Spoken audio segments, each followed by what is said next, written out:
在这片荒凉的矿场里，人命比地上的沙子还要廉价，每天除了干活就是无尽的打骂，根本没人把这些奴隶当人看。哥布林正骑在男人脖子上肆意嘲笑，这种暗无天日的苦力活已经快要把他彻底压垮了，到底还要在这里熬多久？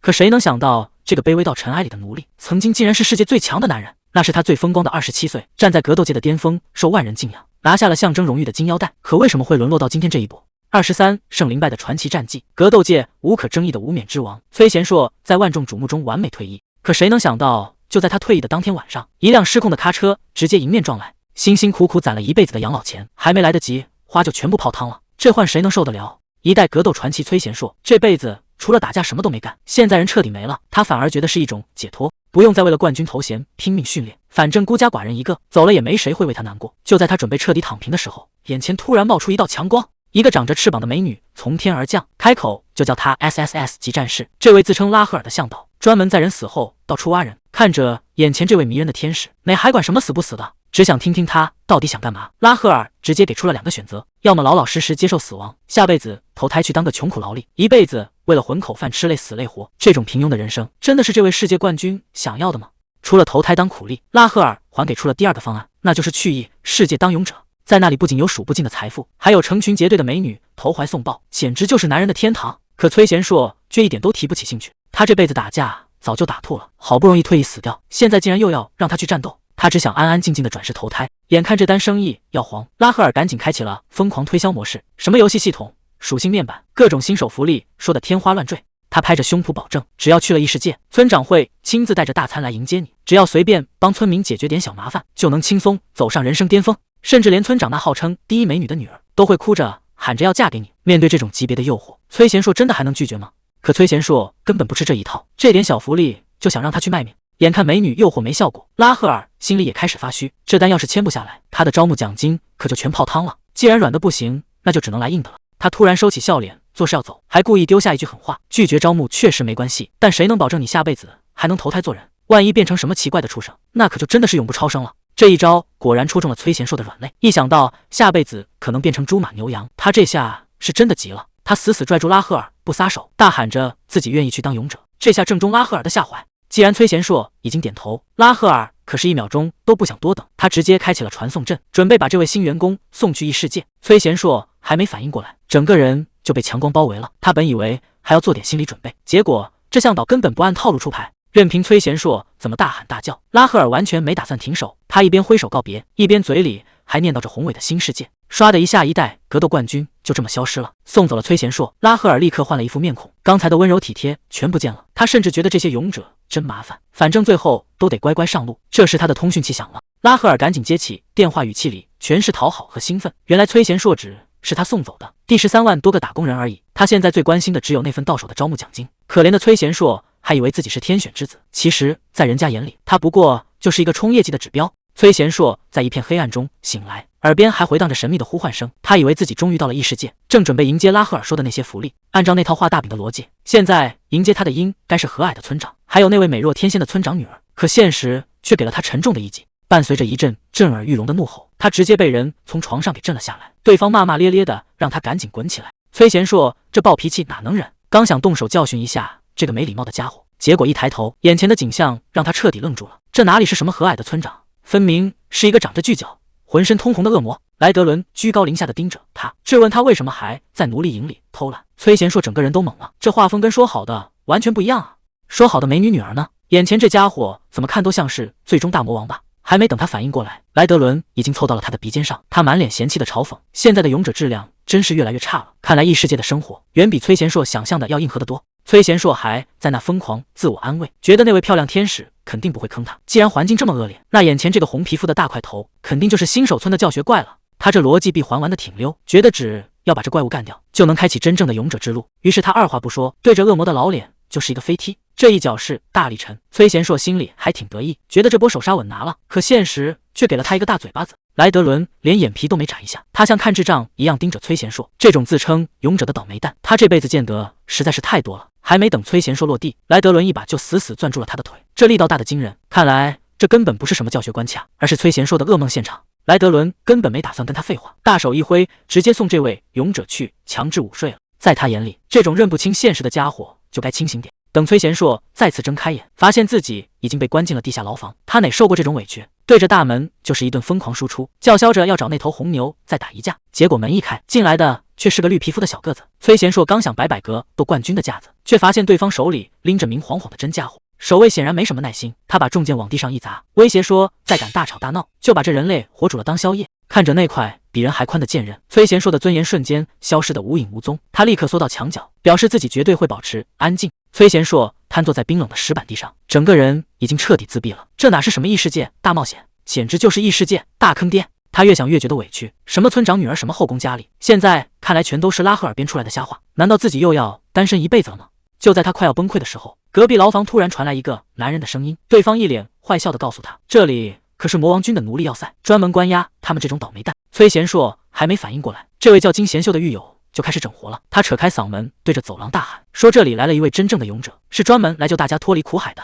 这一嗓子下去，整个要塞瞬间炸开了锅，无数囚犯跟着一起起哄求救。金贤秀开始给崔贤硕科普，那个红皮肤的莱德伦是这里的头儿，绿皮哥布林杰克也是个狠角色，但最坏的还是那个叫拉赫尔的女人，就是她把大家关进这个鬼地方的。可接下来的话让崔贤硕彻底破防了。金贤秀说他们出现在这儿纯属意外。崔贤硕隔着铁窗，整个人都傻了。什么叫意外？难道自己不是被选召来拯救世界的吗？金贤秀无奈的解释，真正的勇者出生点都在新手村或者大城市，哪有人一落地就在魔王领地中心的？这根本就是不给活路。崔贤硕这下终于反应过来了，自己根本不是什么天选之子，而是被拉赫尔那个女人给坑惨了。他在这儿拼死拼活，结果竟然是因为一个低级错误，这口气他怎么可能咽得下去？一想到那个叫拉赫尔的女人，崔贤硕就气不打一处来，什么狗屁天使，简直就是个彻头彻尾的骗子。现在的他已经成了魔王军最底层的奴隶，每天的工作就是没完没了的苦力，还要听那些哥布林在那儿吹牛。看看这日子过的，肩膀上扛着沉重的原木，上面竟然还坐着个偷懒低哥布林，这哪是勇者该有的待遇？好不容易熬到收工铃响，守卫像赶牲口一样把他们往笼子里轰。崔贤硕虽然表面没吭声，但心里的火已经快压不住了。他盯着那个得意忘形的绿皮怪物，在心里默默发誓，总有一天他要让这帮家伙付出代价。终于回到了这间破烂牢房，崔贤硕直接瘫在了地上。虽然环境差了点，但比起外面没完没了的苦力，这儿简直就是天堂。他突然想起拉赫尔提过的事，说是选了战士职业就有专属福利，还能查看什么属性面板。反正闲着也是闲着，他试着喊了一声开启面板，唰的一下，一个蓝色的半透明屏幕跳了出来，上面密密麻麻全是数据，体力31，力量28。崔贤硕看得一头雾水，这数据到底是强还是弱呀？隔壁的金贤秀听到动静凑了过来，一看这面板，直接叫出了声。他说崔贤硕简直是个怪物，才1级体力就突破了30，看来这格斗冠军的底子真不是吹的。可崔贤硕却一点也高兴不起来，属性再高又能怎么样？在这个鬼地方，他依然只是个挖矿的奴隶。这操蛋的异世界生活，到底什么时候才是个头？隔壁的金贤秀还在那儿下兴奋，觉得崔贤硕这属性肯定能逃出去当英雄，毕竟别人落地只有一把破镐头，崔贤硕这配置简直是中了头奖。可崔贤硕根本没心思听这些吹捧，等周围彻底安静下来，他翻来覆去怎么也睡不着。就算属性再高，现在也只是个1级的小菜鸟，靠着身蛮力想从魔王领地逃走，简直就是痴人说梦。他再次换出那个蓝色面板，想看看还有没有被漏掉的生机。除了那吓人的基础属性，他注意到2个奇怪的选项，一个是魔力，另一个是从来没听过的斗士点数。他之前偷偷问过这里的其他人，可谁都不知道这玩意儿是干嘛用的，为什么偏偏只有他有这个选项？就在他盯着那个0分发呆的时候，面板突然毫无征兆地炸开一道强光，难道这隐藏的外挂现在就要觉醒了？这道光看着怎么这么眼熟？还没等崔贤硕反应过来，牢房里突然凭空冒出一个人，那个让他恨得牙痒痒的声音居然又在耳边响了起来。好久不见啊，勇者大人！拉赫尔就这么大摇大摆的出现了，还是那副没心没肺的样子，甚至还自带背景特效，说要亲自解释一下到底什么是斗士点数。拉赫尔还在那儿装模作样，非要解释什么斗士点数，真把自己当成救世主了。崔贤硕可没耐心听他废话，直接一把掐住了他，管你是什么指引天使，在这儿装神弄鬼就要付出代价。刚才还不可一世的拉赫尔，转头就被收拾得服服帖帖，哭着承认自己闯了祸。既然这女人这么爱管闲事，那就干脆留下来当个经纪人，这下看谁才是真正的老大。拉赫尔还在这儿画大饼，非要让崔贤硕去拯救世界，甚至不惜自降身份当专属妖精。可崔贤硕根本不吃这一套，什么拯救世界，什么 SSS 及潜力，哪有安稳睡觉来的舒服？他这副油盐不进的样子，直接把拉赫尔给整不会了。本以为是个满脑子肌肉的战斗狂，结果竟然是个只想躺平的怪胎。这下指引天使彻底破防了，本想找个强力打工人，结果给自己找了个祖宗，不仅计划全乱了，还得在这个年纪给人当保姆，这以后的日子可怎么过啊？拉赫尔这下是真的踢到铁板了，上头不仅没打算救他，还直接下达了死命令，不帮崔贤硕干掉魔王，他这辈子都别想回天界。还没等他哭出声来，就被一股力量强行传送，直接扔到了那个阴暗的牢房里。崔贤硕可不会怜香惜玉，既然规则说妖精必须听话，那正好现在的首要任务就是越狱。一大清早，这群哥布林就开始鬼叫，拉赫尔赶紧把自己藏好，生怕被这群粗鲁的家伙发现。还没等崔贤硕站稳，大魔头莱德伦的传唤就到了。这可不是什么好兆头，难道是昨天的动静闹得太大了？结果一进门，气氛竟然出奇的和谐。原来是那个叫杰克·迪格布林一直在老板面前疯狂吹捧崔贤硕，莱德伦显然很吃这一套，觉得崔贤硕是个不可多得的人才，竟然当场宣布要提拔他当这里的监工，从阶下囚摇身一变成了管理层。这剧情发展的也太离谱了，这剧情真是越来越离谱了。崔贤硕还没反应过来，莱德伦就开始抱怨进度太慢，甚至想让他这个新官上任的监工去给那些人类奴隶加点压力。旁边的拉赫尔听得都要疯了，在那儿疯狂输出，说堂堂勇者怎么能给魔王当走狗？这一嗓子差点没把崔贤硕给送走。眼看莱德伦起了疑心，崔贤硕只能豁出去了。他猛地弯腰，扯着嗓子表忠心，说一定会把那群人类管得服服帖帖。这演技简直是影帝级别的。莱德伦听完不仅没怀疑，反而觉得这小子真是个可造之才，甚至许诺只要干得好，就让他正式加入魔王军。崔贤硕这下是真的笑不出来了，本来只是想混个日子，结果这戏演得太真，直接把自己演成魔王军骨干了。才过了几天时间，这工地的画风就彻底变了，口号喊得震天响，不知道的还以为这群人类全是魔王军的死忠粉呢。带头冲锋的不是别人，正是咱们这位勇者崔贤硕。他现在骂起人来比恶魔还狠，甚至还嫌弃奴隶们干活太慢，连他奶奶都比不上。结果这离谱的操作竟然还触发了系统的隐藏奖励，因为领导有方，直接给他加了点魅力值。崔贤硕这下彻底放飞自我了，一边啃着苹果一边感慨，当监工的日子简直太爽了。可怜底下那些人类同胞，一个个全都看傻了，这哪是什么救世主啊，这分明是魔王派来的头号狗腿子吧。拉赫尔现在肠子都悔青了，觉得崔贤硕已经彻底堕落，可他却一副高深莫测的样子，说这都是为了变强。转头他就对着奴隶们大呼小叫，甚至还对着魔王的城堡敬礼，这波好感度刷的简直比魔王的亲儿子还亲。拉赫尔实在看不下去了，说好的冒险和逃跑呢？怎么现在变成给魔王当狗腿子了？崔贤硕倒是有理有据，说自己只是在听系统的话，毕竟勇者的天职就是完成任务。可这系统任务怎么看怎么不对劲，开头第一句就是因为某个蠢货的失误。拉赫尔一听就觉得有问题，正经系统哪会用这种口气说话？崔贤硕却根本不在乎，反正只要能变强，管他是谁发的任务呢。就在两人争执不下的时候，时间回到了昨天晚上，拉赫尔还在那儿不依不饶，觉得崔贤硕答应得太草率。崔贤硕直接把锅甩了回去，要不是有人失误，他至于在这儿受罪吗？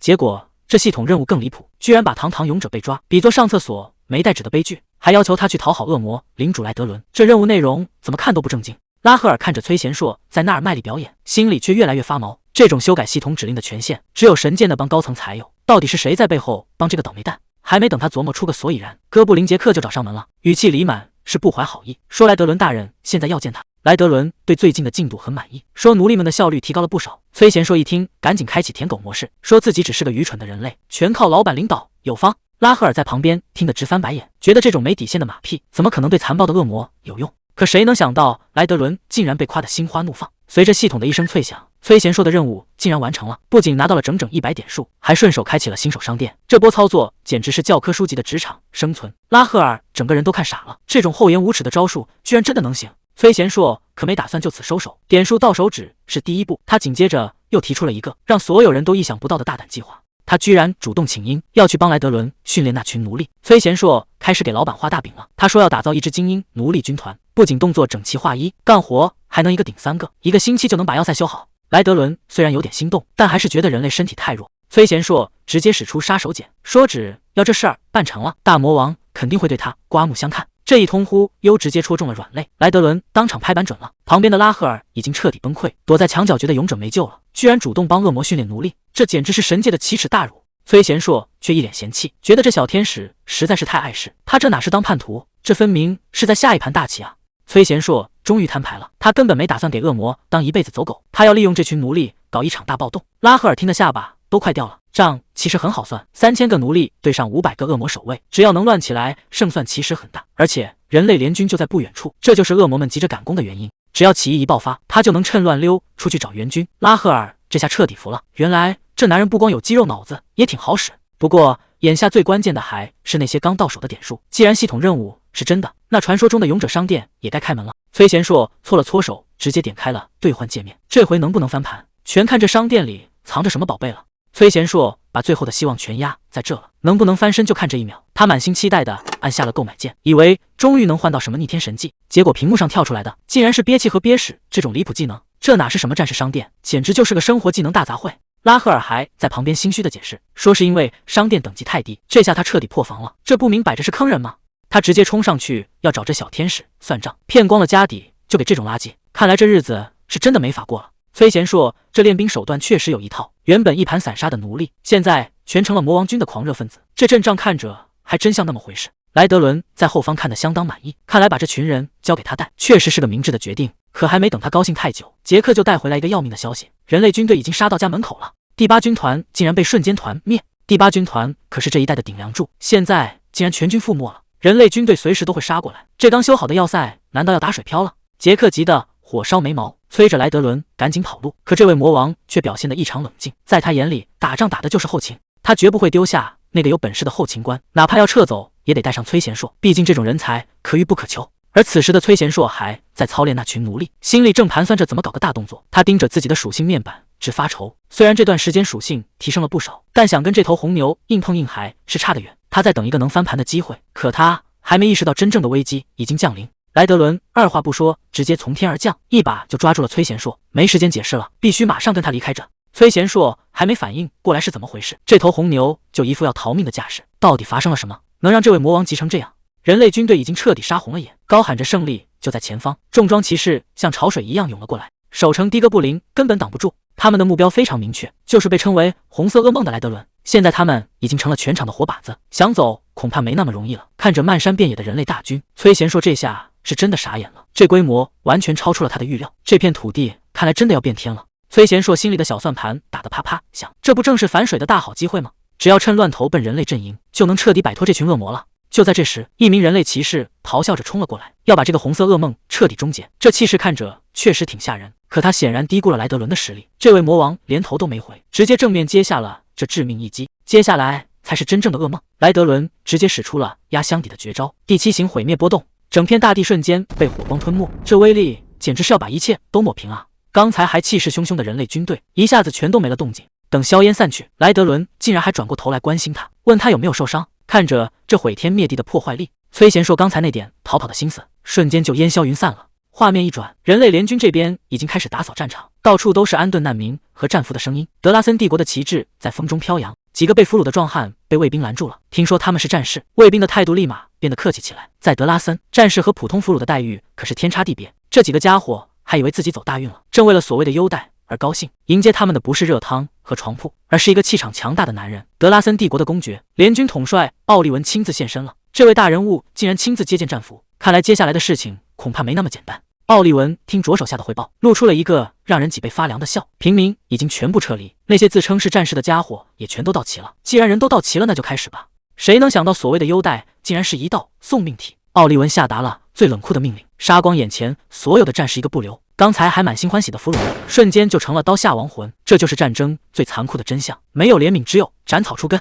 与此同时，一辆马车正穿过茂密的森林，崔贤硕躲在车厢里彻底崩溃了。他在告别这个世界，也在告别那段还没开始就结束的冒险。再见了我的第二人生，曾经以为自己是天选之子，结果到头来只是一场醒不来的噩梦。崔贤硕现在想死的心都有了，刚才那一幕实在太残暴，追兵全被莱德伦给物理超度了，现在连个救他的人都没了。拉赫尔还在旁边煽风点火，说什么危机就是转机，让他趁机去魔王军总部当卧底。崔贤硕只想让他赶紧闭嘴，这哪是转机，这分明是送命。莱德伦突然醒了过来，问他刚才是不是在嘀咕什么。崔贤硕赶紧改口，说自己是因为能跟着大佬太激动，才忍不住自言自语。没想到这马屁拍得太响，莱德伦居然当真了，还承诺等到了总部就正式让他加入魔王军。看着远处那座巨大的城堡，崔贤硕彻底没戏了。大门缓缓开启，迎接他的恐怕是比死还难受的打工生活。马车刚进城门，莱德伦就急着带他去见大 boss。这地方阴森森的，一看就不是什么好惹的地方。崔贤硕还在那演戏呢，嘴上说着能见到指挥官真荣幸，可莱德伦接下来的话让他整个人都定住了。想活命就老实点，要是敢在指挥官面前出差错，下场只有一个，那就是死。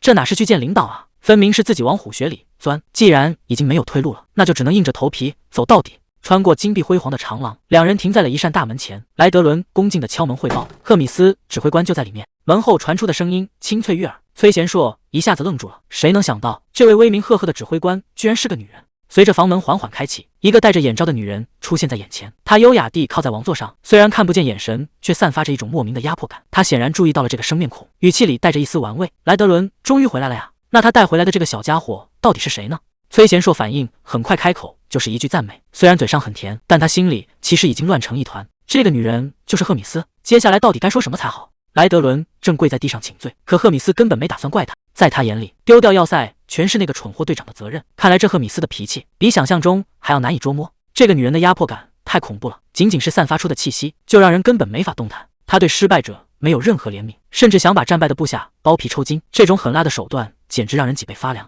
莱德伦赶紧转移话题，把崔贤硕介绍给赫米斯，说这是要加入魔王军的新人。赫米斯凑近看了看，嘴上说着这小家伙挺可爱，可下一秒就露出了真面目。在他眼里，这种弱小的家伙进军队就是送死。莱德伦想亲自带他训练，结果被赫米斯一口回绝。赫米斯可不想让莱德伦浪费时间，在他看来，让这种级别的战力去陪一个人类，简直是大材小用。话音刚落，一股狂暴的紫色气息瞬间炸开，一个巨大的黑影直接笼罩了崔贤硕。赫米斯抱着怀里的怪物宣布，从现在开始你就是我宠物的饲养云了。他还亲昵地介绍说，这小家伙叫波波，是不是长得很可爱？看着眼前这个满嘴獠牙的家伙，崔贤硕简直不敢相信自己的耳朵，这玩意儿管教宠物，这分明是从地狱里爬出来的恶魔吧？赫米斯对这只小怪物寄予厚望，连莱德伦都能感受到他体内的力量。可波波似乎对这个新来的饲养员不太满意，对着崔贤硕就是一阵低吼。为了保住小命，崔贤硕赶紧拿出最专业的态度，大声宣布能照顾波波是自己的荣幸。这招果然奏效了，赫米斯听完非常满意。可还没等他松口气，波波就直接扑了上来。赫米斯在一旁笑得花枝乱颤，还随口提醒了一句：“这孩子饿了就会乱发脾气，之前的饲养员全被他给吃掉了。这哪是当饲养员，这分明是把自己送进虎口啊！”好在系统这时候弹出了新任务，只要能活下来并获得波波的认可，就能拿到整整200点积分。看着屋里正在熟睡的恶魔，崔贤硕只能让拉赫尔小声点，毕竟在魔王军里卧底活下去才是唯一的硬道理。崔贤硕觉得这任务越来越离谱了，先是红牛，现在又要照顾赫米斯的宠物，这哪像是正经战士该干的活？正纳闷的房门突然被猛地推开，哥布林骂骂咧咧地闯了进来。崔贤硕反应极快，立马拿出了最卑微的态度打招呼。可当他问起其他饲养员在哪时，哥布林却一脸淡定地说：“那些人早就全死光了，看来这份工作根本就是个死亡陷阱。”哥布林刚打算带他去厨房，身后的波波就突然醒了过来，他二话不说，直接对着哥布林的脑袋就开始狂舔。哥布林这家伙心眼真坏，眼看波波饿得直流口水，他竟然想把崔贤硕推出去当点心，还大喊着：“反正总得死一个，那不如你去死吧！”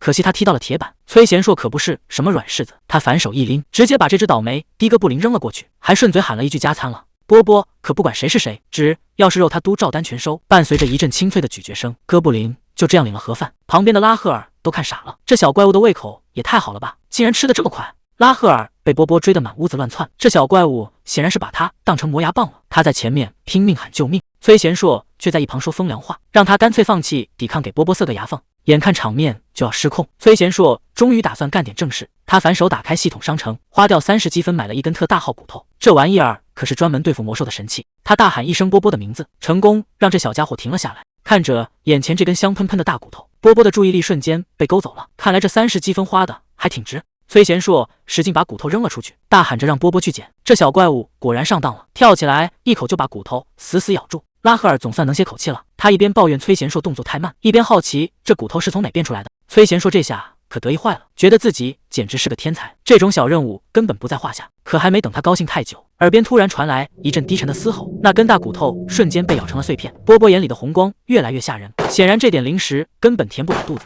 看来在魔兽眼里，再香的骨头也比不上活生生的肉。拉赫尔问他还要不要带这家伙出去。崔贤硕现在脑子里只有一个念头，要是再想不出新办法，自己就要变成下一顿加餐了。眼看波波就要扑上来，崔贤硕急中生智，喊出了所有狗狗都无法拒绝的魔咒：“要不要出去散步呀？”刚才还凶神恶煞的魔兽瞬间变成了软萌的小可爱，直接蹦到了他怀里。看来这招对异世界的怪物也管用。虽然暂时保住了小命，但走出房门后，他们彻底抓瞎了。这地方大得跟迷宫一样，根本找不到食堂在哪。波波兴奋得满地乱跳，拉赫尔也饿得直抱怨。正发愁的前面刚好出现一个哥布林，崔贤硕想都没想就冲上去问路，结果对方一回头直接愣住了。在这魔物横行的地方，怎么会有一个人类在大摇大摆的逛街？哥布林被吓得直接瘫在地上，崔贤硕却像个没事人一样，笑呵呵地说自己只是在遛狗。波波凑上去就是一顿狂舔，吓得对方差点当场断气。他赶紧拍拍波波的头，让他别见谁都想尝一口。他大方承认自己是新来的饲养员，顺便打听食堂怎么走。哥布林指了个方向，拔腿就跑，那速度快得像后面有鬼在追。崔贤硕看着对方逃命的背影，心说这魔王军的胆子也太小了吧。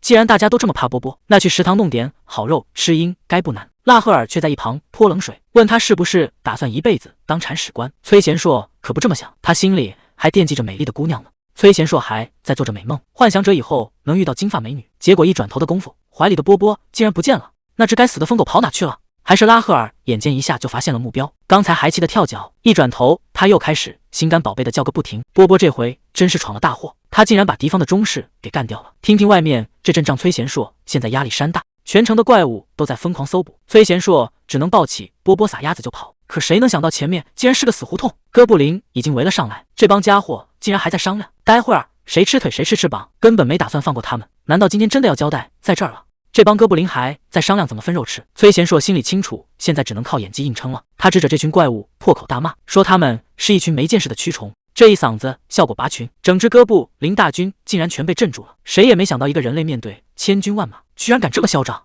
他一把举起怀里的波波，训斥这帮怪物竟敢对高贵生物无礼。哥布林们面面相觑，这不就是只普通魔兽吗？崔贤硕直接开启影帝模式，大声宣布这位的尊姓大名，这就是大名鼎鼎的波波。这帮哥布林还在小声嘀咕，怀疑这只小黑狗的身份。崔贤硕冷笑一声，既然你们不信，那就让你们见识一下什么叫残忍。他直接开启波波的邪恶模式，刚才还软萌的小家伙瞬间变成了索命的恶魔，对着带头的哥布林就是一顿疯狂撕咬，这杀鸡儆猴的效果简直拉满。剩下的哥布林当场就认怂了，一个个跪在地上拼命磕头，口口声声喊着波波大人饶命。刚才那股嚣张竟然全没了，这变脸速度比翻书还快。谁能想到，靠着这一通胡编乱造的演技，崔贤硕竟然还刷出了隐藏属性，系统判定他魅力值大涨。崔贤硕正演得起劲呢，正主竟然悄无声息地出现了。赫米斯看着这个满嘴跑火车的新人，语气里全是调侃。这下完了，当众撒谎被抓了个现行。画面一转，来到了赫米斯的房间，这位大佬不仅没生气，反而笑得花枝乱颤。他觉得崔贤硕利用波波的身份保命，这招玩的简直太溜了。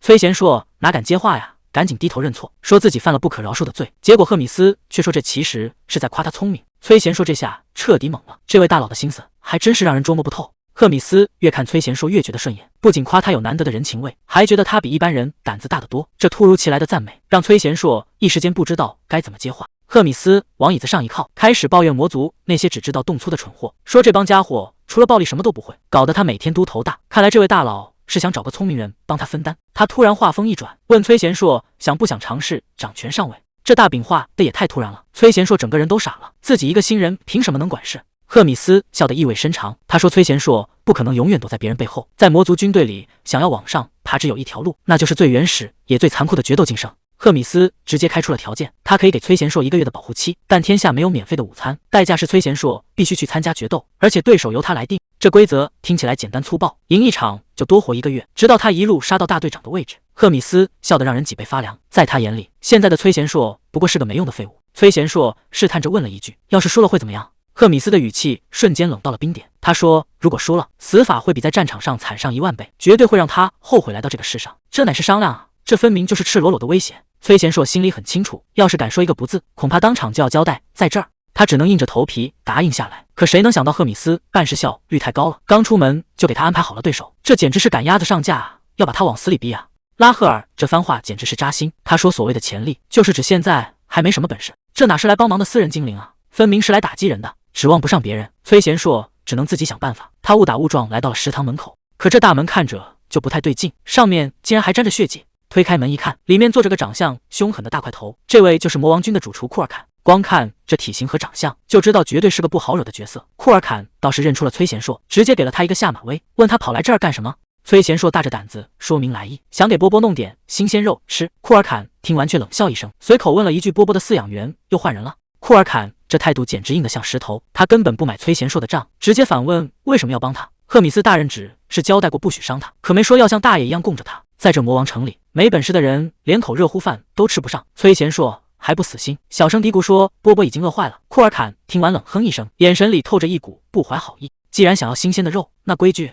就要按魔族的来。主厨猛地挥起菜刀，在这儿想要填饱肚子，就要像那些怪物一样自己去猎杀。魔王军的食堂从不养闲人，想要现成的门儿都没有。看着那帮小鬼正兴奋地啃食猎物，崔贤硕整个人都愣住了。这哪是什么食堂啊，分明就是一个血淋淋的屠宰场。看着眼前这个像座山一样的厨师，崔贤硕心里简直有1万只草泥马奔腾。他现在连魔王城的大门朝哪开都不知道，上哪儿去打猎？说是出来打猎给波波找吃的，结果这哪是打猎啊，简直就是集体送死！这群人一点计划都没有，眼看着同伴被野猪撞飞，场面已经彻底失控了。拉赫尔还问要不要跑，崔贤硕现在是进退两难，周围全是发疯的野猪和恶魔，往哪儿跑都是死路一条。可一直在这儿待着，迟早也得变成野猪的晚餐。他正发愁该怎么办，库尔坎突然叫住了他。崔贤硕赶紧抓紧武器，以为终于轮到自己上场拼命了。结果库尔坎却摆了摆手，说根本用不着他动手。难道这魔王城里还藏着什么更厉害的怪物？那头巨型野猪终于倒下了，虽然付出了惨痛的代价，但第一场狩猎总算告一段落。谁能想到这怪物居然真被怼死了？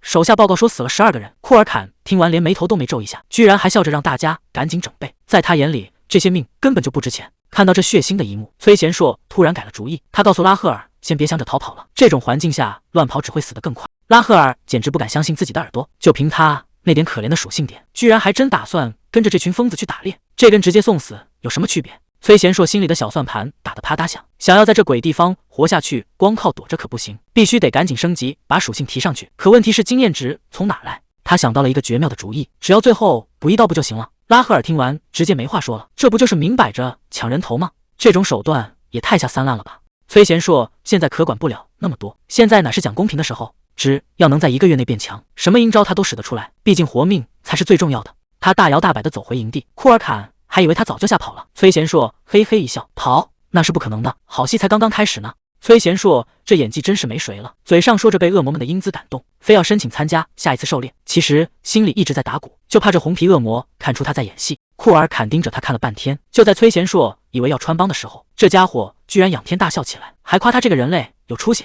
看来这马屁是拍对地方了。为了表示奖励，库尔坎直接给了他一个特权，让他下次狩猎站到最前排去。在魔王城这可是莫大的荣誉，可谁不知道最前排就是送死位。崔贤硕这下彻底傻眼了，本来只想混进去偷偷补刀，结果现在成了冲锋陷阵的炮灰，这马屁拍得也太响了点吧。还没等崔贤硕从送死位的打击中缓过来，一个哥布林就火急火燎地冲了过来，大喊着魔兽袭击的消息。原本还算安静的营地一下子就彻底乱套了，远处传来了阵阵凄厉的嚎叫，听得人心里直发毛。崔贤硕赶紧打听这到底是什么怪物。库尔坎倒是表现得不紧不慢，一眼就认出那是成群的乌伦。看着崔贤硕那一脸担心的样子，库尔坎居然冒出一句：“这玩意的肉可不怎么好吃。”都这种时候了，还在关心肉质，这关注点跑偏得也太离谱了。虽然嘴上嫌弃肉不好吃，但库尔坎手上的动作可一点不慢，他一把抓起那把巨大的菜刀，对着所有人下达了战斗命令。看来这顿加餐是躲不掉了。库尔坎这大嗓门一喊，今晚的菜单就算是定下了。崔贤硕在旁边听得心里直痒痒，只要能趁乱抢到最后一击，那升级还不是手到擒来的事。拉赫尔这回总算靠谱了一次，二话不说就给他加了个强力状态。崔贤硕只觉得浑身劲儿大的没处使，这属性提升的也太夸张了，看来这波稳了。结果真是帅不过3秒，拉赫尔直接被魔兽给撞飞了。崔贤硕嘴上嫌弃他不早点帮忙，脚下可是一点没停，趁着状态还在赶紧收割。他整个人像离弦的箭一样冲了出去，眼里只有那个残血的目标，只要拿下这最后一击，所有的努力就都没白费。好戏现在才正式开场，拉赫尔画的那些大饼，现在全成了崔贤硕的动力。什么金发美女还有5个啊，为了以后能安稳退休养老，他这回是真的拼命了。借着那股夸张的增益状态，他整个人在战场上横冲直撞，看准机会对着魔兽就是一记重击。只听见一声惨叫，那只乌伦当场就没气了。还没等他喘口气，系统的升级提示就刷了屏，这一击居然让他连升了4级，这升级速度简直跟坐火箭一样。看来拉赫尔给的 buff 确实给力。崔贤硕看着自己的双手，这下是真的看到翻身的希望了。照这个速度练下去，今天说不定就能冲到20级，变强之路总算是正式开启了。哥布林正跟魔兽拼命呢，结果脚下一滑，直接摔了个跟头。崔贤硕这小子眼疾手快，嘴上说着哎呀真不小心，手里的刀可是一点没犹豫。他哪是来救人的，分明就是来抢人头的。看着经验值蹭蹭往上涨，崔贤硕笑得那叫一个开心，所有的最后一击全被他包圆了。整片战场很快就安静了下来，满地都是魔兽的残骸，哥布林们还在那儿小声嘀咕。崔贤硕倒是已经开始盘算，这次到底赚了多少经验。拉赫尔累得连站都站不稳了，崔贤硕倒好，直接把人家当成了加状态的工具人，还随口夸了一句好用的图腾，这过河拆桥的本事也是没谁了。他环顾了一下四周，确认这片区域的魔兽已经清理干净，虽然手段有点不地道，但在这个弱肉强食的世界，只有等级才是硬道理。活儿总算干完了，崔贤硕正打算打道回府，结果一回头，这帮哥布林已经开始现场开饭了，一个个抱着生肉啃得满脸是油，甚至还嫌肉块不够大。还没等他反应过来，一只大手直接按住了他的肩膀。主厨库尔坎递过来一大块生肉，让他别在那儿干看着，赶紧趁新鲜吃2口。崔贤硕这下可坐不住了，这可是要上缴的军粮啊！私自偷吃真的不会被拉去祭旗吗？库尔坎倒是表现得很淡定，说这就是伙房兵的专属福利，反正魔兽肉坏得快，普通士兵想吃还没这待遇呢。看着库尔坎在那儿大快朵颐，还一脸享受地说这是人生恩赐，崔贤硕手里攥着那块肉，简直要开始怀疑人生了。冒着生命危险来这儿当差，换来的特权居然就是吃生肉，这魔王城的福利待遇是不是有点太离谱了？接下来的日子到底该怎么过？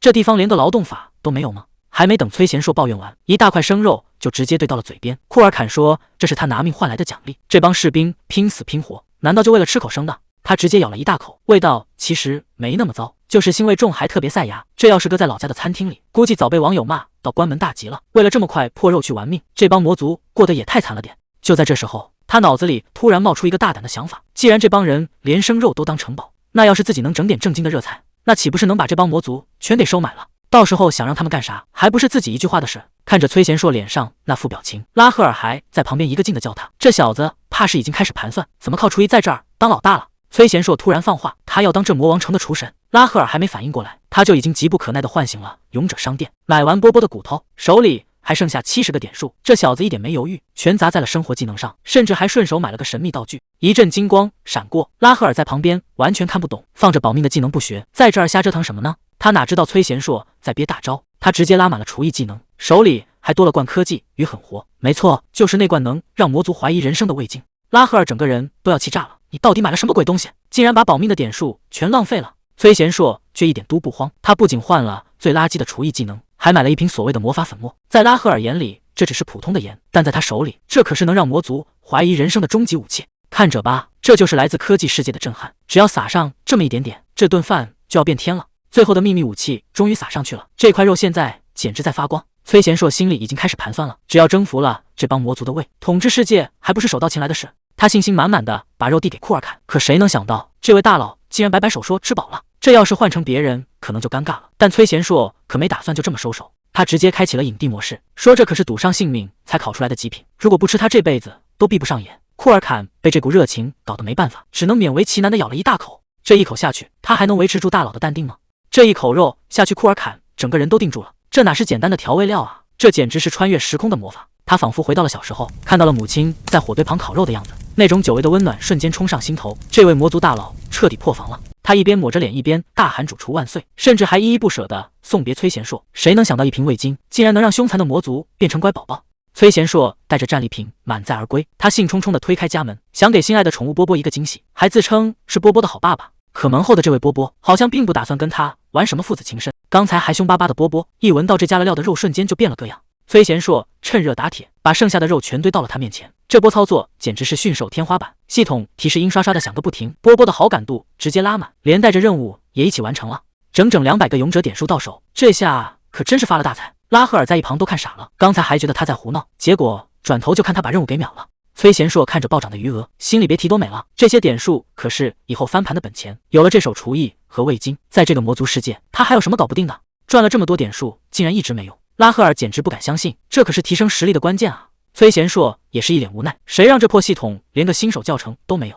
拉赫尔直接化身金牌导师，在线给他科普加点规则，力量、体力、敏捷、魔力，这4样可是安身立命的本钱。可崔贤硕脑回路就是不一样，他竟然想把点数全加在魅力上，这想法直接被拉赫尔无情拍死。魅力那是隐藏属性，只能靠实战经验慢慢磨。他建议崔贤硕最好平衡发展，可这位大哥却是个死脑筋，满脑子只想当个一力降实惠的莽夫。拉赫尔赶紧把他拉回来，提醒他魔力才是后期的王道，没有魔力加持，光有蛮力在魔界可混不下去。崔贤硕盯着属性面板陷入了沉思。崔贤硕听了劝，乖乖把点数全投进了属性里。拉赫尔还一副老司机的样子，指使他去商店买个基础魔法，说只要100点就能脱胎换骨。结果他在商店里翻了个底朝天，别说魔法书了，连根毛都没看见。这下轮到拉赫尔傻眼了，刚才那股自信劲儿瞬间没影了。崔贤硕简直要被气笑了，本以为找了个靠谱的向导，结果是个关键时刻掉链子的坑货。两人在大街上就吵了起来，这魔界生活还没正式开始，队友之间的信任就先崩了。一转眼3周时间过去了，谁能想到这个被坑的小白竟然硬靠自己一路刷到了整整100级，这下剧情可就有意思了。满级大佬重回新手村，接下来谁还要倒霉？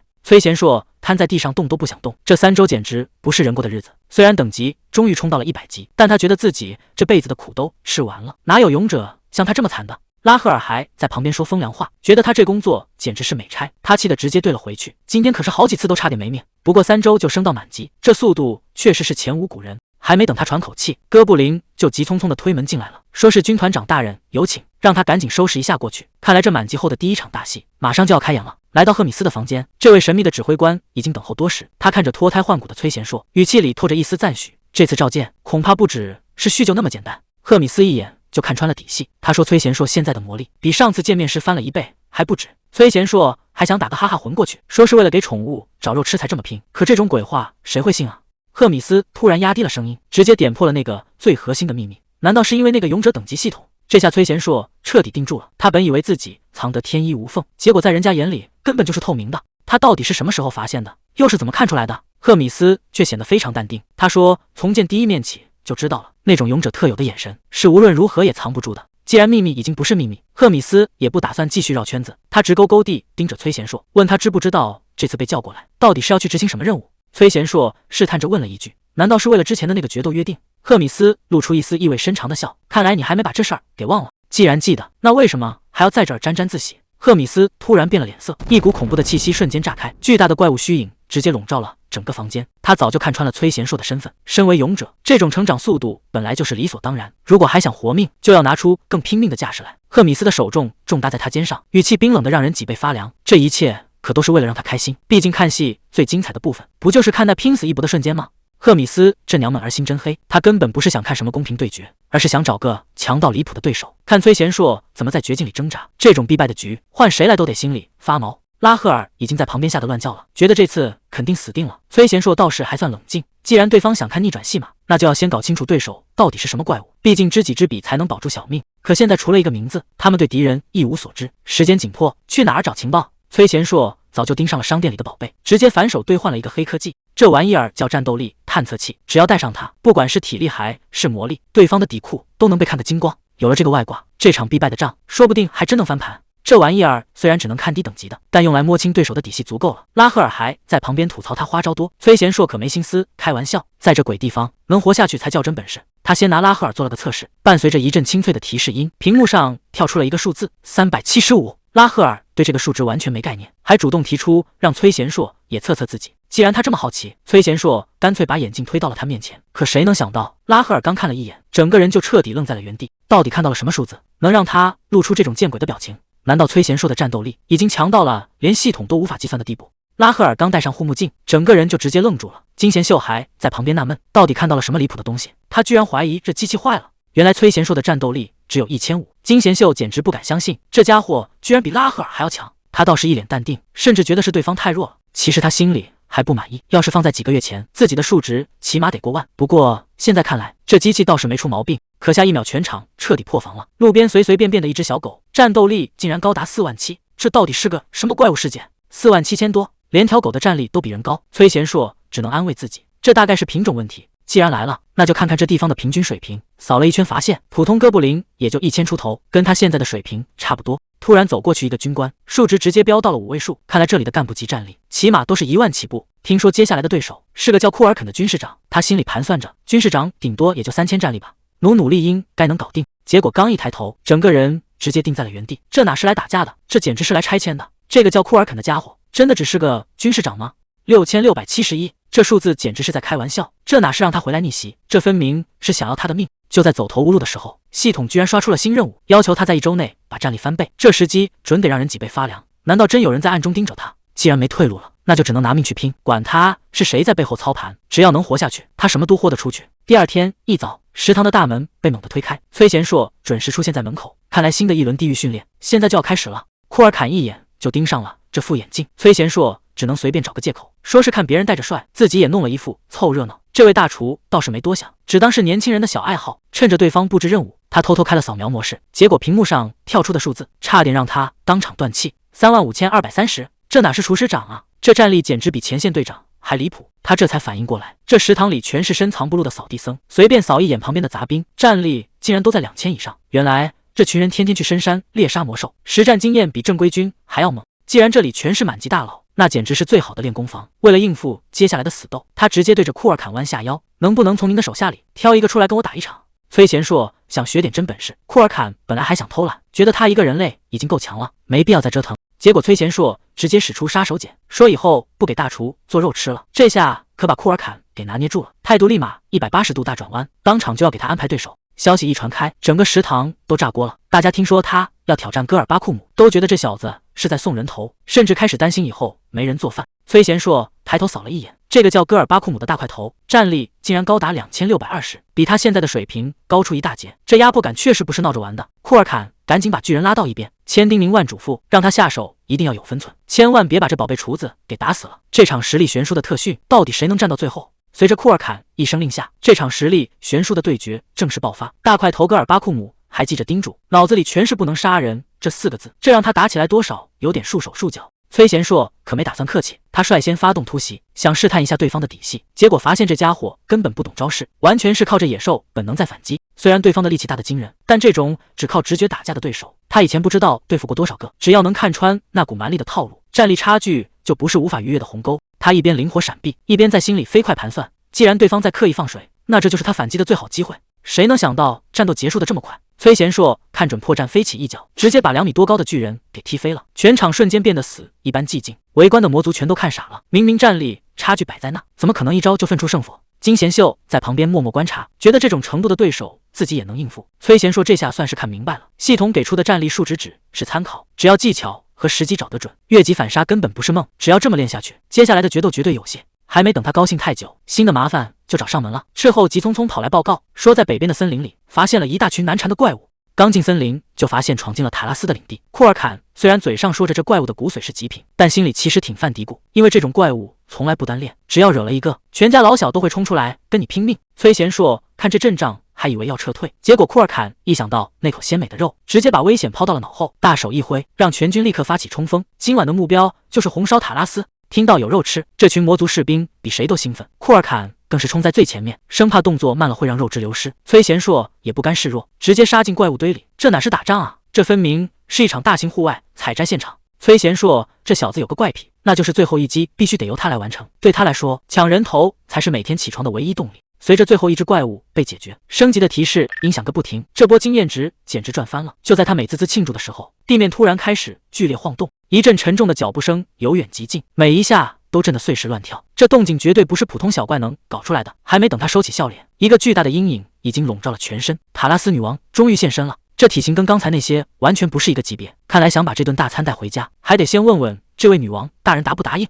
塔拉斯女王落地的一瞬间，整个地面都在跟着颤抖，这股压迫感绝对不是闹着玩的，光是那声咆哮就让周围的空气都凝固了。崔贤硕还没意识到事情的严重性，甚至还在心里犯嘀咕，觉得大家是不是有点反应过度？这怪物看着也就那样，能厉害到哪去？结果下一秒系统直接疯狂报警，战斗力数值竟然显示无法测量。这下所有人都彻底傻眼了，原来刚才杀了一整天的全都是这位女王大人的亲骨肉。崔贤硕这下也彻底慌了神，什么主厨，什么领袖，现在通通都不管了。他大喊着让大家各逃各的。库尔坎简直不敢相信自己的耳朵，可还没等他们跑出多远，林子里就传来了凄厉的惨叫。还没等大家反应过来，女王的攻击已经像死神镰刀一样扫过，惨叫声瞬间连成了一片。崔贤硕虽然还在大喊着让大家散开，可队员们回头一看，刚才还在指挥的主厨竟然不见了。就在大家陷入混乱的时候，女王发出了震天动地的咆哮，这声音大的简直要把人的耳膜震碎。躲在暗处的崔贤硕也被震得够呛，他忍不住吐槽，这怪物的嗓门也太离谱了。拉赫尔的一声尖叫打破了死寂，崔贤硕下意识回头看去，身后的景象简直就是噩梦，无数骷髅怪像决堤的洪水一样漫山遍野的冲了过来，这种规模根本不是人力能挡住的，场面瞬间失控了，耳边全是同伴的惨叫和重物砸碎身体的声音。崔贤硕现在只恨爹妈少生了2条腿，只要稍微慢一点，下场就是变成地上的肉泥。他现在脑子里只有一个念头，那就是活下去，绝对不能死在这里。拼了命地一通乱跑，崔贤硕总算在绝境中发现了一个山洞，他停在洞口歇口气，这地方看着阴森森的，真的能躲命吗？拉赫尔那女人说里面已经检查过了，虽然平时根本不敢信他的话，但现在后有追兵，也只能死马当活马医了。他小心翼翼地往里挪步，这洞穴比想象中要深得多，头顶高得看不见尽头，总觉得哪里不对劲，这地方真的只是个普通的天然洞穴吗？崔贤硕看着这宽敞的离谱的洞穴，心里突然冒出一个恐怖的念头，这地方大的能塞下一只蜘蛛女王。他盯着岩石上那团发光的绿色粘液，总觉得事情要往最坏的方向发展了。这粘稠的触感根本不是积水，而是蜘蛛吐出来的丝。之前还觉得这附近没有巢穴，结果现在倒好，直接一脚踩进人家老窝里了。放眼望去，岩壁上密密麻麻全是蜘蛛卵，这哪是避难所，这分明是死神的产房。还没等他想好怎么撤退，黑暗中突然亮起了几道幽幽的绿光，看来正主已经等候多时了。这地方真是一秒都待不下去了。成年塔拉斯这种怪物竟然直接冒了出来，那大嘴一张一合，同伴连惨叫都来不及就没命了。崔贤硕现在只能闭着眼瞎跑，后面的人还在纠结路对不对。这种时候哪还有什么路线图，只要能离那怪物远点，往哪跑都是生路。可偏偏在这节骨眼上出了意外，脚下一滑，他整个人直接栽进了蜘蛛卵堆里。这粘液简直就是索命的陷阱，眼看怪物就要扑上来，手里没家伙根本没法拼命。他随手抓起一颗巨大的蛋，管它里面是什么，现在这就是他唯一的武器了。崔贤硕随手把那颗蛋扔了出去，谁能想到刚才还凶神恶煞的怪物，竟然为了接住这颗蛋，硬生生停下了攻击。他小心翼翼地把蛋搂在怀里，这反应也太反常了。他盯着地上的粘液，终于反应过来，这圆滚滚黏糊糊的东西竟然是塔拉斯的卵。既然这玩意儿是你的命根子，那事情就好办了。他脸上露出一丝坏笑，反手又抓起一颗蛋，这下轮到我来谈条件了。这大家伙现在彻底怂了，抱着蛋在那不敢动弹。崔贤硕看准时机，直接把手里的蛋当棒球扔了出去。怪物想都没想就扑了过去，拉赫尔在旁边看得起劲，这哪是生死逃亡，简直成了他的棒球赛现场。管他什么球路，反正这儿有的是蛋。看着满地的储备，崔贤硕笑得越来越狂，这下这只怪物彻底成了他的玩物。拉赫尔还在旁边说风凉话，觉得崔贤硕这球投得不够准。可看着满地的蛋壳碎片，那只怪物已经快要崩溃了。崔贤硕正玩得起劲，伸手就要下一颗，结果拉赫尔一句话让他当场愣住，蛋竟然已经全扔光了。这下玩笑开大了，发现宝贝全碎了的塔拉斯发出一声刺耳的尖叫，那声音听得人脊背发凉。他现在已经彻底疯了，正红着眼朝这边冲过来，没了保命的筹码，崔贤硕只能硬着头皮准备拼命了。刚才那一通折腾，这怪物肯定已经精疲力竭了，机会就在这一瞬间。他嘴角微微上扬，这可是送给你的最后一击，下辈子再见吧。伴随着一声巨响，刚才还不可一世的塔拉斯直接被轰成了碎片。听着系统升级的提示音，这波玩命的狩猎总算是大获全胜，全真的成功了。看着满屏的升级提示，他整个人直接瘫在地上。刚才那下要是再慢一点，现在躺在这的恐怕就是他了。没想到拉赫尔还会治愈魔法，虽然只能处理点皮外伤，但在这鬼地方，哪怕是一点点恢复也够救命了。趁着休息，赶紧把点数加上，等级直接冲到了108级。最让他满意的是，魔力属性终于跟上来了，虽然现在还不知道怎么用，但底子厚了总归是好事。就在他准备撤退的时候，黑暗里突然传来一个声音，竟然有人能叫出他的名字。这地方除了怪物，难道还有别的活人？这黑影看着眼熟啊，原来是主厨库尔坎。看他这副生龙活虎的样子，刚才那场大乱斗肯定没吃亏。原来这老哥也是逃命才躲进来的。不过他接下来的话让崔贤硕刚放下的心又悬了起来，这地方竟然是塔拉斯的巢穴。看着满地亮晶晶的玩意儿，崔贤硕第一反应就是赶紧撤，毕竟刚才那只怪物有多疯，他可是亲身体会过。可库尔坎这会儿已经走不动道了，在他这个顶级厨师眼里，这些蛋可不是什么危险，而是连高层都难得一见的极品食材。崔贤硕急得嗓子都要冒烟了，让库尔坎赶紧清醒点，现在不跑就真的没机会了。可这老哥已经彻底摆烂，他觉得女王根本没法对付，与其被怪物撕碎，不如先吃顿饱饭当个饱死鬼。就在这时，杰克带着幸存的小弟也赶到了，本以为是等到了援军，结果库尔坎直接招了招手，让他们也过来吃这顿断头饭。看着手里的食材，崔贤硕心里1万个不甘心，难道真的要在这儿等死？他还没吃上未来老婆做的饭呢，这种莫名其妙的死法他绝对不接受，不管前面是什么怪物，今天一定要活着杀出去。与此同时，在阴森的指挥官寝室里，莱德伦正向赫米斯汇报情况。莱德伦这次立了大功，竟然活捉了神圣帝国的圣女。赫米斯像逗宠物一样夸奖他，看来这3周的潜伏确实没白费。正亲热着呢，哥布林却冒冒失失的闯了进来。赫米斯显然被打扰了兴致，毕竟在这鬼地方死几个人根本不算什么新鲜事。但这次的情况完全失控了，塔拉斯女王突然现身，整个狩猎队几乎全军覆没，连主厨库尔坎都生死不明。莱德伦这下彻底坐不住了。那崔贤硕呢？他到底怎么样了？听到崔贤硕失踪的消息，莱德伦半天没说出话来。难道那个男人真的回不来了？而在另一边的营地里，气氛已经压抑到了极点，大家甚至开始提前庆祝死亡。库尔坎哭丧着脸，嚷嚷着要在英灵殿再见。崔贤硕可不吃这一套，直接一记重锤把他砸醒。这种时候搞什么煽情？他拿出了刚入手的秘密武器——魔物百科全书。既然要活下去，就要先搞清楚对手到底是什么来头。百科全书里写的清清楚楚，塔拉斯蜘蛛浑身都是易燃物，连他们的卵都跟炸药没区别，这哪是怪物啊，简直就是一堆移动的火药桶。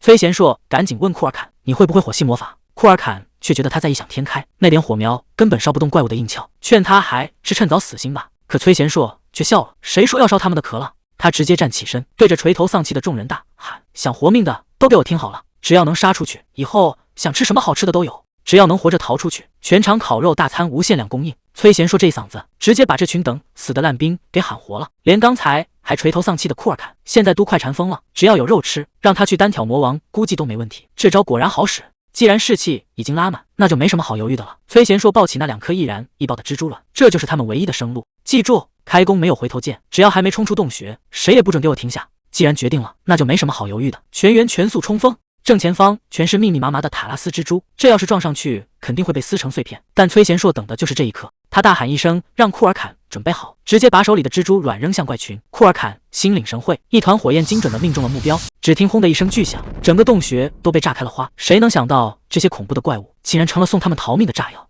崔贤硕故意在洞里留了几颗弹，只要火势蔓延引发塌方，这群怪物的巢穴就会被彻底端掉。趁着现在乱成一团，赶紧跑！身后全是震耳欲聋的爆炸声，有人惨叫，有人受伤，但现在根本没时间回头看，只要停下脚步就是个死，只能拿命去换那一点点生还的机会。手里只剩下最后一颗蜘蛛卵了，这是他们最后的底牌，必须留到最关键的时刻。就在这时，前面终于透出了一丝亮光，出口就在眼前，能不能活下来，就看这最后一搏了。再坚持一下，出口就在前面。看到光亮的那一刻，所有人都以为终于死里逃生了，可还没等这口气喘匀，一股恐怖的压迫感扑面而来。谁能想到，守在出口的竟然是塔拉斯女王本人，这体型简直就是一座移动的小山。刚才那些小蜘蛛跟他比起来，顶多算是开胃小菜，这下是真的退无可退了。崔贤硕死死盯着眼前的怪物，手心里全是汗，手里这最后一颗蜘蛛卵就是他们唯一的筹码了。女王亲自现身，那种压迫感让所有人都动弹不得。同伴已经彻底绝望了，觉得今天肯定要交代在这儿。可崔贤硕却发现了一丝不对劲，这怪物明明能瞬间杀光他们，为什么迟迟不动手？除非他有顾虑。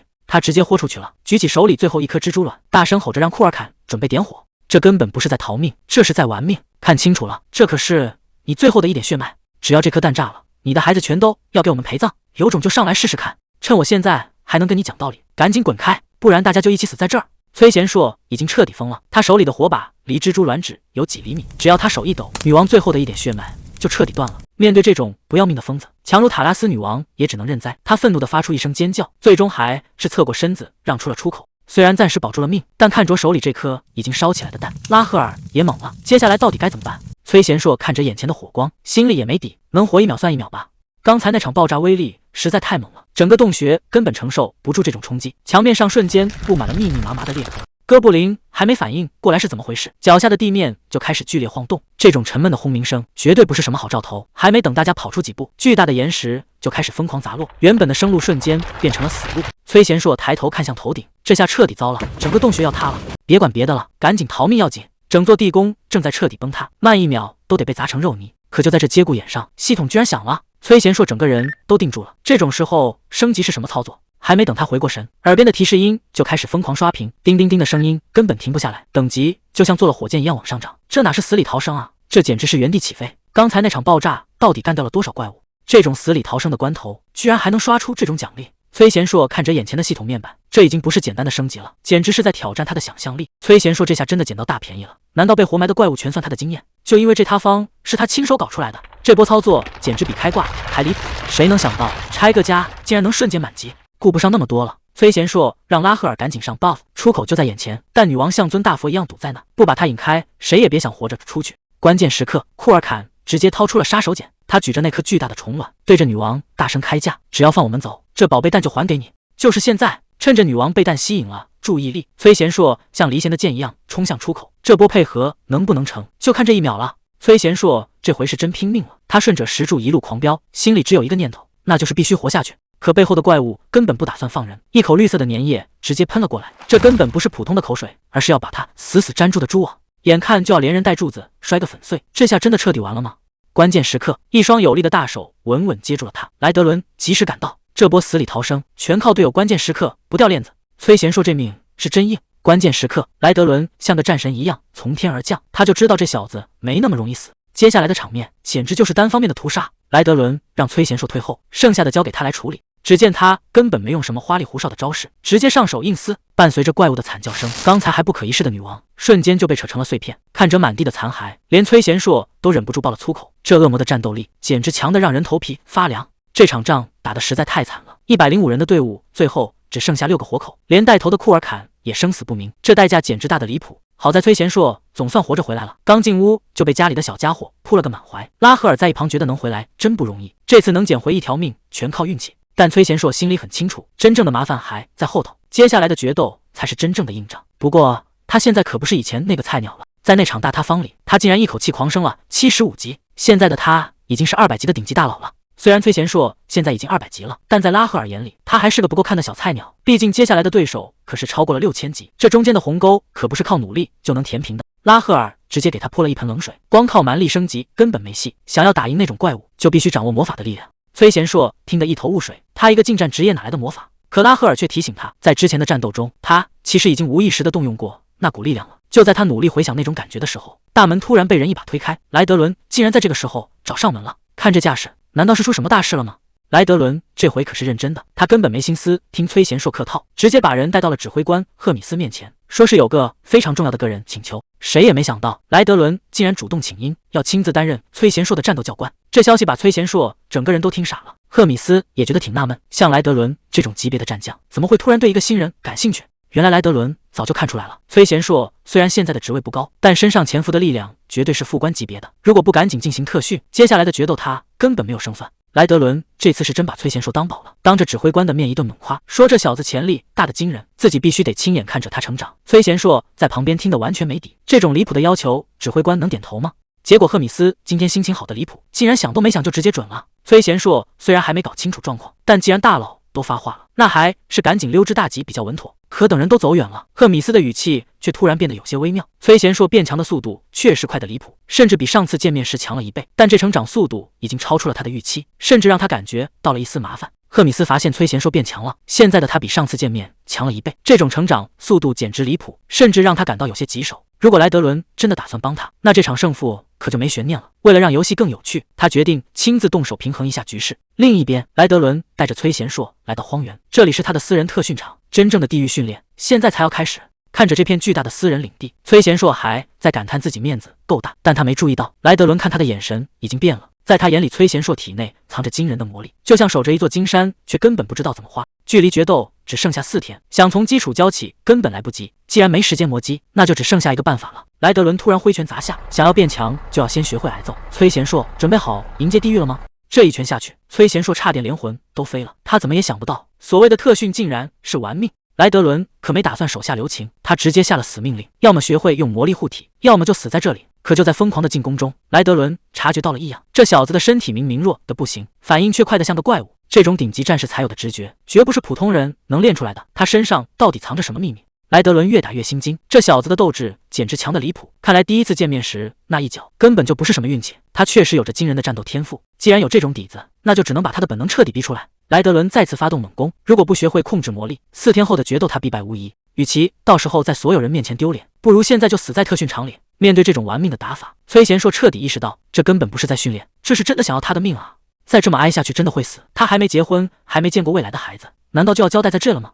莱德伦这一掌完全没留活路，摆在崔贤硕面前的只有2条路，要么挡住，要么死。就在这生死一瞬，他体内那股沉睡的力量终于炸开了，蓝色的魔力瞬间包裹全身，硬生生接下了这致命一击。伴随着一声惊天动地的巨响，整个训练场差点被夷为平地。崔贤硕虽然捡回了一条命，但这仅仅只是地狱特训的开始。耳边传来的阵阵呼唤，莱德伦大步走上前，这小子总算没让他失望，在最后关头觉醒了魔力，这可是保命的本钱。崔贤硕费力的比了个赞，看来上帝还是站在他这边的。既然这道坎跨过去了，接下来的决斗总算有了底气。莱德伦也没废话，直接动手帮他治疗伤势。可就在魔力入体的那一刻，情况似乎有点不对劲，这股力量不仅在修复身体，更像是在强行改造他的经络。这哪是治疗啊，这简直是新一轮的折磨。崔贤硕突然发出一声惨叫，莱德伦猛地反应过来，坏了！恶魔之力对人类来说就是剧毒，他光顾着特训，竟然忘了这小子只是个普通人类。莱德伦赶紧冲上去稳住他，现在后悔也晚了，只能祈祷这小子能挺过去。毕竟这个世界的各种力量一直维持着一种微妙的平衡，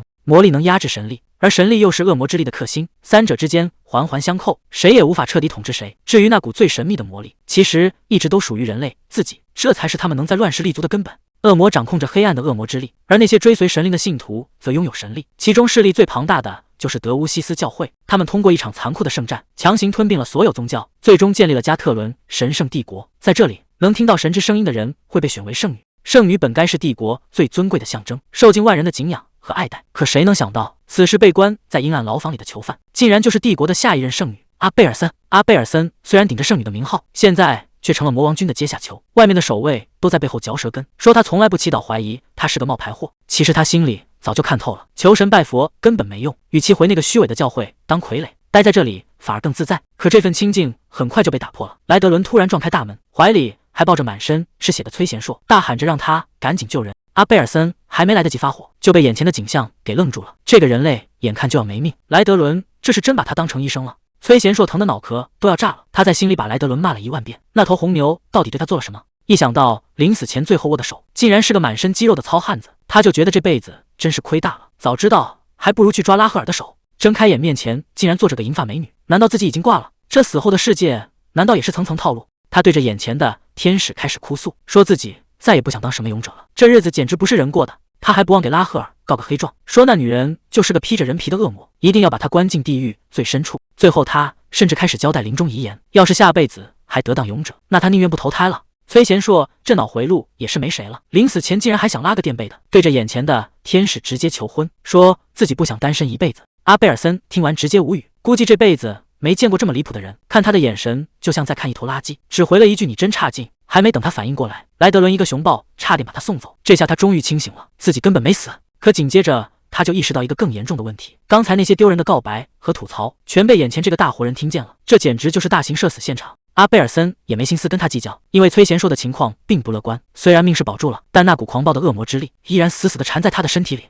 崔贤硕现在只想找个地缝钻进去，他完全不知道接下来该怎么办。莱德伦还想求圣女帮忙，看能不能用神力抹掉那股力量。阿贝尔森却直接泼了盆冷水，说这事儿稍微出点差错人就没了，目前只能先留着观察。莱德伦一听这话，愧疚感直接爆棚，非要用加倍的训练来补偿崔贤硕。还没等当事人开口拒绝，他就被这头红牛硬生生拖去了训练场。看着两人远去的背影，阿贝尔森心里泛起了嘀咕，一个魔王军的高级干部竟然在拼命培养一个人类，这家伙到底是什么来头？另一边小家伙波波也没闲着，正拖着同伴拼命跑路。崔贤硕总算从地狱训练里捡回一条命，现在的他只想找个肩膀靠一靠，顺便问问体内的恶魔之力到底怎么回事。他一脸委屈地跑去问拉赫尔，这玩意儿会不会让他当场挂掉？谁知道拉赫尔听完直接崩溃大哭，他根本不在乎崔贤硕的死活，只是一边嫌弃一边疯狂尖叫，脏死了，简直太脏了。在他眼里，自己的勇者竟然被这种脏东西给玷污了，这简直比要了他的命还严重。看着拉赫尔在那闹个不停，不知道的还以为天塌了，他嘴里一直念叨着自己的勇者被脏东西玷污了。崔贤硕听得一脸无奈，明明受苦的是自己，怎么这姑娘比他还委屈？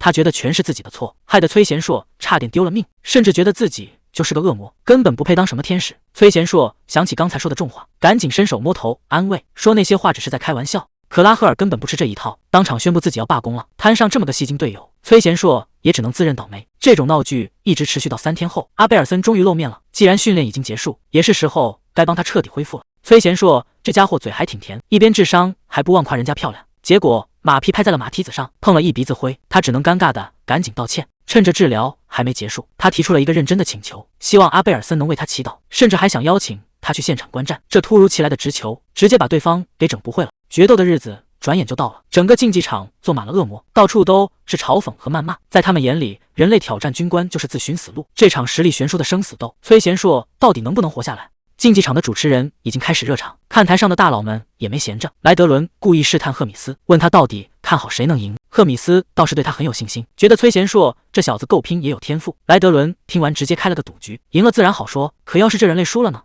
莱德伦露出了残忍的本性，他要求赫米斯到时候亲手杀了他。这赌注玩的实在太大了，输了不光是丢脸，还得搭上一条命。赫米斯面无表情地接下了命令，既然已经没有退路，所有的压力都来到了崔贤硕这边。随着主持人的一声令下，这场不要命的挑战正式开始了。崔贤硕现在感觉状态拉满，不仅等级冲到了200级，还练成了全新的格斗术。虽然熟练度只有可怜的8%，但他觉得自己已经脱胎换骨了。这小子还没开打就开始飘了，盯着看台上的阿贝尔森，满脑子都是赢了之后去约会，气得阿贝尔森当场大喊，让他赶紧把魂儿收回来。就在这时，对手库尔肯终于登场了。这家伙长着个巨大的猪头，浑身肌肉像石头一样硬，光是站那儿就跟座小山一样。莱德伦这下彻底坐不住了，他发现情况有点不对劲，旁边的赫米斯却笑得合不拢嘴，直接提醒他愿赌服输，现在想反悔已经太晚了。赛场上的库尔肯突然发狂，战斗力数值一路狂飙，竟然直接突破了10000大关，这哪是普通的军官，简直就是个杀戮机器。崔贤硕一眼就看出了猫腻，这战斗力长得太不正常了，肯定是背后的恶魔动了手脚。虽然嘴上说这事情变麻烦了，但他眼神里可一点没怂。既然对方不讲武德，那就只能手底下见真章了。随着主持人的一声令下，崔贤硕率先发动了冲锋，这场不要命的决斗正式打响。库尔肯这一棒子要是砸实了，那可真就直接交代在这儿了。崔贤硕心里跟明镜似的，这家伙虽然力气大的离谱，但招式太死板，根本打不着人。只要稳住心态，一直躲，总能让他带到反击的空档。他看准机会，对着那坨肥肉就是一拳。这一记重击绝对够库尔肯喝一壶的。趁着对方还没反应过来，崔贤硕反手又是一记狠的。他这是打算利用速度优势，活活把这个大块头给耗死。刚才那几下重拳竟然没起作用，这家伙的防御力简直离谱。还没等崔贤硕反应过来，库尔肯的反击就到了。仅仅是一次正面的碰撞，崔贤硕的左臂就直接骨折了，这力量差距大得让人绝望。库尔肯看起来跟没事人一样，但崔贤硕并没有打算放弃。虽然受了重伤，但他发现对方的攻击套路其实很好预测，这点伤对他来说还不算什么，只要能看清对方的动作，他就还有翻盘的机会。别忘了你当初是怎么练的，魔力加上武技，这可不只是为了碎大石那么简单。真正的强化战斗是为了取人性命而存在的。你之所以一直赢不了库尔肯，是因为你根本没有杀意，没有杀性的攻击，充其量只是在郭家家。崔贤硕终于想起来了，这种感觉他绝对不会忘。既然是不要命的决斗，那就要抱着必死的决心。既然站在了生死场上，那就别再抱有什么仁慈的幻想。面对这种级别的对手，不抱着杀掉对方的决心，死的那个人绝对会是你。崔贤硕这一拳不再有任何犹豫，所有的魔力和杀意全都灌注在这一击里。这一声怒吼宣告了这场闹剧的终结。莱德伦武技第一式终极拳破坏，这才是真正的杀人技。在绝对的力量面前，库尔肯那引以为傲的防御简直就像纸糊的一样脆弱。全场都被沙尘覆盖，所有人都在问到底是谁赢了。随着烟雾慢慢散去，库尔肯那庞大的身躯、胸口竟然被彻底贯穿，最后的赢家竟然是那个一直被当成弱小人类的崔贤硕。他高举着沾满鲜血的拳头，向所有人宣告了奇迹的发生。这一招简直是在玩命。崔贤硕现在连站稳都费劲，刚才那一拳直接打穿了库尔肯的心脏。全场观众突然疯狂尖叫，库尔肯竟然还站着，这真是个奇迹。还没等崔贤硕缓过神来，身后那股压迫感再次袭来，心脏都被贯穿了。这家伙难道是不死之身吗？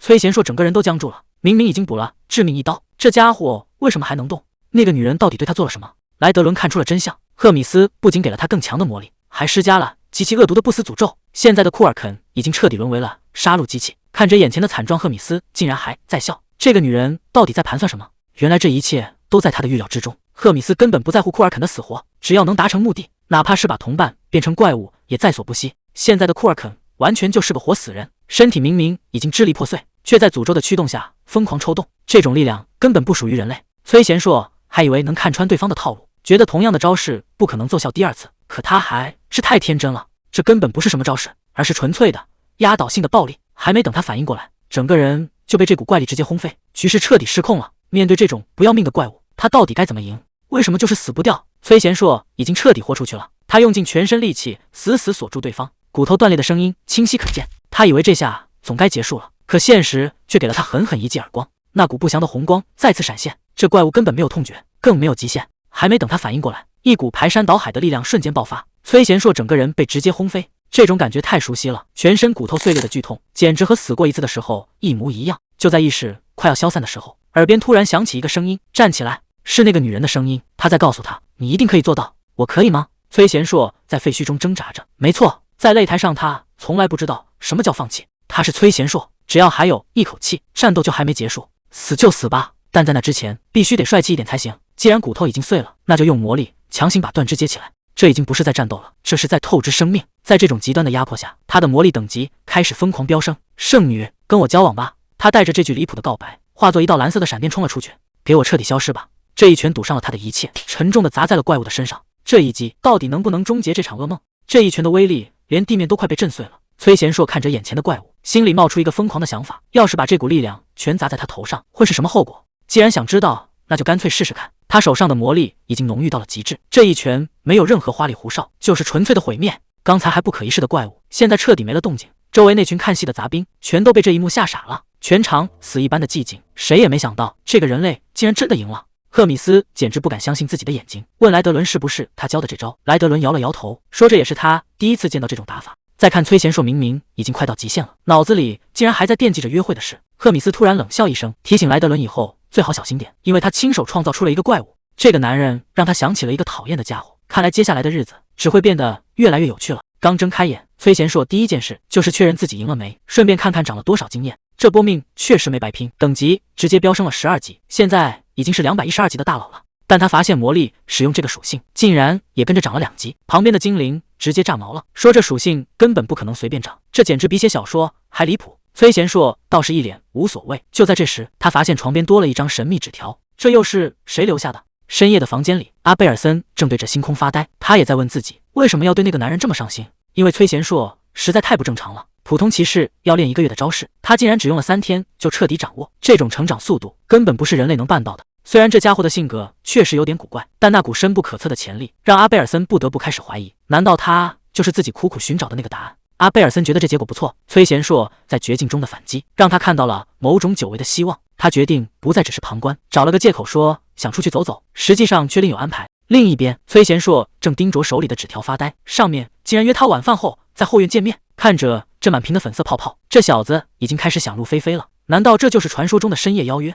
阿贝尔森大半夜不睡觉，竟然主动提出要去散步。其实他心里早就打好了算盘，得亲眼看看这小子到底是不是那个能翻天覆地的人。结果崔贤硕这边已经彻底想歪了，满脑子都是约会和要联系方式，甚至连以后写信的格式都想好了。就在他想入非非的时候，旁边的拉赫尔实在看不下去了，刚想劝他赶紧回屋，却被他一把给揪住了。本来以为是甜蜜的双人约会，结果阿贝尔森身后竟然跟着2个大块头，这哪是散步啊，简直是大型押送现场。他这才反应过来，人家现在可是魔王军的阶下囚。虽然气氛被这2个电灯泡毁了，但阿贝尔森接下来的话直接让他当场定住了。他竟然一眼就看穿了勇者的身份，毕竟在这地方黑头发的人可没几个简单的。既然身份都暴露了，阿贝尔森也大方表示可以回答他的问题。本以为他会问点关于拯救世界的大事，结果这小子脑子里全是粉色废料。他最想知道的竟然是自己到底有没有机会脱单。崔贤硕还在那儿自我感觉良好，结果阿贝尔森看他的眼神已经跟看傻子没什么区别了，这种迷之自信真的让人没眼看。还没等他继续献殷勤，莱德伦突然杀了出来，像个推土机一样冲到跟前，这一嗓子直接把他的粉色幻想给吼碎了。原来是上头那位要见他，而且是现在立刻马上。他心里那叫一个委屈，明明刚才气氛正合适，结果全被这不速之客给毁了。看着他这副没出息的样子，阿贝尔森在旁边直叹气，估计心里已经在怀疑人生了，把拯救世界的希望寄托在他身上，真的靠谱吗？赫米斯发出一阵冷笑，这女人的压迫感真不是盖的。他说崔贤硕这小子命真硬，每次都能从死人堆里爬回来，看来这生命线不是一般的长。他突然问起之前的约定，崔贤硕吓得在那儿直打晃，赶紧回答说只要赢了决斗，不仅能得到大佬的庇护，还能直接升职加薪跟他混。结果赫米斯接下来的话差点没让他当场破防。他说当时只是随口一说，压根儿就没指望他能活下来。不过现在他确实改变主意了，连旁边的莱德伦都点头认可，觉得这小子确实是块当官的料。赫米斯表示不能浪费这种人才，毕竟现在的魔王军到处都缺人，尤其是食堂中队那边已经快要全军覆没了。赫米斯说现在军营里缺肉缺得厉害，这帮恶魔饿极了，连自己人都吃。崔贤硕听完直接愣住了，心想这跟我有什么关系？结果大佬反手就是一个大礼包，直接任命他去管食堂，而且不是一般的管理员，是正儿八经的食堂大总管。赫米斯死死按住他的肩膀，限他2天之内把食堂恢复正常。这哪是升职加薪啊，这分明是把他往火坑里推。看着大佬那副不容拒绝的表情，他除了点头还能说什么？只能硬着头皮接下这烫手山芋。这勇者当的也太憋屈了，刚出门就被系统一顿嘲讽，堂堂勇者竟然成了魔王军的厨子，这要是传出去，以后还怎么再冒险借魂？虽然心里有1万个不情愿，但既然当上了这个官，崔贤硕还是打算干点实事。他推开食堂大门，准备迎接自己的新生活，结果刚一进门就看见个长相抽象的恶魔正蹲在地上啃骨头。他直接走过去问这丑八怪到底在折腾什么。那恶魔显然还没搞清楚状况，竟然还把他当成好欺负的奴隶，甚至还想站起来反杀，觉得这人类是不是活腻歪了？崔贤硕冷笑一声说你这回可真是看走眼了。还没等对方反应过来，他直接一记飞踢把那家伙打得满地找牙。他踩着恶魔的脑袋大喊以后别再叫什么奴隶，要叫我主厨大人。所有人现在立刻给我排好队，这食堂以后我说了算。崔贤硕用系统扫了一眼，这帮食堂兵的战斗力简直没眼看，平均也就2000出头，最强的那个才3500，就这水平还想在魔王军混？更要命的是人数严重缩水，原本300人的编制，现在数来数去竟然连30个都不到。要是2天之内搞不定，赫米斯绝对会亲手送他上路。看着这群烂泥扶不上墙的家伙，他打算先给他们立立规矩，大声问这帮蠢货知不知道现在该叫他什么。结果这帮恶魔根本没把他当回事，有的说他是个垃圾，有的说他是烤肉机器，那个绿皮哥布林更过分，竟然说他是一块会走路的人肉。话还没说完，他直接一脚把那家伙踩进了地缝里，整间屋子都被震得直晃悠。他冷冷地看着这群被吓傻的恶魔，再次重申了一遍以后要叫他主厨大人。崔贤硕直接甩出大佬的委任状，宣布自己现在就是这里的最高长官，谁要是再敢不服，那就要先问问他手里的拳头。顺便他还想搞清楚，原本几百人的队伍怎么就剩这么几个。底下的哥布林小声解释说，因为之前一直没人带头，大家出去打猎的时候全被魔兽吃了。他听完差点没当场气晕过去，这帮家伙脑子里装的难道全是江湖？连最基本的计划都没有就敢去送死？既然要重整食堂，那就要先找个懂行的帮手。他问这帮残兵败将里谁厨艺最好，结果所有人竟然异口同声喊出了一个叫咕噜的名字。看着眼前这个瘦的皮包骨头，连站都站不稳的排骨精，他简直不敢相信自己的眼睛。就这副随时要断气的样子，竟然是这儿最厉害的大厨。虽然心里有1万个槽点，但他还是当众宣布，以后咕噜就是他的副手了。看着这帮歪瓜裂枣狗回个家，他一屁股坐在长凳上开始发愁，2天之内要上哪儿去凑齐200个人。崔贤硕想了一整晚，看来只能用那个最极端的办法了。第二天一早，他就骑着黑狼波出了城。拉赫尔还以为他要靠这只狼去威胁别人，结果他却说这只是保底的备选方案。其实他心里早就打好了算盘，想进他的食堂条件只有一个，那就是得找个听话又好拿捏的，最好是那种随时能被替换掉的倒霉蛋。很快他就锁定了第一个目标，一个战斗力不到2000的绿皮怪。他二话不说，直接一记重拳把对方打得当场怀疑人生，然后才慢悠悠地发出邀请：喂，那个地鼠人，以后跟我去食堂混吧。那家伙显然还没搞清楚状况，刚想站起来放2句狠话，结果又被一记重脚直接踢闭了嘴。崔贤硕冷冷地看着他，说出门在外的讲点礼貌。这下对方总算学会该怎么做人了。崔贤硕这招简直绝了，他蹲下身子开始忽悠那个绿皮怪，说你是第一个被我选中的人，你应该觉得走运才对。接着他开始疯狂画大饼，说魔王军最讲究的就是等级，只要你现在肯加入，那你以后就是食堂里的元老，脏活累活全都能交给手下干。绿皮怪听得一愣一愣的，还没搞清楚什么叫手下，他就抛出了那个终极诱惑，只要你能再找5个朋友过来，以后我保证绝对不揍你。就在多拉斯优雅用餐的时候，手下慌慌张张的闯了进来，说部队里出大事了，大批士兵正在集体消失。他第一反应是有人当了逃兵，甚至还一脸不屑的切着牛排。结果手下带着哭腔说，根本没人想逃跑，他们全被食堂的饭菜勾走了魂。听说新来的厨师是个普通人类，少校还没意识到问题的严重性，只打算随口警告一下，可手下却急得大喊，这事儿恐怕已经彻底失控了。对方的长官这下彻底破防了，整整200个精锐士兵居然全被那个男人给拐跑了，这哪是招兵买马呀，这简直是成规模的挖墙脚。崔贤硕正美滋滋地数着人头，200个名额已经提前达标，他还在那儿感叹脑子好使，就是能少走弯路，正打算收工回家吃大餐呢，结果地面突然开始剧烈震动，一个像小山一样的大家伙正带着满腔怒火朝他走来。看这架势，刚才挖墙脚的事儿怕是瞒不住了。崔贤硕手里的探测器直接罢工了，战斗力数值瞬间冲破5万大关，这玩意儿再测下去非要炸了不可。他心里只有一个念头，这对手根本不是一个量级的，赶紧撤！还没等他迈开腿，一声怒吼差点把房顶给掀翻。对方指名道姓要找他算账，崔贤硕只能硬着头皮停下脚步，看看对方到底想干什么。来的人正是第3连连长多拉斯，他劈头盖脸就是一顿质问，问他到底吃了什么豹子胆，为什么要从他的连队里抠人。崔贤硕这下彻底愣住了，原来那帮新招来的士兵为了凑齐200个人的名额，居然全把自己的同僚给拉过来了，这哪是招兵买马呀，这分明是把人家的老窝给端了。多拉斯直接把他带进了办公室，崔贤硕这下心里直犯嘀咕，果然天底下没有白捡的便宜，这回怕是要被当场清算了。进了屋，他赶紧开始发挥演技，说自己真不是故意来挖墙脚的，只是因为第3连的士兵实在太优秀，他一眼就相中了这些精锐，这马屁拍的那是相当到位。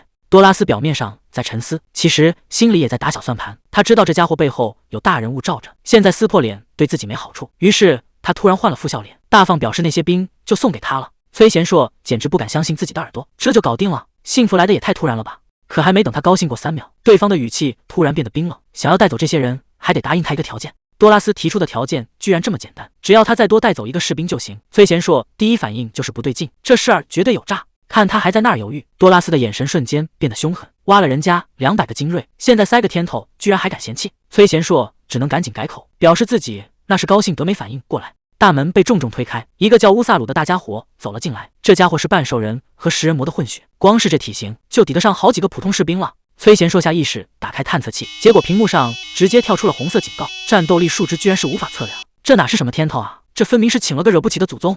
多拉斯倒是挺坦诚，直说这乌萨鲁脑子不太灵光，但只要战斗力够强就行。崔贤硕看着这个铁憨憨，心里虽然有点打鼓，但也只能先收下了。安顿好这个大家伙，崔贤硕立刻召集了所有新兵，他站在高处重新做了自我介绍，不仅是这帮人的心头，还是传说中神兽波波的监护人。底下的士兵们议论纷纷，比起这个看起来不太强的人类，他们显然更敬畏那只黑色的小狗。崔贤硕也懂收买人心，当众给波波喂起了零食，这吉祥物的地位算是稳住了。不过他可不是来带娃的。崔贤硕话锋一转，直接宣布要重组整个连队，一张巨大的架构图甩了出来。这帮散兵游泳的好日子到头了，第3连看来是要彻底变天了。面对这帮脑子不转弯的士兵，崔贤硕想出了个简单粗暴的办法。既然讲道理听不懂，那就直接按战斗力排坐，战力弱的去食堂帮厨，战力强的去前线卖命。看着眼前黑压压的2大方阵，他心里那叫一个得意。左边管饭，右边打仗，分工明确，谁赞成谁反对。话音刚落，人群里就钻出一个绿皮小个子，这家伙举着拳头大喊大叫，说自己不想在食堂待着，他要去打猎，他要吃新鲜的大肉。全场一下子安静了下来，这可是新官上任的第一把火，居然真有不怕死的敢当刺头。崔贤硕可不惯着他，直接朝那个小个子招了招手，既然你这么想吃肉，那就过来咱们单独聊聊。这绿皮小个子还真把自己当盘菜了。结果崔贤硕连废话都懒得说，直接飞起一脚，把他那点不切实际的梦想连带着早饭都给踢飞了。看着躺在地上起不来的刺头，崔贤硕只是淡淡的说了句可惜。这波杀鸡儆猴效果简直拉满，连系统都判定他整顿军纪成功，魅力值和领导力蹭蹭往上涨。他环视了一圈，问还有谁想出来聊聊。底下那帮家伙一个个鸦雀无声，连大气都不敢喘一下，生怕下一个飞出去的就是自己。既然没人再敢有意见，崔贤硕也懒得继续磨叽，他直接挥起拳头下达了死命令，战斗部队立刻全员出发，咱们现在就去野外开荤。带着几百号人马杀进大森林，本想着能大干一场，结果这地方安静的有点诡异，连个魔兽的影子都看不见。旁边的拉赫尔一语道破天机，肯定是波波和乌萨鲁气场太强，把附近的猎物全给吓跑了。崔贤硕这下犯了难，这2位可是队里的顶级战力，总不能为了打猎就把大将给撤了吧？要是真遇上什么狠角色，没了他俩坐镇，这帮新兵蛋子还不得全交代了。就在他担心要空手而归的时候，拉赫尔突然出了个坏主意，他说既然猎物不肯露面，那咱们就直接用诱饵把他们调出来。崔贤硕还没反应过来，咱们连口像样的肉都没有，拿什么去钓魔兽？结果拉赫尔嘿嘿一笑，指了指底下那黑压压的一片，说这不全是现成的诱饵吗？崔贤硕这下彻底没话说了，他真想问问老天爷到底是怎么想的，居然能造出这么个奇葩。崔贤硕突然开始点名，报出的数字还挺讲究，结果这竟然是他穿越前的彩票号码，要是真中了，那可真是亏大了。不过正式要紧狩猎正式开始，他直接派出了手下的头号猛将，让对方去抓那个14号。可谁能想到，这所谓的精锐部队战斗方式竟然是把队友当炮弹。这个布林还没反应过来，就已经飞向敌阵了，用弱兵当诱饵引诱野兽，这种损招也就他能想出来。为了防止这帮小兵迷路，他甚至还贴心的让人去生火引路。可旁边的拉赫尔看不下去了，这么扔出去真的不会摔死吗？他倒是一脸淡定，觉得6个人里能活一个就算成功。这下连魔族士兵都坐不住了，觉得这个人类简直比恶魔还残暴，甚至都想集体跑路。可还没等他们逃走，被扔出去的倒霉蛋就撞上了硬茬。这下狩猎目标终于现身了，诱饵计划大成功。这个布林叫得越惨，猎物上钩就越快。崔贤硕已经在旁边看准了时机，就等着最后补一刀拿个奖励。可谁知道手下的猛将实在太积极了，乌萨鲁这一拳下去，别说补刀了，连怪物的影子都找不着了。看着满地的碎渣，崔贤硕这下彻底傻眼了。本来还指望能加个餐，结果这帮家伙下手太重，连口肉都没给他剩下。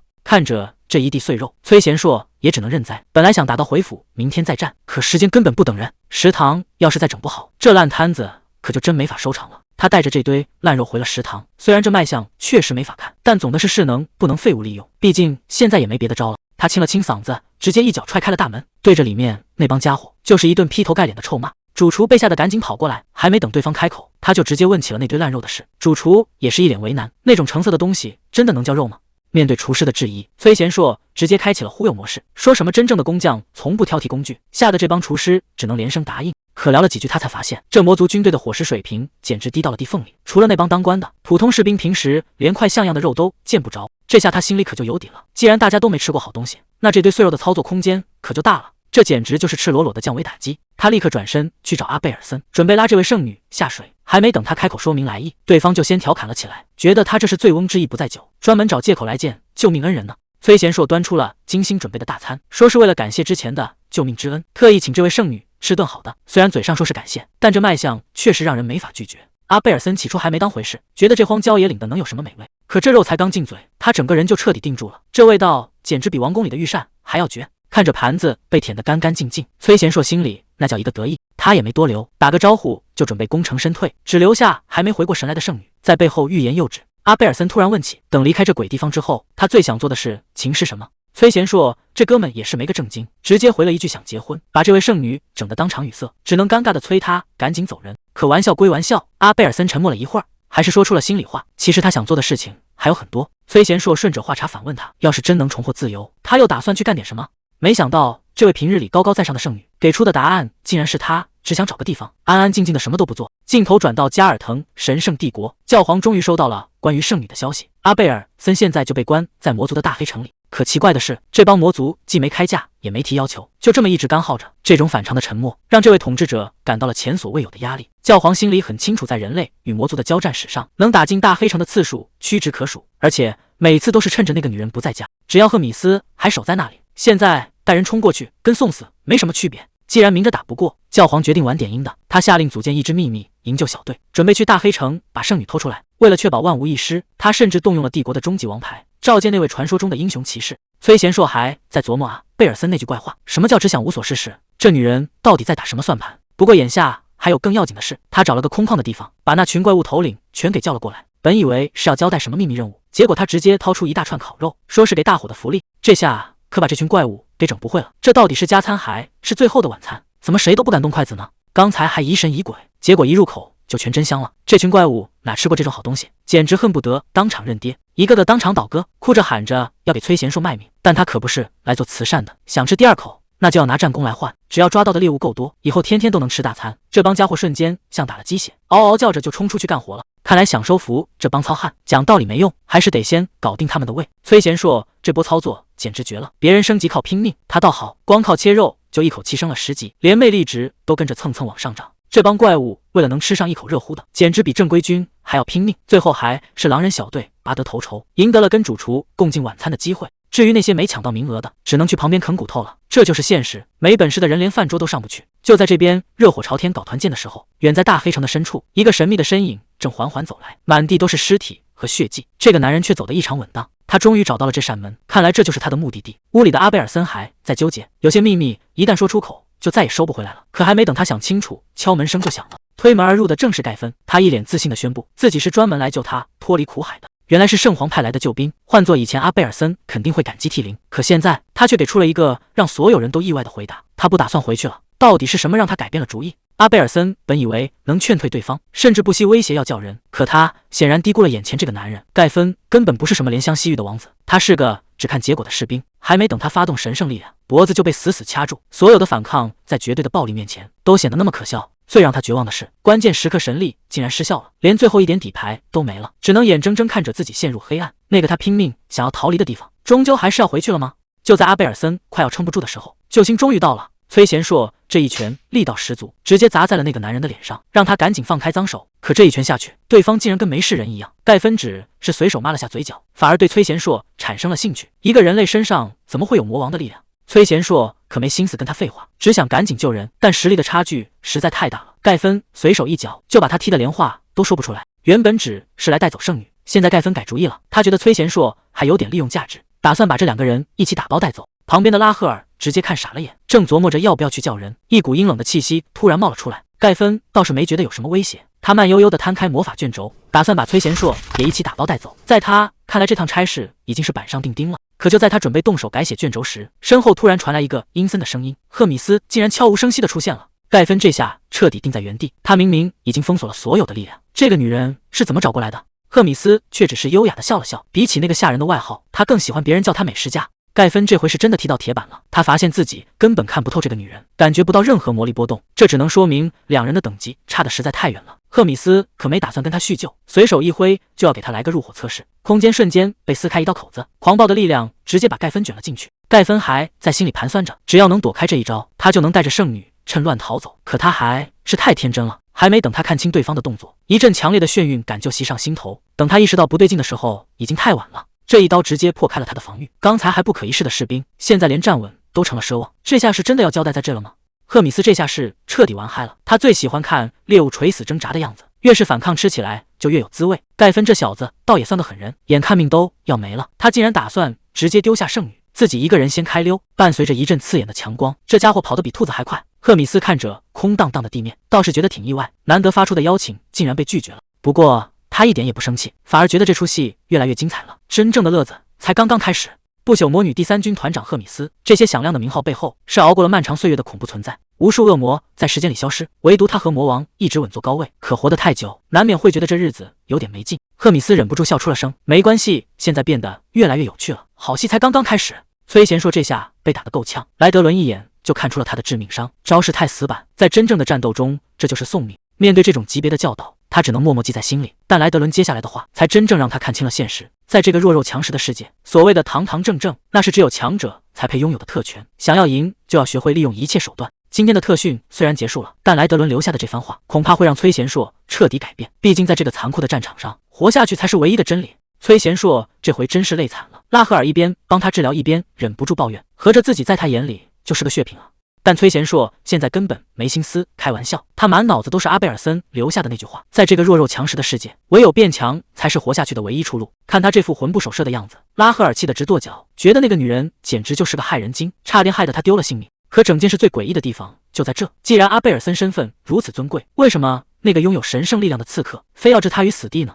崔贤硕现在只想赶紧逃跑，可拉赫尔根本不打算放过他，直接指着鼻子骂他见色忘友，甚至还放狠话要追到他家里去。谁能想到刚才还嘴硬的男人转头就彻底崩溃了，趴在桌子上哭得毫无形象，甚至开始幻想下辈子当只招财猫，连自家的宠物都看傻眼了。到底发生了什么，能让一个硬汉变成这副德行？其实就在半小时前，赫米斯找到了他。赫米斯最近觉得日子太清闲，想找点乐子解解闷，于是他给崔贤硕下了个死命令，1个月内必须干掉1名少校。这简直是让他去送死。崔贤硕当场就懵了，毕竟等级差距摆在那，这根本就是不可能完成的任务。9000战斗力的去挑战少校，这哪是找乐子，这分明是要他的命啊！虽然等级升得挺快，但少校级别的战力依然是一座翻不过去的大山，4万多的平均战力，短时间内根本没法追上。就在发愁的时候，他看向了身边的波波，这家伙的战力居然是无法测量，要是让他上场，说不定真能把少校给办了。可转念一想，决斗不是的1对1吗？等等，指挥官当时到底是怎么说的？拉赫尔提醒他，原话指是在1个月内打败少校，可没说非要是公平决斗。他这下彻底悟了，只要能赢下毒还是暗杀都不重要了。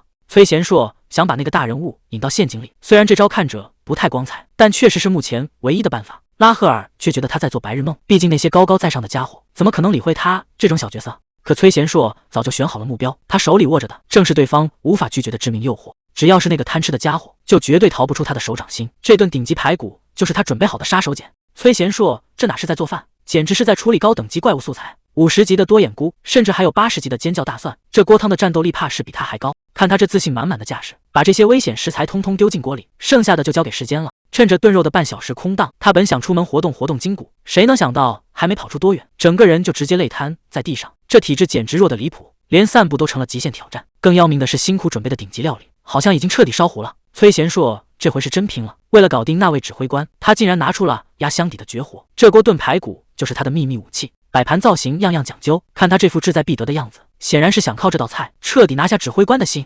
这一口下去简直太香了。多拉斯正美滋滋的享受着大餐，心里还在佩服自己的英明决定，把那个麻烦精送给崔贤硕，真是甩掉了一个大包袱。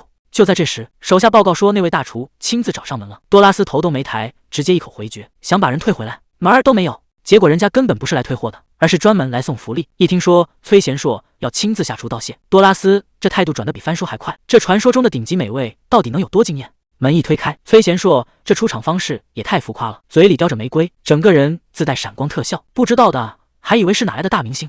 多拉斯直接定在原地，还没等他反应过来，崔贤硕已经端着神秘大礼走到了面前，说是为了感谢之前的关照，特意准备了一份谢礼。这可是顶级大厨亲手做的排骨，盖子一掀开，那色泽简直绝了。菜一上桌，多拉斯就彻底坐不住了，这香味简直是在勾魂。他迫不及待地尝了一口，这下算是彻底沦陷了。看着对方这副吃相，崔贤硕心里已经有了底，只要这道菜一出手，什么厨神不厨神的，多拉斯根本不可能抵挡得住。多拉斯整个人都快飘起来了，他从来没吃过这么绝的东西，甚至怀疑这根本不是人类能做出来的，这哪是在做饭啊，这简直是在变魔术。趁着对方还没回过神，崔贤硕顺势提出了邀请，以后新出的菜都请长官来试吃。多拉斯想都没想就答应了，这下算是彻底把他拿捏住了。在外人眼里，崔贤硕现在可是长官身边的红人，甚至被嘲笑是多拉斯养的宠物。他不仅没生气，反而表现得唯唯诺诺，卑微到了骨子里。可这大厨真不是好当的，为了应付这帮难搞的家伙，他已经拼到了身体的极限，刚一出门就直接瘫倒在地，这代价简直大得离谱。但这可不是在卖命，而是他精心布置的陷阱，只要能让对方彻底放松警惕，这点苦又算得了什么？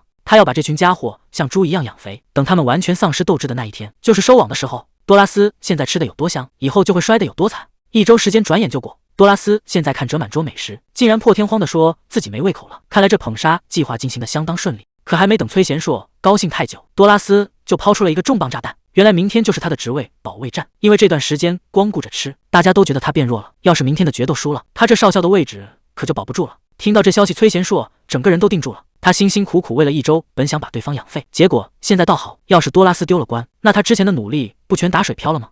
偏偏多拉斯还觉得他是福星，非要拉着他去现场观战。崔贤硕现在真是哭笑不得，只能硬着头皮祝对方旗开得胜。这出戏到底该怎么收场？到了决斗这一天，整个竞技场都被围得水泄不通，大家都在等着看这场职位争夺战，气氛简直燃到了顶点。可看台上的崔贤硕却一点也笑不出来，他现在心里全是后悔，之前为了计划拼命投喂，结果把长官喂得连路都走不动了，这副样子上场不是送人头吗？就在这时，现场的气氛突然变得严肃起来。第3魔王军的上校罗伊格尔亲自坐镇，看来这场决斗的级别比预想的还要高出不少。随着裁判的一声令下，双方选手正式就位，到底是保住官职还是彻底玩完？崔贤硕的计划马上就要见分晓了。看看人家的对手，浑身肌肉，杀气腾腾；再看看咱们这位多拉斯，居然连上个台阶都要用爬的，这哪是来决斗的，简直是来搞笑的吧？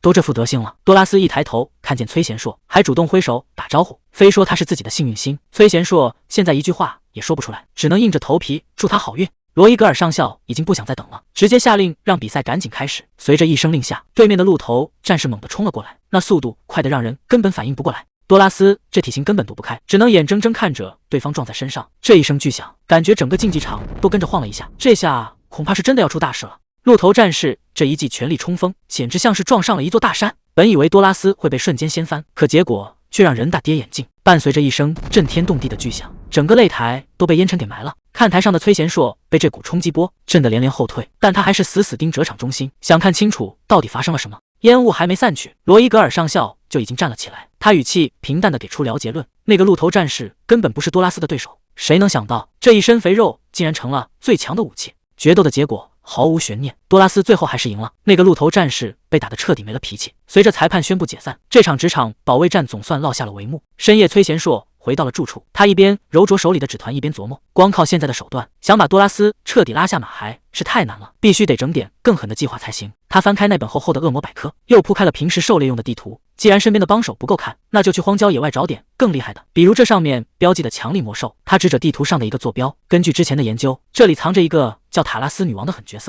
这张地图可不简单，那是崔贤硕的部下们用命才换回来的情报，上面详细标注了各种魔兽的领地，每一个坐标都透着危险的气息。旁边的拉赫尔一看这架势，吓得声音都变了。他猜到崔贤硕要干什么疯狂的事，赶紧想拦住他。可现在的崔贤硕根本听不进去，他心里早就有了主意。既然多拉斯那个胖子强得离谱，那就找个比他更狠的魔兽去对付他。俗话说得好，敌人的敌人就是朋友。只要能把这头怪物引出来，让他跟多拉斯狗咬狗，那接下来的戏可就有看头了。3天时间，拉赫尔把魔兽百科全书全背下来了。虽然嘴上一直在抱怨，但脑子确实好使。崔贤硕指着地图上的第一站，还没等他把目标描述完，拉赫尔就开启了学霸模式，连这种魔兽的古代称呼都信手拈来。他建议直接跳过这个目标，因为这种大虫子根本不爱打架，找他们纯属浪费时间。看着他在那得意的自夸，崔贤硕表面上只是随口敷衍，心里却在盘算，看来带个傻瓜出门，偶尔还真能派上大用场。既然拉赫尔也说不准，那钢铁鳞片的魔兽到底在哪？崔贤硕干脆不找了，直接选了个最简单粗暴的办法。他对着身后那群怪物下令，全员出动，不用留活口，抓到什么就能吃什么。这话一出口，这群饿疯了的家伙彻底燃起来了。哥布林带头冲在最前面，嘴里还喊着要吃大餐。原本的狩猎瞬间变成了狂欢。对这群怪物来说，只要崔贤硕一松口，这整片森林就全是他们的自助餐厅。手下这群怪物杀得正起劲，可崔贤硕却怎么也高兴不起来，因为闹出这么大动静，这片领地的首领居然还没露面。他以为今天算是白忙活了，正打算让全员撤退生火做饭，谁能想到就在大家最放松的时候，脚下的地面突然剧烈震动起来。这动静可不是闹着玩的。崔贤硕猛地停住脚步，死死盯着森林深处那双巨大的红眼。等了整整1天，真正的狠角色终于射得现身了。传说中的尼德拉克龙，这头巨龙的战斗力居然是无法测量，周围的人全都被吓破了胆，拼了命地四处逃窜。可崔贤硕却站在原地一动不动。他看着眼前这个庞然大物，不仅没害怕，反而笑得越来越兴奋。只要拿下这头龙，打败多拉斯就不再是梦了。画面一转，来到了赫米斯的宫殿，已经整整3周没有崔贤硕的消息了。他总觉得哪里不太对劲。赫米斯盯着身边的莱德伦，语气冰冷地问：“你是不是背着我，偷偷教了他什么不得了的东西？”赫米斯总觉得莱德伦在背后搞小动作，可莱德伦却一口咬定大家都在老老实实训练。至于崔贤硕能不能打赢大将，他的回答很干脆，根本没戏。莱德伦接着又补了一句，说崔贤硕最近跟多拉斯大将混得很熟。赫米斯这下彻底没话说了，本来是派他去打架的，结果他倒好，居然跑去跟人家交朋友了。看着赫米斯那副意味深长的笑容，就知道事情变得越来越有意思了。而在多拉斯大将的房间里，这位狠角色正对着一盘肉疯狂输出。看来崔贤硕是彻底抓住了他的胃，这一招不战而屈人之兵，玩的确实是高。多拉斯大将吃得心满意足，还打了个响亮的饱嗝。可崔贤硕却在一旁唉声叹气，说这顿饭可能就是最后的晚餐了。这话可把多拉斯吓得不轻，赶紧问到底出了什么大事。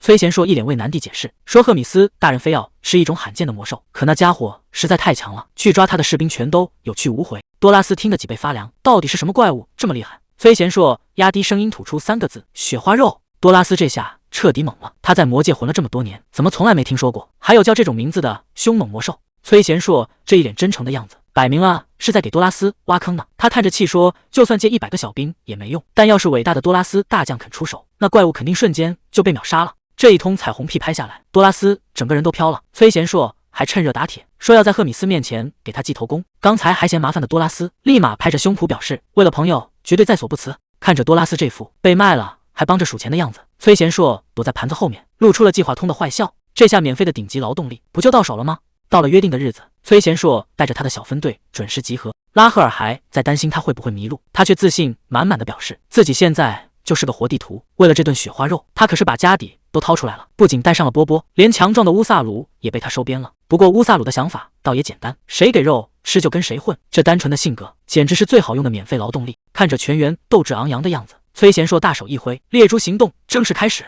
大部队已经深入森林腹地，士兵们私下里议论纷纷，这次猎杀魔兽的任务竟然连多拉斯少校都惊动了。这位少校显然对野外没什么好感，一路上除了抱怨就是喘粗气，看来养尊处优的日子过惯了，根本受不了这种苦。多拉斯骑在巨兽背上询问进度，崔贤硕在前面带路，心里却在暗自警惕，这个女人远比外表更强悍，绝对是个危险人物。整整500名精锐全副武装，这种规模的围剿，那个叫尼德拉克的怪物真的还有胜算吗？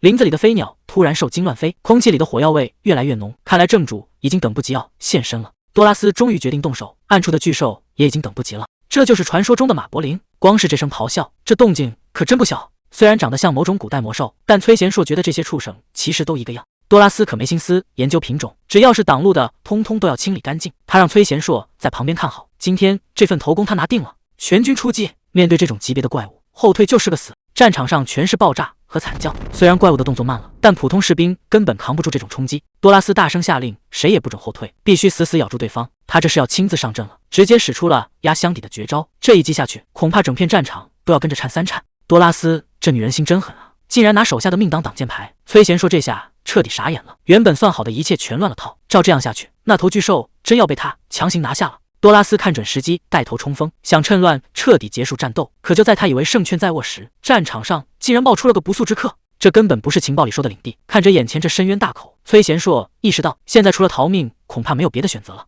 谁能想到，这怪物竟然是希尔法布？他张开那张满是獠牙的大嘴，压迫感简直要溢出屏幕了。原本以为这家伙性格温顺，现在看来我们是彻底闯进他的领地了。多拉斯大喊着让所有人撤退，可那些动作慢的根本跑不掉，眼看局势就要失控了。崔贤硕知道现在没退路了，他直接冲向了最危险的地方，哪怕情报有误，他也打算硬碰硬试一试。雷德伦武术第一式，这一招使出来的瞬间，连多拉斯都愣住了，这小子到底藏了多少实力？事到如今，你竟然还敢说是我的错？那就先接下这一招再说。战场上已经彻底乱成一团，这些家伙还在喊着什么荣耀，结果转头就被打得满地找牙。多拉斯怎么也没想到，自己竟然会被一个人类算计，这种屈辱简直比死还难受。这种被当成虫子戏耍的感觉，让他彻底失去了理智。崔贤硕，你今天必须死在这！魔法阵开启的瞬间，整片战场都要变天了，这股力量根本没人能控制住。崔贤硕还没反应过来，就被卷进了能量中心。拉赫尔大喊着让他快跑，可现在到处都是爆炸，根本没地方躲。他难道要死在队友手里？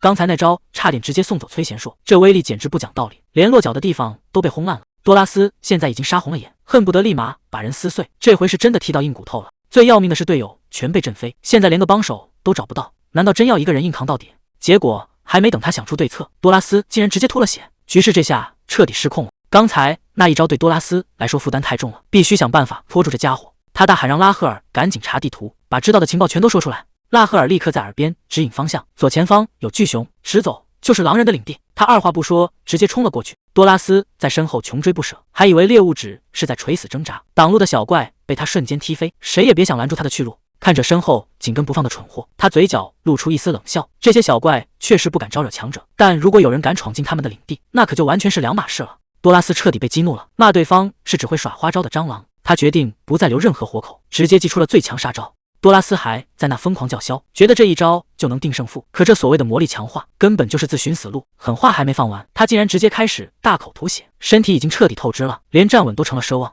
崔贤硕一脸淡定地看着这头巨兽，终于露出了底牌。原来他早就到了极限，这场猎猪行动要收尾了。刚才还不可一世的多拉斯，现在居然转身就跑，一边逃命还不忘放狠话，说下次一定要找回场子。崔贤硕可没打算放过他，直接一个加速追了上去。现在攻守之势彻底逆转，猎人变成了猎物。多拉斯还觉得人类的拳头没用，在那嘲讽崔贤硕太天真，可他根本不知道这一拳下去会有什么后果。崔贤硕终于祭出了最强杀招，这一记第7型从天而降，威力大到像是要把地面震碎。本以为这一击能彻底结束战斗，可谁能想到多拉斯竟然硬生生扛了下来。他不仅没有倒下，反而还在那疯狂叫嚣，嘲讽崔贤硕太小看他了。就在双方僵持不下的时候，战场上突然响起了清脆的脚步声。赫米斯终于亲自现身了，他显然对这场闹剧非常不满，随手一挥就是毁天灭地的爆炸。这根本不是一个量级的战斗，崔贤硕直接被掀翻在地，整个人都被震得有点懵。他怎么也没想到半路会杀出这么一个狠角色。最离谱的是多拉斯，这货居然当场心态崩了，哭着喊着求指挥官救命，哪还有半点兽人战士的样子。可赫米斯只是冷冷的让他闭嘴，眼神里写满了嫌弃。赫米斯现在显然已经失去了耐心，他觉得手下的将领简直是耻辱，在这种节骨眼上居然被一个人类逼到了绝路。眼看他就要亲自动手清理门户，崔贤硕却突然杀了出来。他顺着赫米斯的话大声嘲讽，这种货色确实不配当什么将领，因为他早就已经是我的手下败将了。这一记重踢是大力沉，直接把多拉斯踹飞了出去。可让人意外的是，赫米斯被溅了一脸血，却完全没生气，反而还饶有兴致地笑了起来。他似乎发现了一个更有趣的猎物。赫米斯并没有继续动手，而是示意崔贤硕跟他走一趟，看来他有很多话想问清楚。两人很快来到了那座华丽的城堡，在奢华的办公室内，他饶有兴致地复盘着刚才的战斗，甚至开玩笑说想撬开崔贤硕的脑袋，看看里面到底装了些什么奇思妙想。崔贤硕只能尴尬地站在原地，毕竟面对这种级别的怪物，任何多余的动作都是多余的。好在赫米斯并没有真的打算动手，他承认崔贤硕这次赢得很漂亮，虽然过程跟他预想的完全不同，但结果确实让他很满意。不过这并不代表他可以高枕无忧。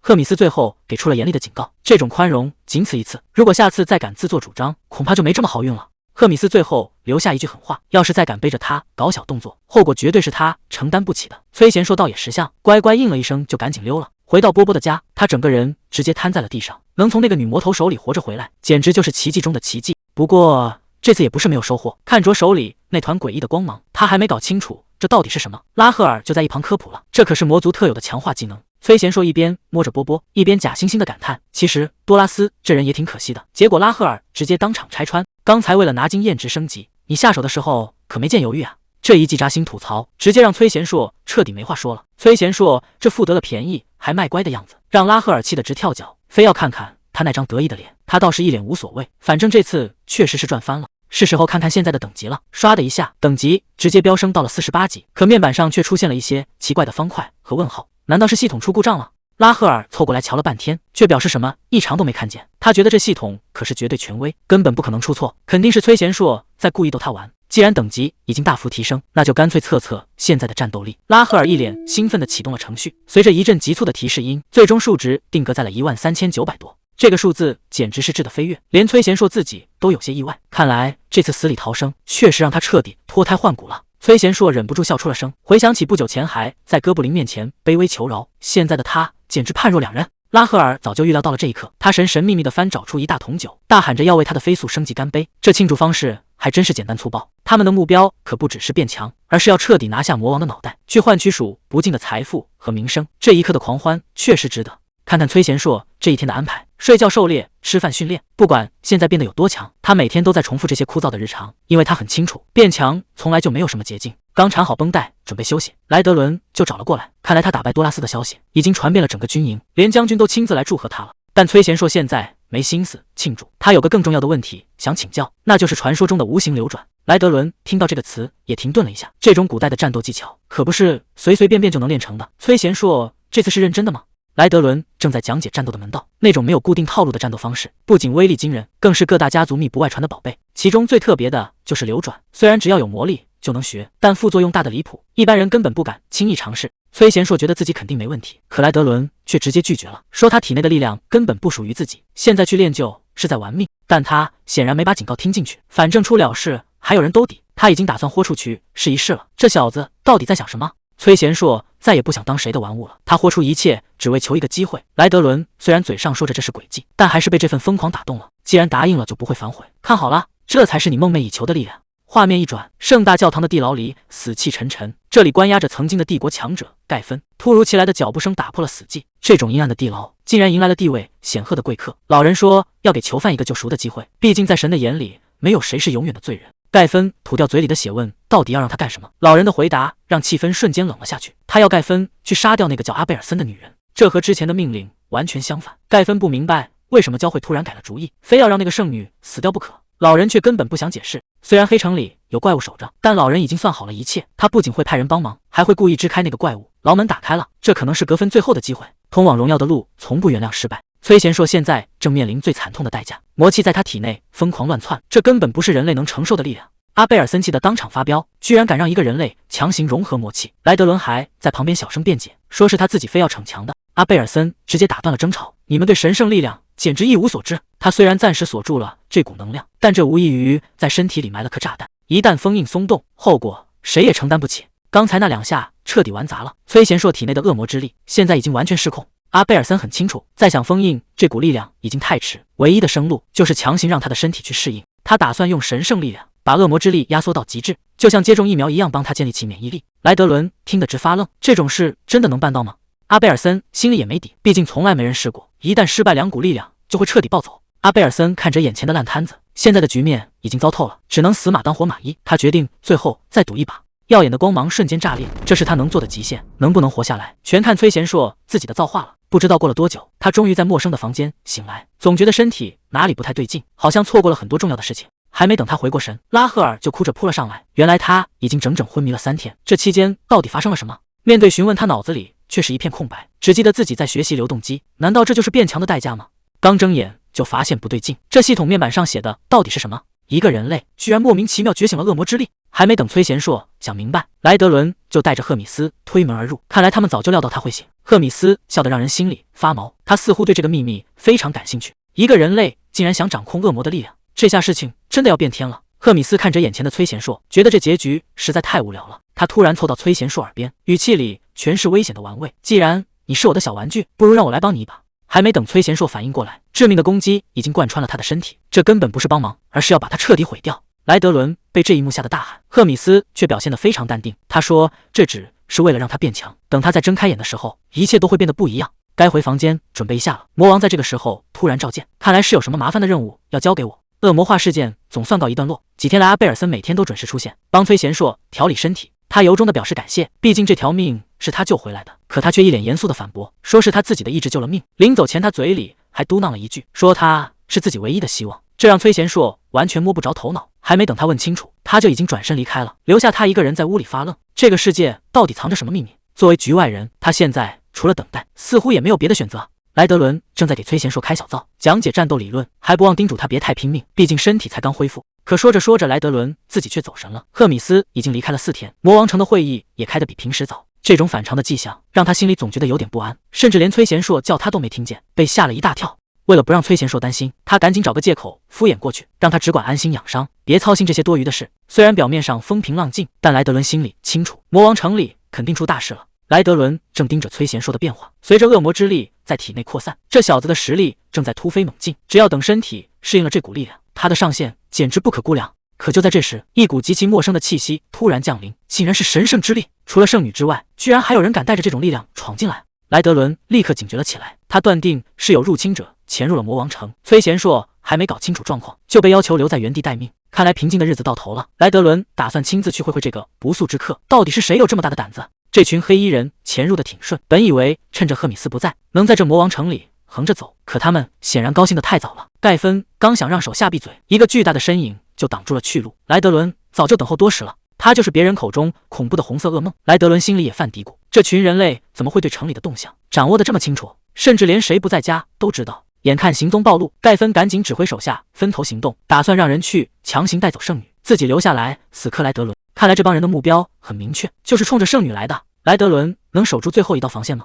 莱德伦正陷入两难的境地，对付这4个入侵者倒是不难，可要是想一边打架一边拦住想溜走的人，他一个人实在分身乏术。就在这时，崔贤硕竟然不听命令跟了过来。莱德伦虽然嘴上在骂他，但心里却松了一口气，这小子的出现简直是场及时雨。既然敌人的目标是圣女，那就只能分头行动了。莱德伦把随身项链塞给崔贤硕，让他立刻去救人，这东西就是他在城里的通行证。交代完这一切，莱德伦转身挡住了敌人的重剑。现在他终于可以放开手脚，好好教训这帮不知好歹的人类了。莱德伦彻底爆发了，他一边死死拖住眼前的敌人，一边大喊让崔贤硕赶紧行动。崔贤硕心领神会，头也不回地冲向了走廊深处。领头的盖芬这下彻底慌了，他意识到崔贤硕是要去破坏计划，赶紧歇斯底里地指挥手下拦截，绝不能让这小子跑掉。可莱德伦哪会给他们机会？他像座大山一样横在路中间，没有团长的允许，谁也别想从这里带走圣女。莱德伦直接使出了压箱底的杀招——武术第7式粉碎机。这一拳的威力是要把眼前的障碍全部清空。莱德伦在那边打得天崩地裂，崔贤硕正一路狂奔。谁能想到这种时候，系统竟然刷出了一个紧急任务？任务内容看得他心里发毛，居然说有一群邪恶的人类正冲着圣女阿贝尔森的命来，而且给的积分奖励多得离谱。崔贤硕现在满脑子都是问号：人类为什么要对自己人下手？这任务背后的水到底有多深？可眼下救人才是第一位的。他猛地冲进房间，对着一脸懵的阿贝尔森大喊：别发愣了，快跟我走！那帮人类已经杀进来了。还没等他想明白怎么回事，外面已经彻底乱成了一锅粥。魔王城的守卫们正拼死抵抗，他们接到了莱德伦的死命令，就算全部战死也要拦住入侵者，给圣女争取最后的逃生机会。情况已经万分紧急，守卫大喊着让崔贤硕赶紧带人走。崔贤硕也顾不上什么礼节了，一把拽住阿贝尔森的手臂。阿贝尔森还没搞清楚状况，就被他直接带着飞奔出去。现在可不是解释的时候，晚走1秒大家都要交代在这。魔族第3军团的大人物登场了。上校罗伊格尔正坐在高位上发牢骚，他觉得堂堂魔族将军竟然输给人类，简直就是个天大的笑话。这家伙看起来挺威风，其实心里100个不情愿，正打算赶紧结束会议去躲清静，结果门外突然传来了急报。哥布林连滚带爬的冲了进来，带回了一个让全场炸锅的消息：那个传说中的人类厨师找上门了，手里还拿着莱德伦将军的项链。更离谱的是，这人类居然说有人在围攻魔王城，目标就是那位圣女阿贝尔森。罗伊格尔还没转过弯来，正主已经直接杀到了他面前。罗伊格尔显然没听明白，他让崔贤硕把刚才的话再说清楚。崔贤硕也没废话，直接甩出了那个惊人的情报：莱德伦发现有人类要刺杀圣女。罗伊格尔听得一头雾水，人类为什么要杀自家的圣女？他刚想让崔贤硕冷静点慢慢说，结果话还没说完，一股强烈的杀气就锁定了这里。罗伊格尔反应极快，对着所有人大喊快趴下，紧接着就是一声惊天动地的巨响，整座建筑瞬间被炸开了花。这帮人类竟然真的杀过来了，现场彻底乱成了一团。罗伊格尔彻底懵了，他看着眼前的废墟，怎么也想不通这帮人类在搞什么，居然真的要对自己国家的圣女下死手。突如其来的袭击让这群守卫彻底乱了阵脚，他们怎么也没想到，竟然有人类敢直接杀进来，而且目标直指圣女。崔贤硕的速度实在太快，罗伊格尔的束缚阵法根本跟不上，眼看防线就要被彻底撕碎，对方这下是真的慌了。盖芬看着倒下的同伴，嘴里说着可惜，脸上却全是藏不住的嘲讽，这家伙根本没把人命当回事。莱德伦终于意识到，眼前这股力量深不可测，神圣与魔力竟然达到了平衡，这完全就是人类口中的英雄级别。死到临头还敢这么狂，觉得没了帮手就能稳操胜券。莱德伦冷笑一声，真正的胜负现在才要开始，只要把你拿下，剩下的杂兵根本不足为虑。这家伙显然是有备而来。莱德伦意识到对方摸清了底细，连指挥官不在都知道，这群人到底还知道多少秘密。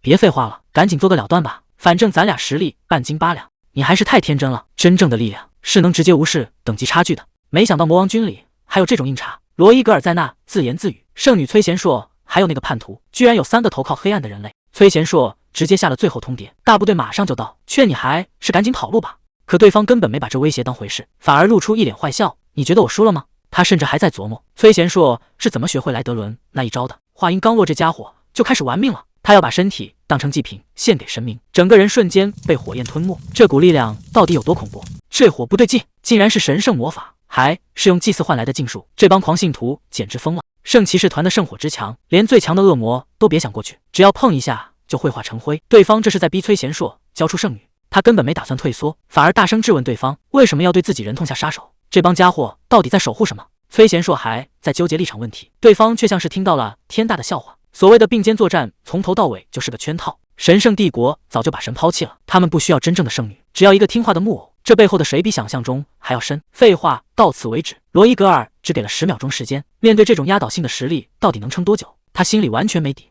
既然已经没有退路，那就只能豁出去了。崔贤硕开启了第1阶段，绽放。阿贝尔森急得大喊：“快住手！你的身体根本扛不住这种力量。”可现在如果不拼，两个人都得死在这。他直接强行推向第二阶段，全盛绽放。莱德伦曾经警告过他，这一招越往后威力越大，但也越危险，绝对不能轻易尝试。可现在的崔贤硕已经顾不上那么多了。崔贤硕这脾气是真的倔，不彻底掌握这一招，他绝不肯罢休。哪怕莱德伦已经劝了无数次，他还是决定要强行突破。倒计时已经开始了，身体早就到了崩溃的边缘，每一步都在挑战极限。但他脑子里只有一个念头，就是再往前跨出那一步。拉赫尔在旁边急得大喊，这招根本不是他现在能碰的，强行使用的后果谁也担不起。可他现在完全屏蔽了外界，眼里只剩下眼前的目标。就在这生死一瞬，他终于抓住了那种感觉。流转之气第3阶段，落花。这股力量到底有多恐怖？崔贤硕这次是真的拼命了，他让罗伊格尔把增益拉满，一点都不要停。对面这下彻底坐不住了，一个人类居然能掌握这种力量，看来今天确实踢到硬骨头了。他根本不打算废话，上来就是一记重拳。这股漆黑的气息竟然已经达到了第3阶段。虽然搞不懂人类怎么会有恶魔之力，但这种爆发肯定维持不了太久。他能不能在极限到来前解决战斗？这家伙还以为稳操胜券，觉得只要拖时间就能赢。可惜他算错了一件事，谁能想到崔贤硕不躲也不闪，直接拿手腕硬刚锋利的剑刃。这种玩命的招式简直闻所未闻。趁着对方还没反应过来，这一记重拳直接让他怀疑人生。罗伊格尔还在那不停的叫嚣，骂他是被恶魔诱惑的叛徒。崔贤硕现在确实快撑不住了，身体已经彻底到了极限。莱德伦曾经亲口警告过他，这种力量是在透支生命，一旦强行开启，身体就再也无法恢复了。但看着眼前的阿贝尔森，他哪里还顾得上什么后果？哪怕这一下真的会丢掉性命，他也绝对不能倒在这里，管他什么后果。崔贤硕现在只想彻底爆发，谁在乎那些条条框框？身体早就到了极限，就算现在停下，这副躯壳也要彻底散架了。既然没法回头，那就只能一条路走到黑。恶魔与神圣的力量在体内疯狂交织，他这是要拿命去赌一个未来吗？现在的崔贤硕就像个火药桶，神圣力量一旦灌进去，他的身体会立刻炸成碎片。阿贝尔森只能绝望的祈祷，求神别在这个时候带走他。但他根本没打算停下。莱德伦的武技在这一刻彻底爆发，这是在用命换输出啊！罗伊格尔还在冷嘲热讽，觉得这种打法简直是自寻死路，甚至还想以神的名义审判他。第一式全毁，这一击下去不是你死就是我亡，这疯子真的打算同归于尽吗？对面的罗伊格尔冷笑一声，觉得崔贤硕这一拳软绵绵的，简直是在浪费时间。莱德伦武技第一式全毁，无数拳影瞬间把对手淹没，这已经不是在打架了，这是要把对方彻底撕碎。刚才还一脸不屑的家伙，现在只能在拳语中怀疑人生。罗伊格尔彻底看傻了，他怎么也没想到崔贤硕竟然能把多种禁术融合在一起，这一击的威力简直是要把整个空间都给炸碎。烟尘散去，胜负已经分出来了，但崔贤硕的情况却糟糕到了极点，他再也撑不住了，身体像断了线的木偶一样倒下。阿贝尔森惊叫着冲了过来，崔贤硕。当他接住那个冰冷的身体时，整个人都愣住了，他现在的状态难道已经没救了吗？崔贤硕现在已经快没气了，阿贝尔森抱着他拼命哀求，求他一定要撑住，只要再坚持一下就好。可那个罗伊格尔根本不打算放过他，他承认自己之前看走了眼，像崔贤硕这种怪物绝对不能让他活着离开这里。就在死神要降临的一瞬间，一只大手死死扣住了罗伊格尔的脸，这股恐怖的压迫感是莱德伦感到了。抱歉啊，我来晚了。莱德伦的声音冷得让人发凉，紧接着就是骨头碎裂的声音。刚才还嚣张的家伙，现在只能发出最后的惨叫。莱德伦随手把那个废人扔到一边，刚才那一招虽然赢了，但代价实在太大了。他转头看向阿贝尔森，这小子还有救吗？崔贤硕现在只剩下最后一口气，阿贝尔森拼了命地想要留住他的灵魂，他心里不停地呐喊：你绝对不能死，你的使命还没完成呢。与此同时，魔王城的干部会议已经开了5天。赫米斯看着桌上的甜点，满脸嫌弃。大老远把他叫过来，就用这种破玩意儿招待。旁边的同僚实在忍不住了，有的吃就不错了，赶紧塞进嘴里闭嘴吧。魔王军的干部会议简直就是大型吵架现场。这位曾经的人类勇者普贤雅，现在的脾气可是一点都没变小，他恨不得直接撕烂对面那张嘴。要不是魔王定下了军团长之间禁止私斗的死命令，这里早就变成一片废墟了。就在火药味最浓的时候，一个传令兵连滚带爬的冲了进来，出大事了！加特伦帝国竟然在这个时候发动了突袭，整整4名英雄级别的骑士，魔王军现在损失惨重。赫米斯听完却突然笑了起来，会议时间刚提前，人类就精准的打上门了。这世上哪有这么多巧合？看来魔王军的高层里出了个了不得的内鬼啊！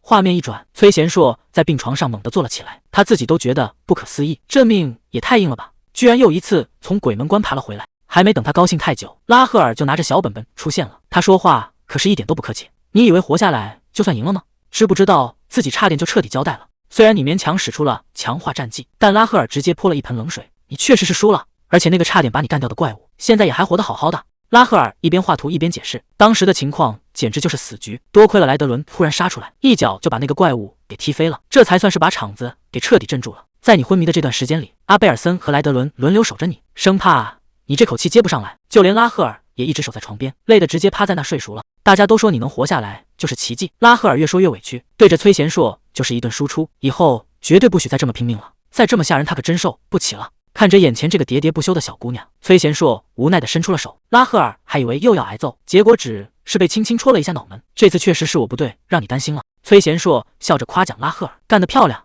他伸手轻轻戳了戳他的额头，这突如其来的温柔让拉赫尔一时间没反应过来。几个小时后，温馨的气氛荡然无存。莱德伦正对着崔贤硕疯狂说教，这种不要命的打法，他绝对不会允许有第二次。崔贤硕只能老老实实低头认错，毕竟这次能捡回一条命，全靠赫米斯及时出手相助。莱德伦越说越起劲，这已经是他说出来的第189遍了，就连旁边的赫米斯都听不下去了。他正忙着跟大狼狗亲热，崔贤硕赶紧转移话题，问起刚才那个重要的会议怎么样了。不提会议还好，一提会议，赫米斯直接炸了锅。老娘的部下在外面被打得落花流水，你居然还有心思关心什么会议？他直接撬掉了会议赶了回来。赫米斯一脸淡定地表示，魔王大人可能会有那么一点点生气，毕竟他为了救人直接放了魔王的鸽子。这话可把崔贤硕和莱德伦吓得够呛，这哪里是一点点生气，这简直是要大祸临头了。可赫米斯根本不在乎这些，他现在满脑子都是崔贤硕，一个区区队长级别的人类，竟然能完美控制他注入的恶魔之力，这简直打破了所有常识。赫米斯突然翻起了旧账，提起当年逃到这个世界，还有魔王亲自定下的那场盟约。他说自己一直忠心耿耿，就是因为看准了魔王的立场。可现在的情况却让他看不懂了。特格里德显然没耐心听这些，他直接打断了对方，问他到底想说什么。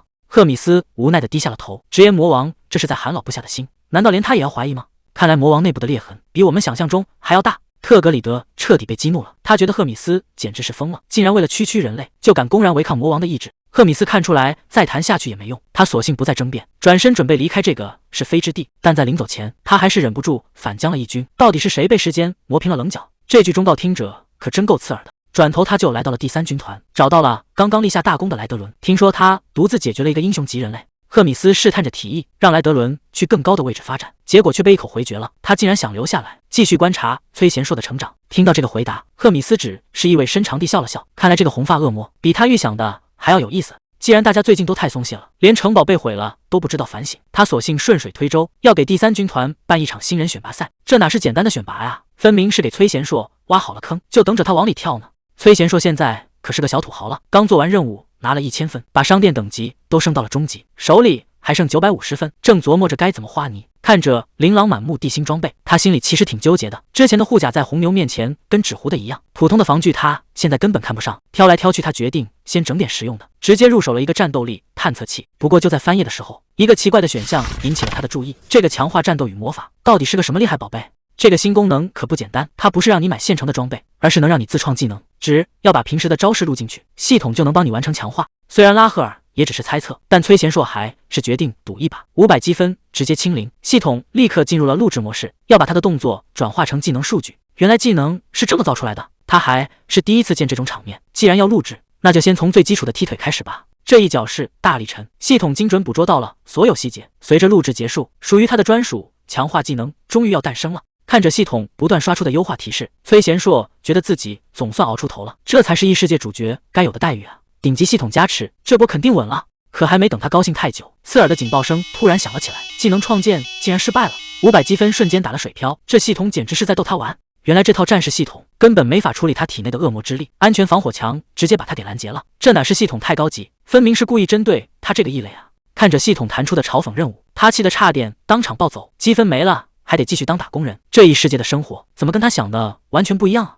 这破系统坑钱真是不眨眼，500积分说没就没。崔贤硕这下是彻底没辙了，既然系统指望不上，那就只能找个真大佬带路了。他二话不说，直接找上了莱德伦，上来就是一个五体投地。既然积分已经打了水漂，那这大腿今天必须得抱死。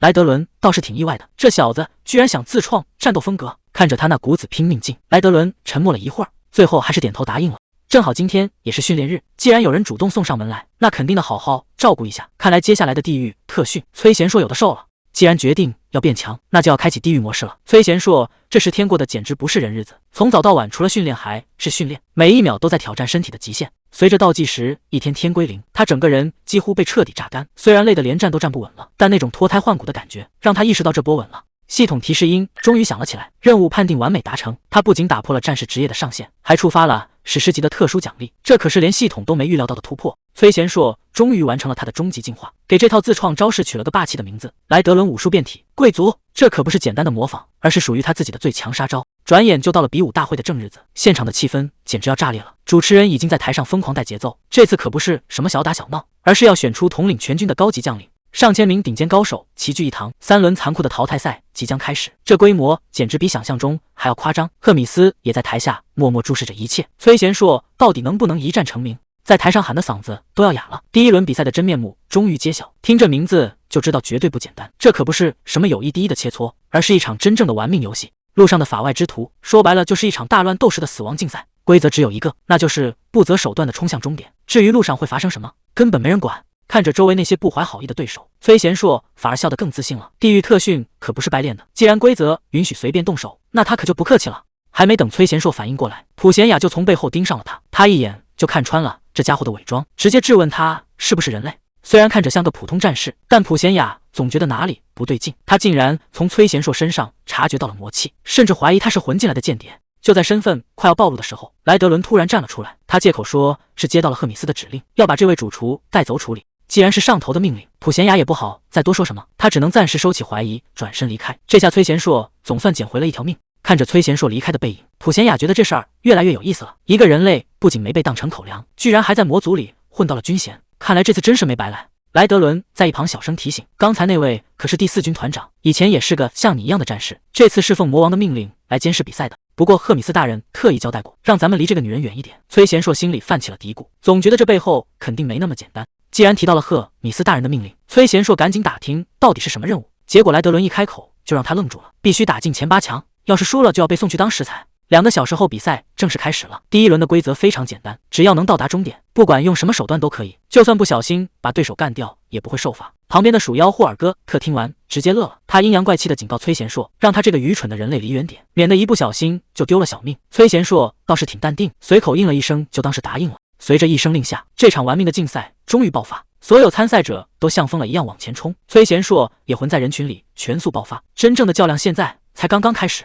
比赛刚开始，场面就乱成一团。霍尔哥特这家伙一边跑一边搞偷袭，嘴里还骂骂咧咧的，根本没打算让别人好过。崔贤硕这边也遭到了波及，他赶紧让拉赫尔开护盾挡住。拉赫尔一边帮忙一边吐槽，说照这个速度跑下去，他顶多只能拿个第100名。霍尔哥特发现崔贤硕还没倒下，直接冲过来想要他的命。好在拉赫尔反应够快，死死挡住了这致命的一击。看到攻击被挡住，霍尔哥特彻底急眼了，他开始疯狂凝聚魔力，准备憋个大的。这下崔贤硕还能顶得住吗？霍尔哥特憋了半天的大招终于炸了，结果崔贤硕连根头发都没伤到，他甚至还觉得有点失望，就这点本事也想拦住我。既然对方先不讲武德，崔贤硕也不打算客气了，他直接反手就是一个大范围攻击，把周围的参赛者全都卷了进来。这下可捅了马蜂窝，周围的怪物被炸得哇哇乱叫，纷纷大骂崔贤硕是个疯子，竟然连路人都不放过。可他根本不在乎这些谩骂，反而笑得更开心了。趁着场面一片混乱，崔贤硕头也不回的全速爆发，瞬间就把大部队甩在了身后。霍尔哥特这下彻底傻眼了，原本想因人结果，反而成了垫脚石。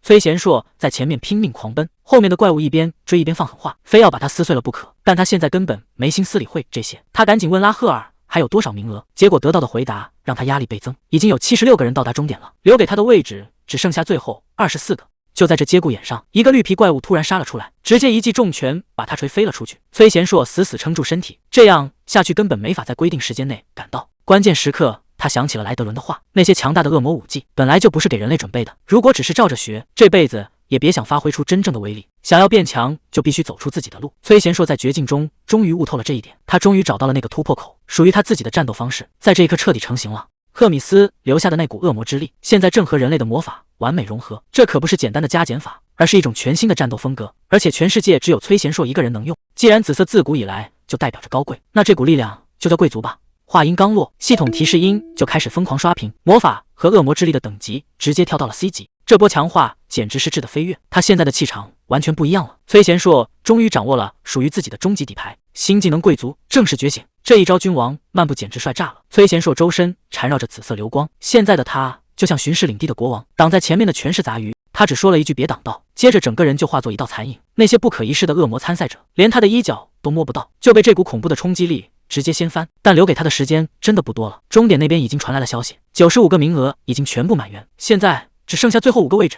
这简直就是生死时速。崔贤硕再次强行提速，他必须在名额耗尽前杀出重围。那个小怪物还没反应过来，崔贤硕就已经杀到了跟前，他吓得大叫：“你怎么这么快？”崔贤硕冷笑一声：“终于抓到你了！”他直接发动了莱德伦武技第3式全速冲刺，他整个人就像一颗失控的炮弹，带着毁灭性的力量撞了过去，这速度快到连残影都看不清。他嘴里说着不好意思，请你去死，拳头已经狠狠砸在了对方脸上，伴随着一阵地动山摇的巨响，挡路的家伙被瞬间清空，这下看谁还敢拦他的路。随着最后一声巨响，前100名的名单终于出炉了，最后2个压哨入围的名额正是霍尔戈特和崔贤硕。他现在整个人几乎脱力，但好在总算是赶上了末班车。崔贤硕兴奋地大喊：“我做到了！”结果身后那个输不起的怪物居然还想趁机搞偷袭，罗伊格尔直接一脚把他踹飞，冷冷地提醒他比赛已经结束了，第1轮选拔到此正式结束，幸存者们得到了3天的喘息机会。但在深夜的大黑城附近，气氛却变得有些不对劲。普贤雅正神色复杂地站在一旁：“你真的要在比赛中发布吗？”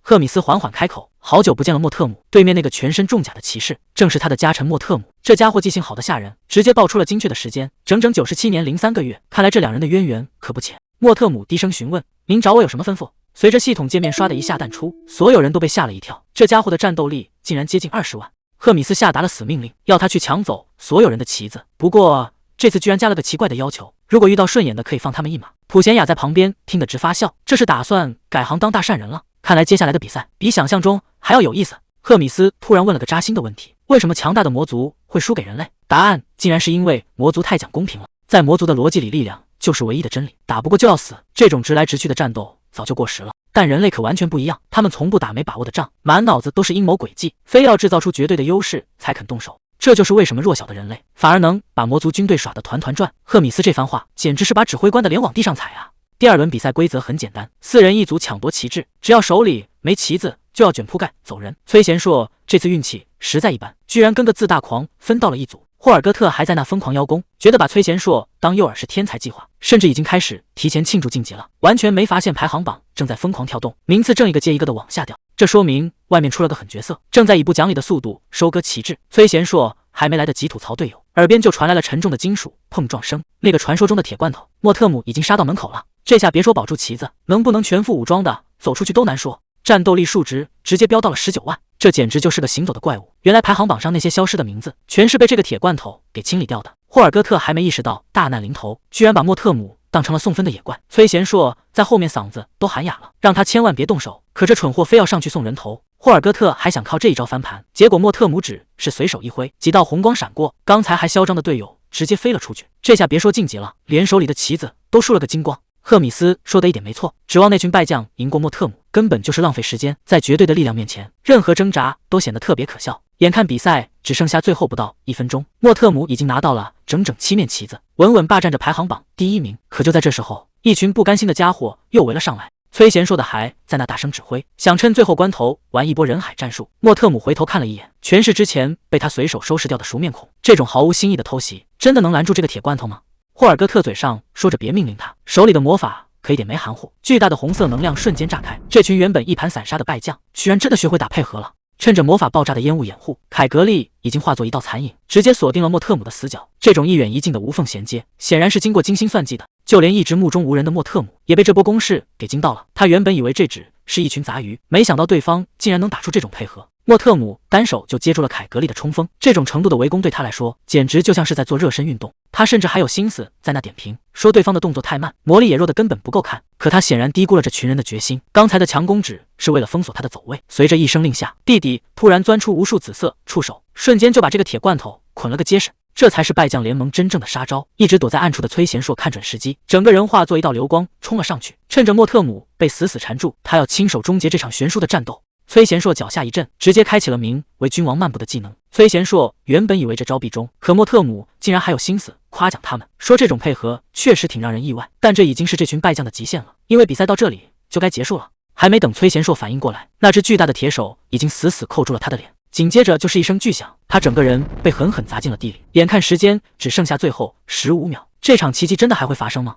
莫特姆还在好奇那股紫色能量的来历，可崔贤硕根本没打算跟他废话，倒计时已经跳到了最后10秒，成败就在这一哆嗦了。既然你这么想知道，那就让你亲身感受一下。崔贤硕直接引爆了全身的魔力，这一招魔力过载，是他压箱底的最后杀招。紫色的光芒瞬间炸裂开来，把那个不可一世的铁罐头彻底淹没。可这一击也抽干了他所有的力气。看着只剩下4秒的计时器，他还能撑到最后吗？倒计时最后3秒，随着重靴落地的一声巨响，比赛时间彻底归零。莫特姆觉得胜负已经没有悬念了。他甚至开始点评刚才那场爆炸，觉得这种自杀式的攻击简直就是雷声大雨点小，根本没法对他造成实质性的伤害。现在他已经准备好要清点战利品了，可躺在地上的崔贤硕却突然笑了。他管这个不可一世的骑士叫铁罐头，还贴心的提醒他回头看看。莫特姆这才猛地意识到不对劲，原来刚才那场拼命的爆炸根本就不是为了伤人，而是为了掩护队友趁乱偷家。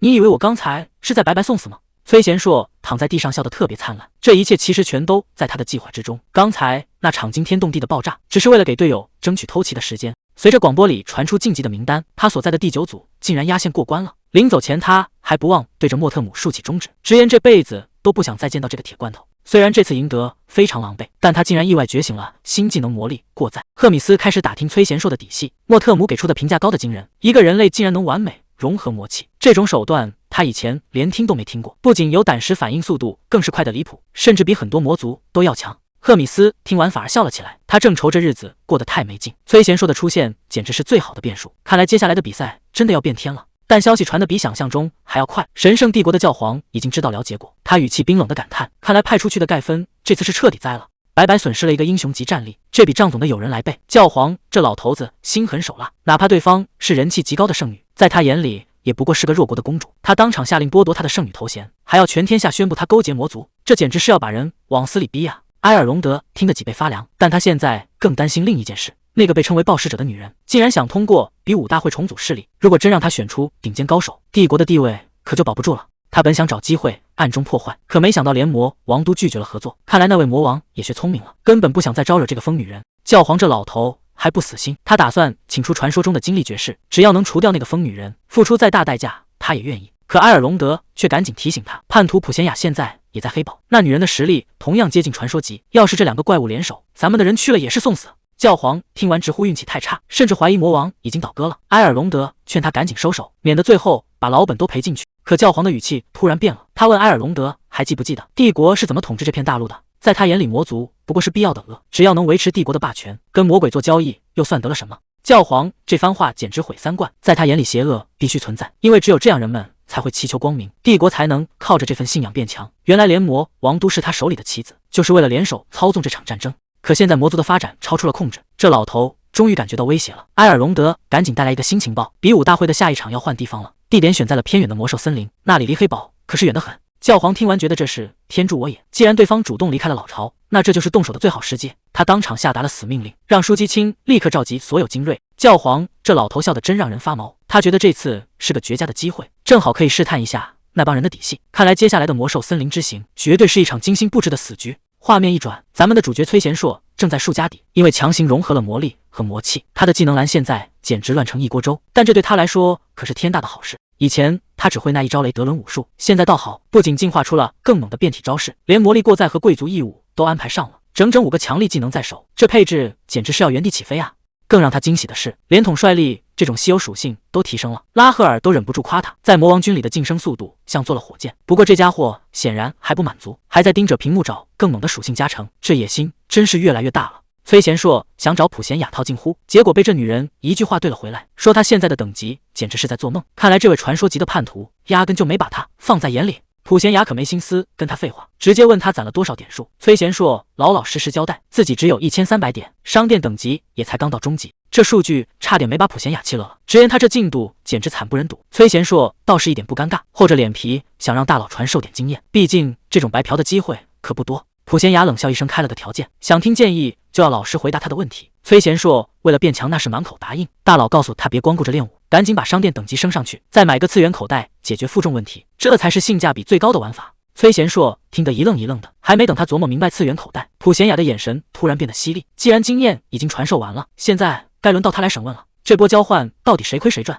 普贤雅开始查户口了，第一问你是战士吧？第二问你为什么在魔王军？第三问你凭什么能魔武双修？结果崔贤硕这小子的回答全是些模棱两可的废话，这下可把大佬给气坏了。一个人类战士混进魔王军，还莫名其妙掌握了2种力量，这种离谱的事谁听了不迷糊？普贤雅觉得这小子在耍他，反手就是一个重拳出击。等崔贤硕再睁开眼的时候，整个人已经被揍得没脾气了。可没想到普贤雅话锋一转，竟然主动邀请他加入第4军团，还说以后会亲自罩着他。面对第4军团的橄榄枝，崔贤硕竟然想都不想就拒绝了，这可把普贤雅气得够呛，反手又给了他一顿教训。这小子才老实交代，说要是敢跳槽，赫米斯绝对会活剥了他。普贤雅还不死心，问他难道就没点别的追求？结果崔贤硕开始在内碎念，说什么想娶个有钱的贵族小姐，最好再一口气生5个娃。这离谱的赘婿梦想，把见惯了大场面的大佬都听傻了。普贤雅瞬间对他失去了兴趣，直言这种没出息的家伙，还是留给赫米斯去头疼吧。他摆摆手，走的头也不回，只剩下崔贤硕一个人躺在地上，看着天花板自嘲。这种朝不保夕的日子，他竟然还真有点待习惯了。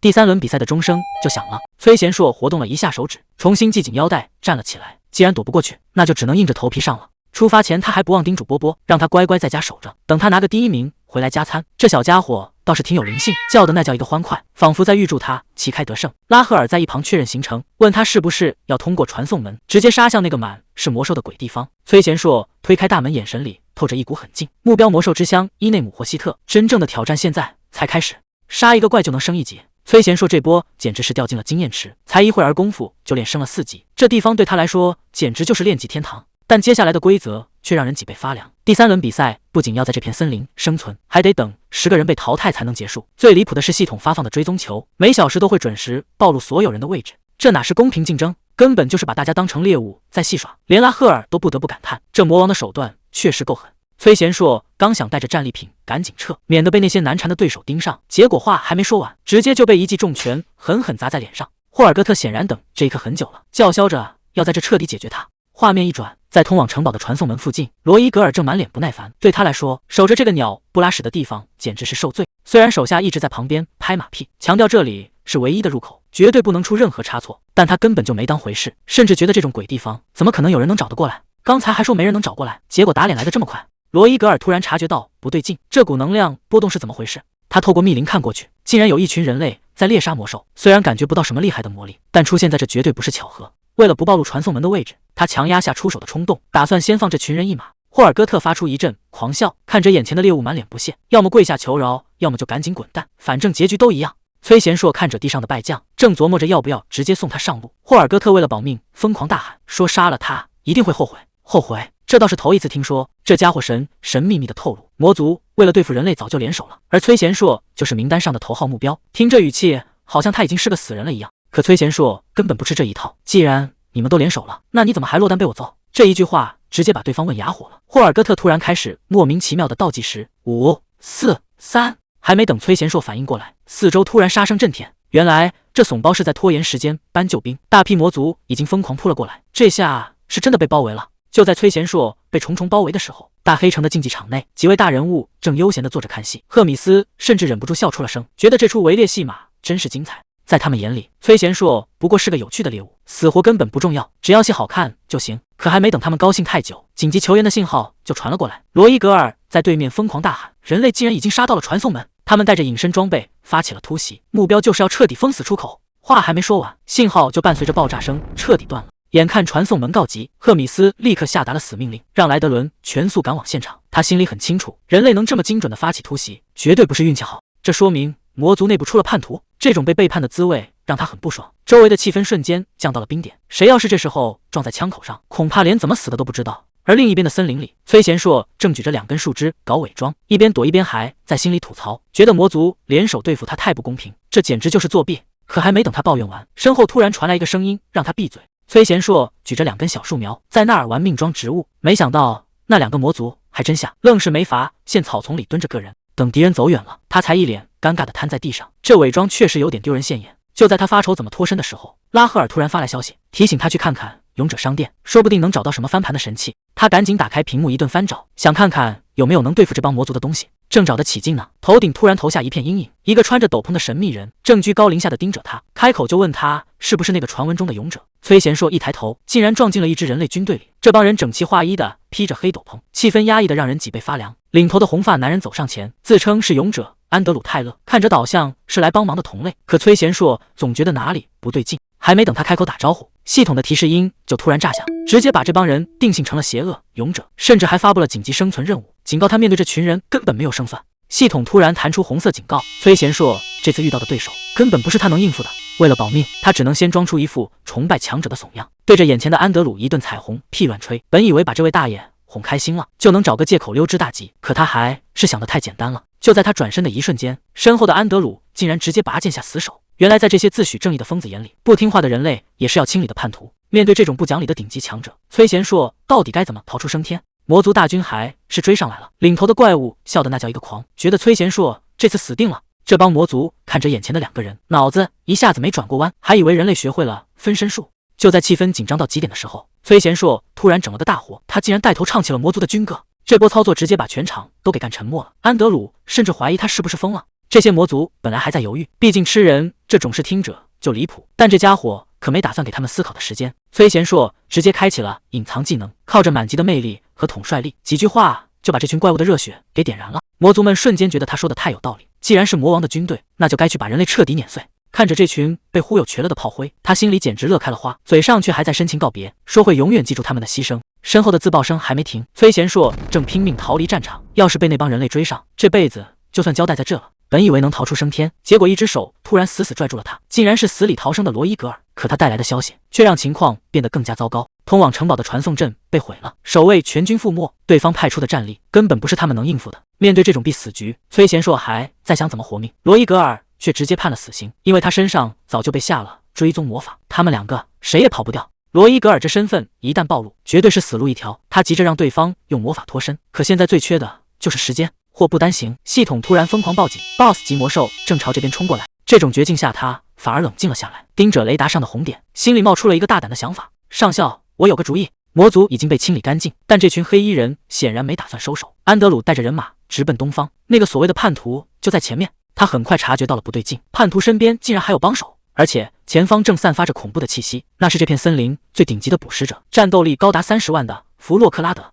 这种级别的怪物必须集结数位英雄才能勉强应对。安德鲁心里很清楚，想要拿下他，今天注定要用人命去填。安德鲁让手下死死缠住怪物，他现在只想亲手解决那个叛徒。为了躲过这一劫，崔贤硕竟然穿上了这种羞耻的衣服，把自己伪装成了一朵花，只要能活命，尊严什么的早就丢到脑后了。可惜这招对安德鲁根本没用，他已经看穿了这一切，正全速冲向这个显眼的靶子。崔贤硕这下真的要大祸临头了。崇高战士剑法第一式勇者之路，这可不是普通的招式，而是要把眼前的阻碍全部清空。罗伊格尔显然低估了他的速度，还没等反应过来，重击已经落在了身上，这力道根本没打算留活口。按照原定计划，这些杂鱼就交给我了。他这副自信的样子，看来局势还在掌控之中。安德鲁显然被这种拖延战术搞烦了，质问对方是不是只会像缩头乌龟一样躲着，但他根本没意识到自己已经掉进了陷阱。原来早在战斗开始前，崔贤硕就制定好了针对性的战术，让罗伊格尔利用身法不断消耗对方的体力，甚至还要拿魔兽当挡箭牌。他的要求只有一个，那就是绝对不要主动进攻。现在的安德鲁就像头被激怒的公牛，一边疯狂咒骂，一边发起猛攻。可他越是急躁，离败北的那一刻就越近了。罗伊格尔一脸鄙夷，觉得人类的手段实在太脏了，但这正好给了他喘息的机会。安德鲁被彻底缠住气的破口大骂，男人现在满脑子只有杀人，嘴里念叨着要清理门户，哪怕身体已经摇摇欲坠，也要发动这致命的一击。崔贤硕这身装扮看着滑稽，但现在的处境可一点都不好笑，只要被对方蹭到一下，今天就要交代在这。这家伙的招式全是破绽，根本不懂什么叫变招，只会像个机器一样死板的挥剑。崔贤硕看准时机，直接把对方放倒在地，战斗结束的比想象中还要快。看着满屏跳出的升级提示，他甚至觉得有点太轻松了。这些人的反应实在太奇怪，真的还是人类吗？崔贤硕这次真的完大了，技能使用过度导致体力彻底透支，身体已经到了崩溃的边缘。可谁能想到，这反而激发了他体内的魔王之力，等级竟然直接从 C 级跳到了 B 级。现在的他已经完全变了样，这根本不是人类该有的力量，而是彻底的魔族化。罗伊格尔已经到了强弩之末，他和脚下的巨兽都快撑不住了，这就是最后的时刻。安德鲁嘲讽他只会到处乱窜，还炫耀自己已经升到了983级，只要再杀掉这头当盾牌的畜生，他就能轻而易举冲上1000级。为了这最后的临门一脚，他直接发起了致命冲锋。罗伊格尔真的没招了吗？安德鲁这疯子完全是在下死手，每一剑都想直接送罗伊格尔上路。他现在只能死死抠住巨兽的皮肉，在这种极限拉扯中寻找生机。巨兽的惨叫声已经响透了天，但安德鲁根本不在乎这些，他满脑子都是升级后的属性加成。为了变强，他已经彻底疯了。安德鲁觉得这把稳了，他叫嚣着要把罗伊格尔当成猎物宰了，可他根本没发现自己掉进了陷阱。罗伊格尔等的就是这一刻，刚才的逃跑全是为了现在的布局。无数锁链伴随着金属撞击声破土而出，直接触发了强制束缚技能。既然正面硬刚没有胜算，崔贤硕决定开启第2阶段计划，他的目标只有一个：抢人头。先清理掉周围碍事的杂兵，再让罗伊格尔死死拖住对手，最后由他来给魔兽致命一击。只要能抢到这个击杀，他就能在绝境中强行升级。但这计划听起来简直是在玩火。罗伊格尔直接指出了2个致命问题，时间根本不够用，而且就算真的升级了，难道就能彻底逆转现在的死局吗？崔贤硕心里很清楚，这计划成功的概率微乎其微，但要是现在就认怂，那可就真的一点活路都没有了。既然横竖都是死，他决定彻底豁出去赌一把。安德鲁被锁链死死缠住，他还在那疯狂叫嚣，觉得这种小把戏根本困不住他。可他显然低估了对手的后手。罗伊格尔冷冷地回了一句：“别以为只有你们人类会升级。”话音刚落，一个强悍的身影从天而降。安德鲁彻底看呆了，他不敢相信眼前发生的一切，这家伙难道变成了恶魔吗？伴随着震天动地的巨响，系统提示音开始疯狂刷屏。崔贤硕在最关键的时刻完成了升级，这个疯狂的计划竟然真的成功了。刚才还不可一世的安德鲁，现在已经成了待宰的羔羊。崔贤硕缓缓站起身，语气里全是压抑已久的怒火。既然你刚才打得那么爽，现在轮到我来收债了。这场战斗的结局恐怕要让所有人大吃一惊。安德鲁发出一阵狂笑，觉得光靠抢个人头就想翻盘，简直是异想天开。他瞬间爆发出了最强杀招，想要用密不透风的剑光把眼前的怪物彻底搅碎。他心里很清楚，对方是个极其危险的近战高手，绝对不能让他靠近半步。无数剑气疯狂倾泻而下，仿佛要把空间都给切开。可面对这排山倒海般的攻势，那个男人竟然连躲都不躲。难道这种程度的攻击已经对他完全失效了吗？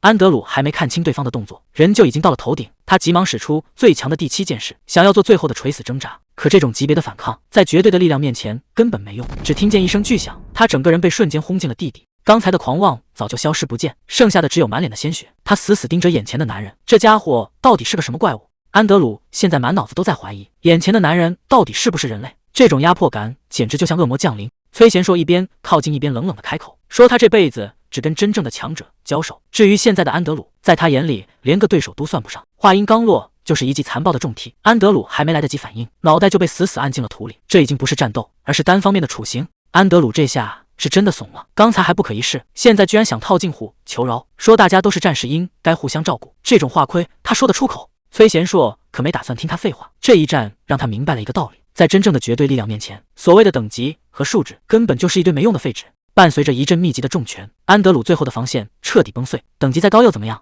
还不是被按在地上疯狂摩擦，疯狂的连击直接把对方彻底打废。随之而来的是系统疯狂刷屏的升级提示，甚至还拿到了传说中的隐藏属性。崔贤硕这下是真的拼到极限了，他瘫在草地上动弹不得，嘴里嘟囔着快要死掉了。这哪是升级，这简直是在拿命去搏。崔贤硕正躺在地上耍赖装死，结果一瓶不明液体直接扣在脸上，这味道简直让人怀疑人生。原来是拉赫尔找来的高级恢复药水，虽然闻着恶心，但保命的效果确实没话说。可当崔贤硕问起药水的来源，拉赫尔的回答却让他愣住了。这些东西全是他从死人身上捡来的。在这个鬼地方，战士不再是正义的化身，杀掉同类不仅没惩罚，还能拿经验抢装备。这根本不是什么就是游戏，而是一场毫无底线的生存竞赛。别被那些条条框框给困住了。在别人眼里你可能是个恶棍，但在我看来你就是个顶天立地的战士。毕竟这世上哪有什么绝对的对错。崔贤硕刚想评两句，就被罗伊格尔一脚踹回了现实。这种时候还是老老实实闭嘴休息吧。援军已经在路上了，只要能撑到那时候，一切就还有转机。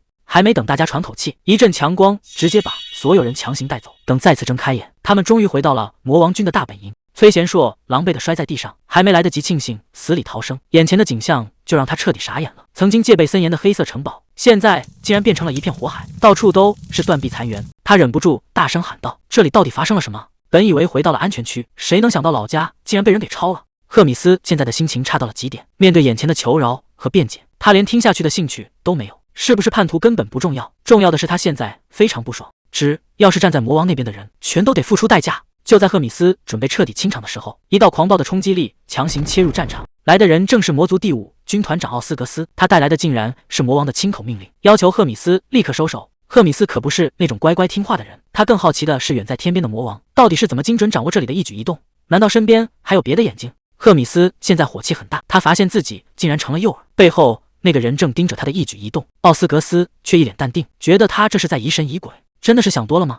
为了守护罗塔克，他在这座城堡里憋屈了100年，换来的却是无尽的惩罚。救世主反而成了罪人，这口气谁能咽得下去？剑拔弩张的对峙被突然打断，莱德伦不顾一切地冲到中间，求这位指挥官大人赶紧收手。看到侄子竟然跑来求情，奥斯格斯一时间愣在原地。赫米斯顺势收敛了威压，决定给这个年轻人一个面子。他语气冰冷地提醒奥斯格斯，要不是看在莱德伦的份上，今天这事绝不会这么轻易结束。虽然心里再怎么不甘，他也只能强行咽下这口气。刚结束这场恶战，崔贤硕整个人都累瘫了。魔王军这边也是乱成一锅粥，这仗打得实在太蹊跷。阿贝尔森这时候突然现身，问他是不是真打算留在魔王军，毕竟他现在的处境非常尴尬。崔贤硕心里明白，自己现在满身魔力，还长了脚，人类世界早就容不下他了。除了这条路，他根本没得选。但他更在意的是那些圣教国士兵，除了带头的那个，其他人简直就像没有灵魂的木偶，就算死到临头，也一点反应都没有。阿贝尔森察觉到了他的异样，崔贤硕只能尴尬地敷衍过去。圣教国内部恐怕藏着更大的秘密。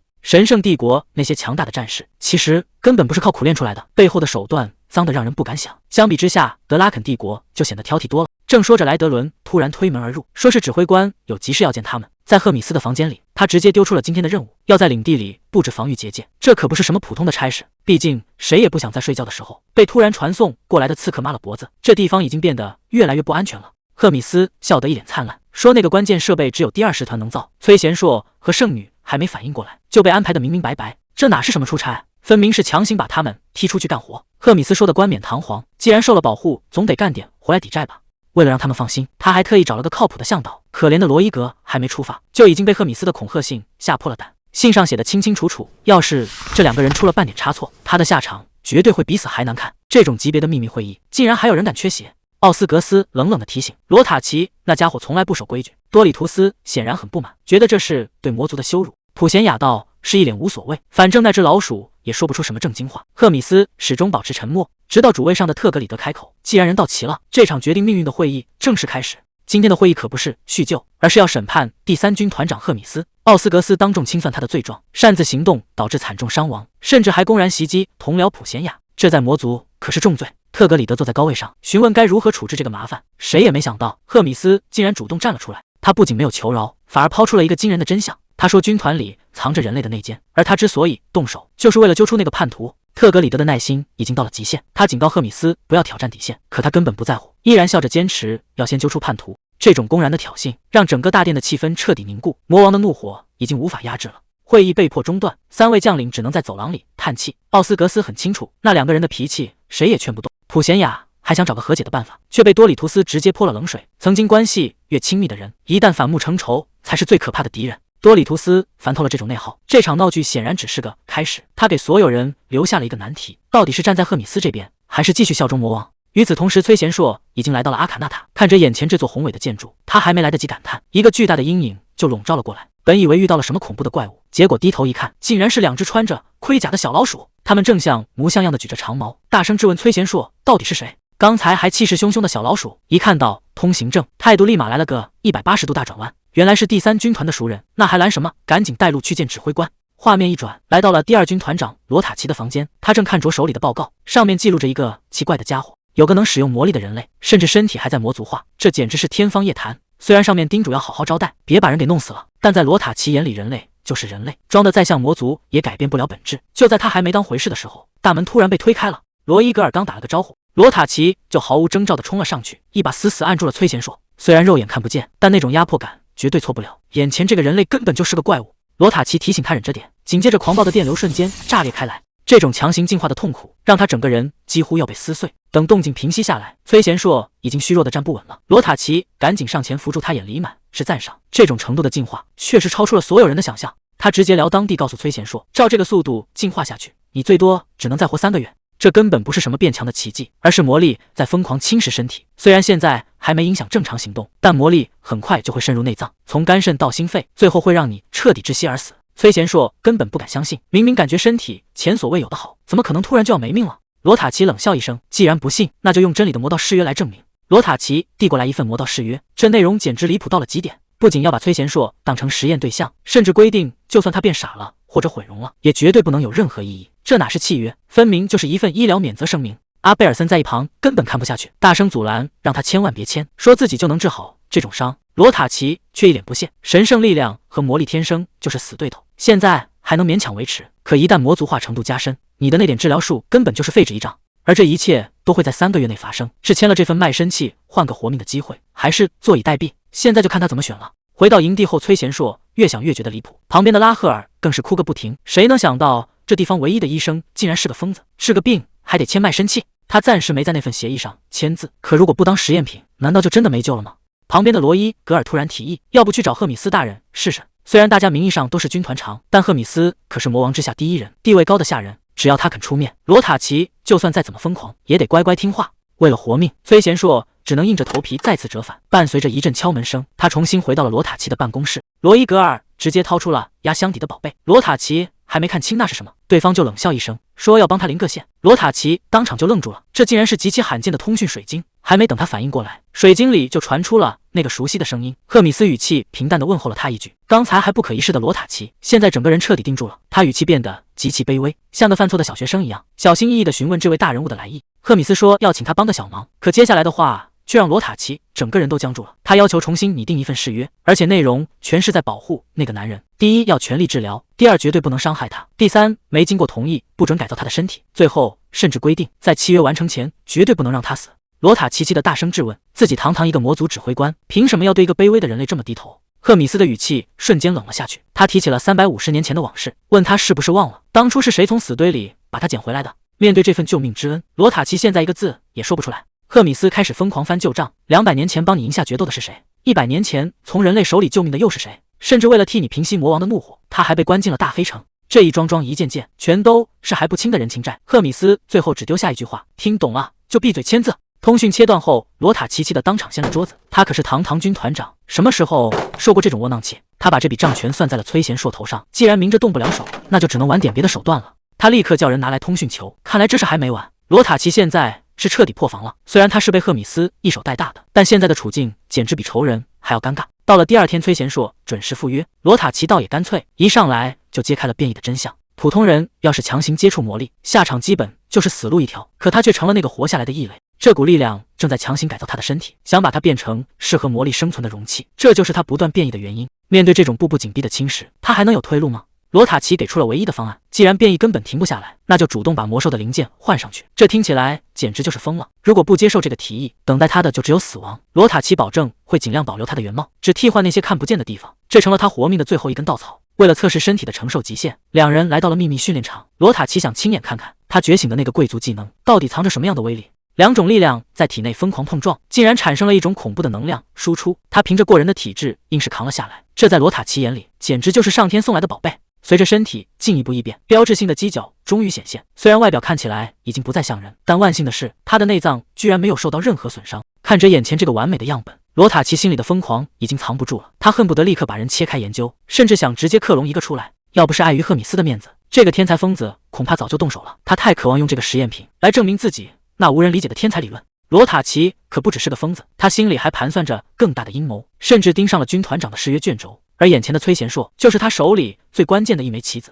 表面上测试已经圆满结束，罗塔奇还客气的让他回去好好休息，说明天就要开始正式的身体修复。接下来的日子里，所谓的修复直接变成了地狱模式。为了能彻底掌控体内的魔力，他必须忍受常人无法想象的折磨。在罗塔奇的手术刀和针筒下，他一次次被推向崩溃的边缘。这种近乎自虐的脱胎换骨，到底要把他变成一个什么样的怪物？这场地狱般的折磨总算熬过去了，虽然命是保住了，但他整个人就像被彻底掏空，连灵魂都快要散架了。看看这脱胎换骨的属性面板，魔力和魔气全都冲到了 B 级，这种实力的飞跃简直不可思议。可对他来说，这感觉简直比死还要难受。罗塔奇可不在乎他的痛苦，只要实验数据足够稳定就行。打发走这个精疲力竭的试验品，实验室里只剩下死一般的寂静。就在房门关上的那一刻，罗塔奇终于露出了真面目。他拿出一个神秘的通讯光球，压低声音发出了信号。这只老狐狸终于露出了獠牙。通讯球那头的人竟然是普贤雅，他一开口就直奔主题，问他那个疯狂的提议考虑的怎么样了。谁能想到他们密谋的竟然是进攻第3师团，这可是赤裸裸的倒戈，连普贤雅都觉得有些不可思议。毕竟赫米斯对他可是有养育之恩。面对这种翻脸不认人的质疑，罗塔奇只是冷冷地回了一句：那些旧情早就断了。在他心里，那段过去根本不是恩情，而是挥之不去的耻辱。原来在很久以前，他的研究就被赫米斯贬得一文不值。曾经那句你太弱了，就像一根刺扎在罗塔奇心里。赫米斯当年的轻视，成了他今天所有疯狂的源头。普贤雅可没那么多耐心，他直接下了最后通牒，问他到底要不要联手。毕竟为了出口气就去开战，这买卖听起来并不划算。但罗塔奇心里清楚，现在的赫米斯手里握着一个让他无法拒绝的宝贝，那就是崔贤硕。只要能复制那个男人的技能，他就能完成梦寐以求的进化。普贤雅虽然还有些怀疑，但罗塔奇已经算准了一切。赫米斯再强也挡不住2位军团长的围攻。罗塔奇以为计划天衣无缝，却没发现隔墙有耳。躲在饼干桶后的拉赫尔把这桩肮脏的交易听得清清楚楚，这下局势可要彻底变天了。与此同时，赫米斯已经找上了崔贤硕。面对即将到来的风暴，他表现得异常冷静，似乎早就预料到会有人背后捅刀子。崔贤硕这个老油条还在那儿装出一副无辜的样子，口口声声说自己只是个小人物，不想卷入军团长之间的神仙打架，这种鬼话谁会相信？赫米斯显然看穿了他的心思，既然大家都是聪明人，那就没必要再绕弯子了。他抛出了一个诱人的提议，这很可能会成为扭转战局的关键。赫米斯脸上露出了标志性的坏笑，他心里又在盘算什么阴谋？听他的口气，是打算给崔贤硕找点大麻烦了。另一边，崔贤硕和罗伊格尔已经摸到了实验室门口，他们这次的目标就是赫米斯提到的那些宝贝。推开门一看，屋里摆满了各种发光的试剂瓶。罗伊格尔解释说，这些可都是古代灭绝魔物的力量，现在花多少钱都买不到。崔贤硕可没心思听这些科普，他只想知道哪一个威力最大。既然要拿，那肯定的拿最强的那一瓶。罗伊格尔这安慰人的方式真是让人哭笑不得。他说，万一这药水喝出事了，他会负责出前半葬礼，这可真是过命的交情。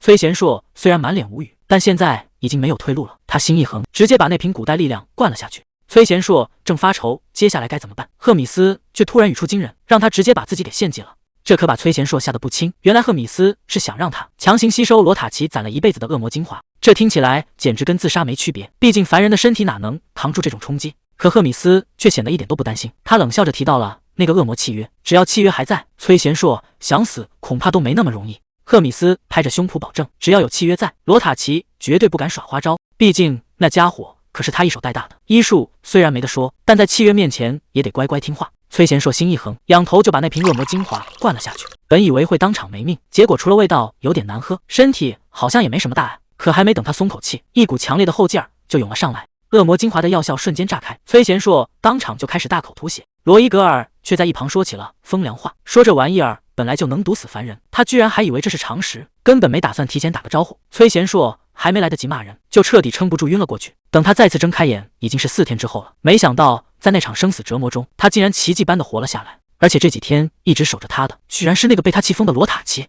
拉赫尔刚想问问崔贤硕的感觉，赫米斯就踩着高跟鞋走了进来。看来他对这次的实验结果非常满意。他一边夸奖崔贤硕恢复的不错，一边感叹这股恶魔之力比他预想的还要强悍。崔贤硕还没反应过来是怎么回事，赫米斯就突然变了脸色，猛地伸手死死扣住了他的肩膀。这突如其来的举动把崔贤硕吓得当场叫出了声，这女人到底想干什么？罗塔奇终于揭开了真相，崔贤硕喝下的竟然是远古魔兽的力量，这种力量以无敌著称，现在正疯狂地钻进他的骨髓。看着崔贤硕那条异变的手臂，赫米斯这才反应过来，罗塔奇竟然瞒着他藏了这种宝贝。既然人已经救活了，那束缚双方的契约也就彻底失效。罗塔奇二话不说，当场就把卷轴烧成了灰烬。重获自由的他临走前放下狠话，让赫米斯以后最好小心点。看来这笔账罗塔奇迟早是要讨回来的。面对罗塔奇的警告，赫米斯只是轻蔑地笑了笑，他根本不在乎以后谁会后悔，只想看看这出好戏该怎么收场。既然身体已经恢复，崔贤硕立刻被带到了莱德伦的训练场，想要彻底掌握那股狂暴的力量，光靠躺着可不行。莱德伦这个战斗狂人，一出手就是奔着要命去的，他可不会因为崔贤硕刚出院就留情。随着一声沉重的撞击，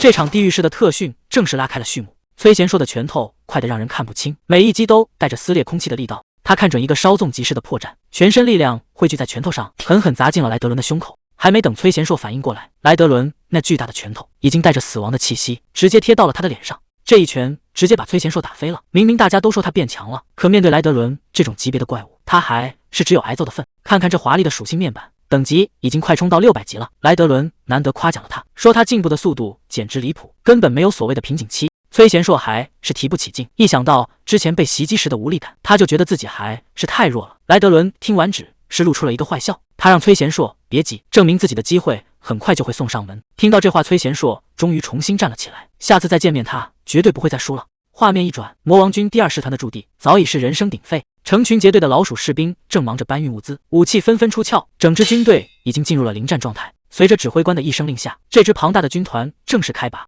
罗塔奇终于摊牌了，他这次倾巢出动目标只有一个，就是夺回被赫米斯偷走的实验成果。在他眼里，那个卑鄙的人类根本不配拥有这些，他咬牙切齿的发誓，一定要亲手毁掉赫米斯，把属于自己的东西全部抢回来。莱德伦让他先沉住气，证明自己的机会马上就到。崔贤硕笑着放话，下次一定要让所有人刮目相看。可话音刚落，恐怖的爆炸就席卷了整个营地，警报声直接响彻云霄。斯卡文氏族竟然在这个时候突袭，带头的还是精锐的第2师团。这些斯卡文属人可不好对付，虽然个头不算高，但脑子比拳头更可怕。漫天的炮火直接覆盖了阵地，本就没修好的城墙在轰炸下瞬间成了废墟。普贤雅看着眼前的战火，感叹罗塔奇这次真是下了血本，难怪之前那么有底气。罗塔奇立刻下令全军出击，让奇美拉和盖尔道去抓捕实验体，绝不能放跑那个关键目标。至于剩下的赫米斯，他打算和普贤雅亲自去收场。崔贤硕一边赶路一边抱怨，早就猜到那只老鼠没安好心，果然在这儿等着他们呢。莱德伦让他先别急着发火，越是这种乱局就越得保持冷静。眼看敌人都快打进来了，他打算先去把被打散的部队找回来，稳住现在的局面。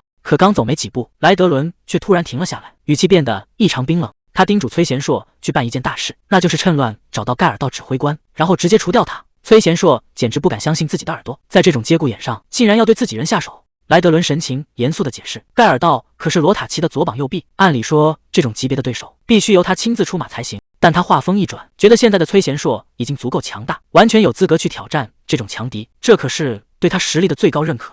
崔贤硕听得热血沸腾，立刻接下了这个艰巨的任务。可莱德伦最后又交代了一件事，让他必须带上阿贝尔森一起行动。两人在走廊里飞速穿梭，阿贝尔森显然还有些迟疑，毕竟他这一身神圣力量对恶魔来说简直就是剧毒。崔贤硕只能尴尬的笑笑，现在可没时间纠结这些细节，当务之急是赶紧锁定目标，绝不能让那个盖尔道跑了。还没等崔贤硕主动出击，目标竟然自己找上门了。眼前的紫色机甲发出一阵狂笑，自称就是盖尔道指挥官。看着屏幕上跳出的战斗力数值，崔贤硕心里咯噔一下，16万多的战力，这可比预想中要强出太多了。这家伙的实力恐怕不在安德鲁之下，甚至还要更高。面对这种级别的怪物，自己真的有胜算吗？盖尔道可没打算给他思考的时间，直接指挥猎犬发动了围攻。崔贤硕赶紧让阿贝尔森退后，自己一个人挡住了这些疯狗。就在他被猎犬缠住的空档，盖尔道觉得偷袭的机会来了，他已经锁定了崔贤硕的死角，准备用这一招彻底结束战斗。盖尔道以为这一招已经得手，忍不住放声大笑起来，觉得这场战斗结束的太快，简直一点挑战性都没有。可还没等他笑完，崔贤硕的声音就从烟雾里传了出来，他随手就把那些碍事的猎犬拎了起来，嘲讽这些畜生只会虚张声势。刚才那种程度的攻击对他来说简直就像挠痒痒一样，根本没留下半点伤痕。这下轮到盖尔道笑不出来了，崔贤硕直接开启了第二阶段的爆发，狂暴的能量在场中炸开。盖尔道显然还没认清现实，他疯狂叫嚣着技术优势，觉得输给人类简直是奇耻大辱。为了挽回面子，他直接召唤出了压箱底的部队，成群结队的奇美拉怪物咆哮着冲出。阿贝尔森立刻察觉到了危险，他大声提醒崔贤硕小心，这些怪物的数量实在太多了。局势瞬间变得岌岌可危，眼看怪物大军就要压上来，阿贝尔森决定挺身而出，他直接释放出耀眼的神圣光芒，打算用自己的力量强行切断这些怪物的进攻路线。耀眼的金光瞬间席卷了整个战场，阿贝尔森这一下几乎耗尽了体力，他咬牙告诉崔贤硕，这招神圣力量消耗太大，短时间内没法再用第二次了。盖尔道看着眼前的景象，连机甲手臂都开始发出刺耳的摩擦声，他怎么也没想到阿贝尔森的支援会这么及时。崔贤硕趁着这个空档，直接撕开了怪物的包围圈，这种纯粹的力量压制让盖尔道彻底怀疑人生，他无法理解一个人类怎么可能拥有这种恐怖的爆发力。崔贤硕猛地挥出一记重拳，还不忘杀人诛心的嘲讽一句，让盖尔道回去转告指挥官，这场手术进行得非常成功。看着眼前支离破碎的机甲，崔贤硕满脸都是不屑，这种货色竟然也能当上指挥官，简直弱得让他提不起劲。他甚至开始怀疑是不是自己现在的力量太夸张了。阿贝尔森赶紧跑过来询问情况，崔贤硕只是随手抓了抓头发，表示这点小场面根本不算什么。可还没等两人松口气，一道诡异的强光突然炸裂开来，崔贤硕立刻察觉到了不对劲，阿贝尔森的状态似乎有些反常，难道刚才的消耗引发了什么后果？还没等崔贤硕看清强光的来源，赫米斯已经带着恐怖的气息降临，他那标志性的眼罩和紫色嘴唇在雷鸣声中显得格外诡异，这气场简直要把周围的一切都吞没。罗塔奇带着普贤雅从天而降，直接封锁了赫米斯的退路。他冷冷地问对方，是不是已经做好了受死的准备？赫米斯听完直接笑出了声，他嘲讽罗塔奇真是个胆小鬼，为了对付自己一个人，竟然连普贤雅都请过来了，这种行为简直让他看不起。罗塔奇根本不吃这一套，他表示随你怎么冷嘲热讽，今天不仅要在这里彻底解决你，还要用实力证明他已经完全超越了你。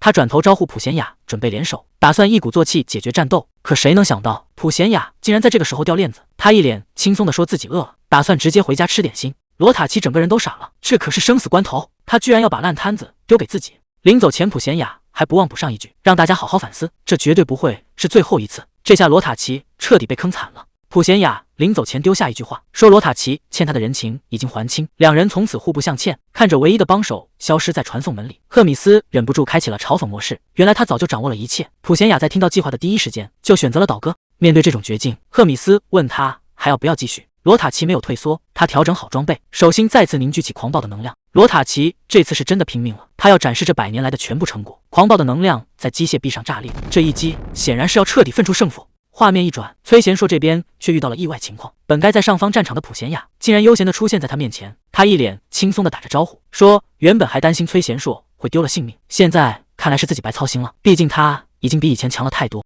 崔贤硕满心疑惑，他现在不是应该在上面战斗吗？普贤雅却给出了一个意外的答案，说是崔贤硕的长官特意交代过，让他绝对不要插手这件事。既然长官不让插手，普贤雅索性就在旁边当起了观众。崔贤硕好奇地打听，这场战斗到底谁能笑到最后？普贤雅看着远处的火光，虽然罗塔奇的表现超出了预期，但在他眼里，这点本事想赢赫米斯还差得远。话音刚落，战场上就爆发出了恐怖的能量波动，赫米斯随手一击，就让整个空间开始剧烈震颤。罗塔奇在漫天红光中愤怒咆哮，他觉得赫米斯根本没把他放在眼里。作为第2军团的长官，他绝不允许自己被这样轻视。罗塔奇还在拼命要求让对方能认真看他一眼，可赫米斯只是轻蔑的反问：“我为什么要认真？”这种实力的降维打击太扎心了。他一边随手碾压，一边还不忘杀人诛心，直言罗塔奇这100年的心血，在他眼里全是废铁，甚至连唯一的盟友普贤雅也早就把他卖了个干净。赫米斯问他还要不要继续送死，罗塔奇没有否认，他承认这些都是事实。但是罗塔奇这次是真的豁出去了，他把所有的能量都赌在了这一击上，今天他绝不会后退半步。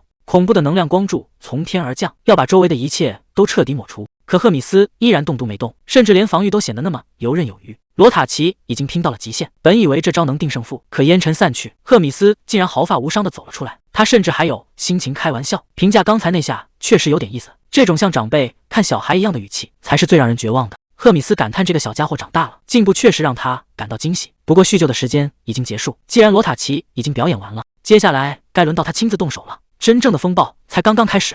罗塔奇一眼就认出了这招，这是他根本无法抗衡的力量。即便被黑暗彻底吞噬，他还在愤怒地质问：难道弱者就注定要被踩在脚下吗？可惜现实远比想象中残酷，伴随着金属碎裂的声音，他引以为傲的机甲瞬间崩坏，整个人直接被轰飞了出去。赫米斯居高临下地看着他，问他现在是不是该求饶了。可罗塔奇即便已经倒下，依然没有服软。他再次问出了那个问题：难道在这些强者眼里，弱者就真的不配拥有尊严吗？谁能想到，曾经的罗塔奇也有一腔热血，他曾发誓要变得和赫米斯一样强，甚至想成为让所有人恐惧的恶魔。那时候的他，满脑子都是出人头地的梦想。可两人的分歧从那时就开始了。罗塔奇觉得研究合成兽才是捷径，但在赫米斯眼里，这些不过是上不了台面的小把戏。真正的强者根本不需要这些外物。赫米斯的话字字诛心，他说，就算合成兽再强，只要主人本身是个弱者，那就永远成不了气候。没有他的庇护，罗塔奇根本活不到今天。看着眼前这个狼狈的小家伙，赫米斯也不禁感叹时间太残酷。曾经以为能永远并肩作战，最后却在岁月的磨练中走向了完全相反的道路。赫米斯单手提起了罗塔奇，语气里竟然带着一丝温柔。他说很享受这段相处的时光，甚至还对他表示了感谢。赫米斯让他好好安息，这场漫长的恩怨终于画上了句号。居然真的要搬走？赫米斯头也不抬地确认了消息，这里的损毁已经严重到没法修补了。莱德伦虽然也明白现在的处境，但听到目的地是加德洛克城堡时，他还是没忍住问了一句，毕竟那里可是第8军团的地盘。赫米斯根本没打算商量，他直接下达了最后通牒，让第8军团的人立刻卷铺盖走人。莱德伦实在想不通，为什么偏偏要选这个最麻烦的地方。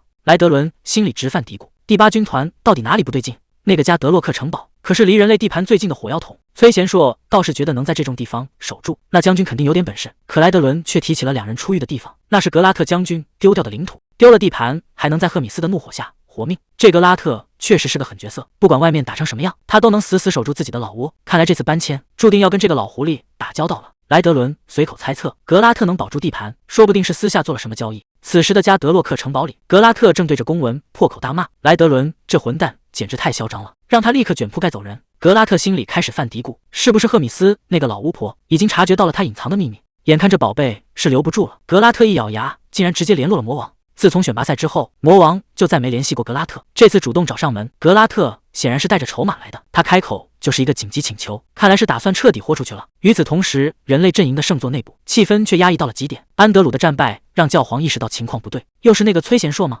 随从的回答让教皇陷入沉默。这个年轻人的成长速度已经完全超出了所有人的预料，这对圣座来说可绝对不是什么好消息。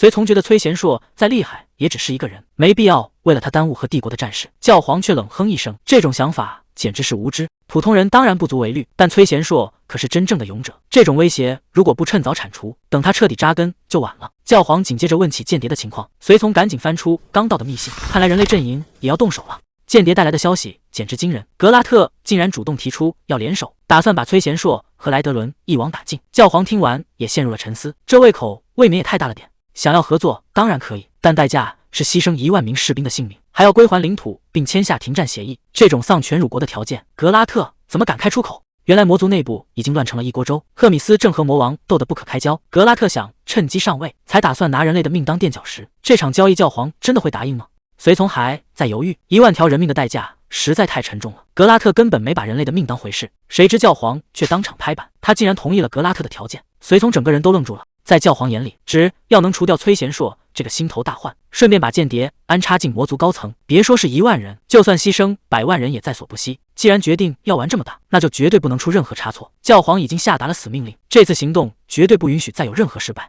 教皇这次是真的要玩命了，他下令召集各地的传说级强者，打算发动最后的决战。看来圣座已经把压箱底的战力全掏出来了。加德洛克城内，格拉特表现得非常配合，既然是赫米斯大人的意思，他愿意立刻让出位置。但紧接着，这家伙就露出了老奸巨猾的一面。莱德伦一眼看穿他在装模作样，直接问他到底遇到了什么麻烦。原来附近的营地动向非常反常，各种物资和兵力都在重新部署，这明摆着是要发动大规模围攻了。格拉特打算在对方集结前先下手，但他现在手里的兵力根本不够，只能厚着脸皮请求支援。这仗还没打，麻烦就先找上门了。莱德伦本想带着阿贝尔森们一起行动，结果格拉特根本看不上这帮人，在他眼里，除了莱德伦以外的人全是累赘。这家伙打算把大家强行拆散，分派到不同的地方去干杂活。深夜里，崔贤硕躺在床上翻来覆去，他开始怀疑所谓的战士到底是什么，让他去跟人类开战，这简直是在挑战他的底线。这种违背本心的战斗，让他心里乱成了一团。拉赫尔还在拿使命开玩笑，但在崔贤硕看来，杀掉魔王和保护人类根本不是战士全部的意义。他开始产生一个大胆的想法：战士难道只能为人类效力吗？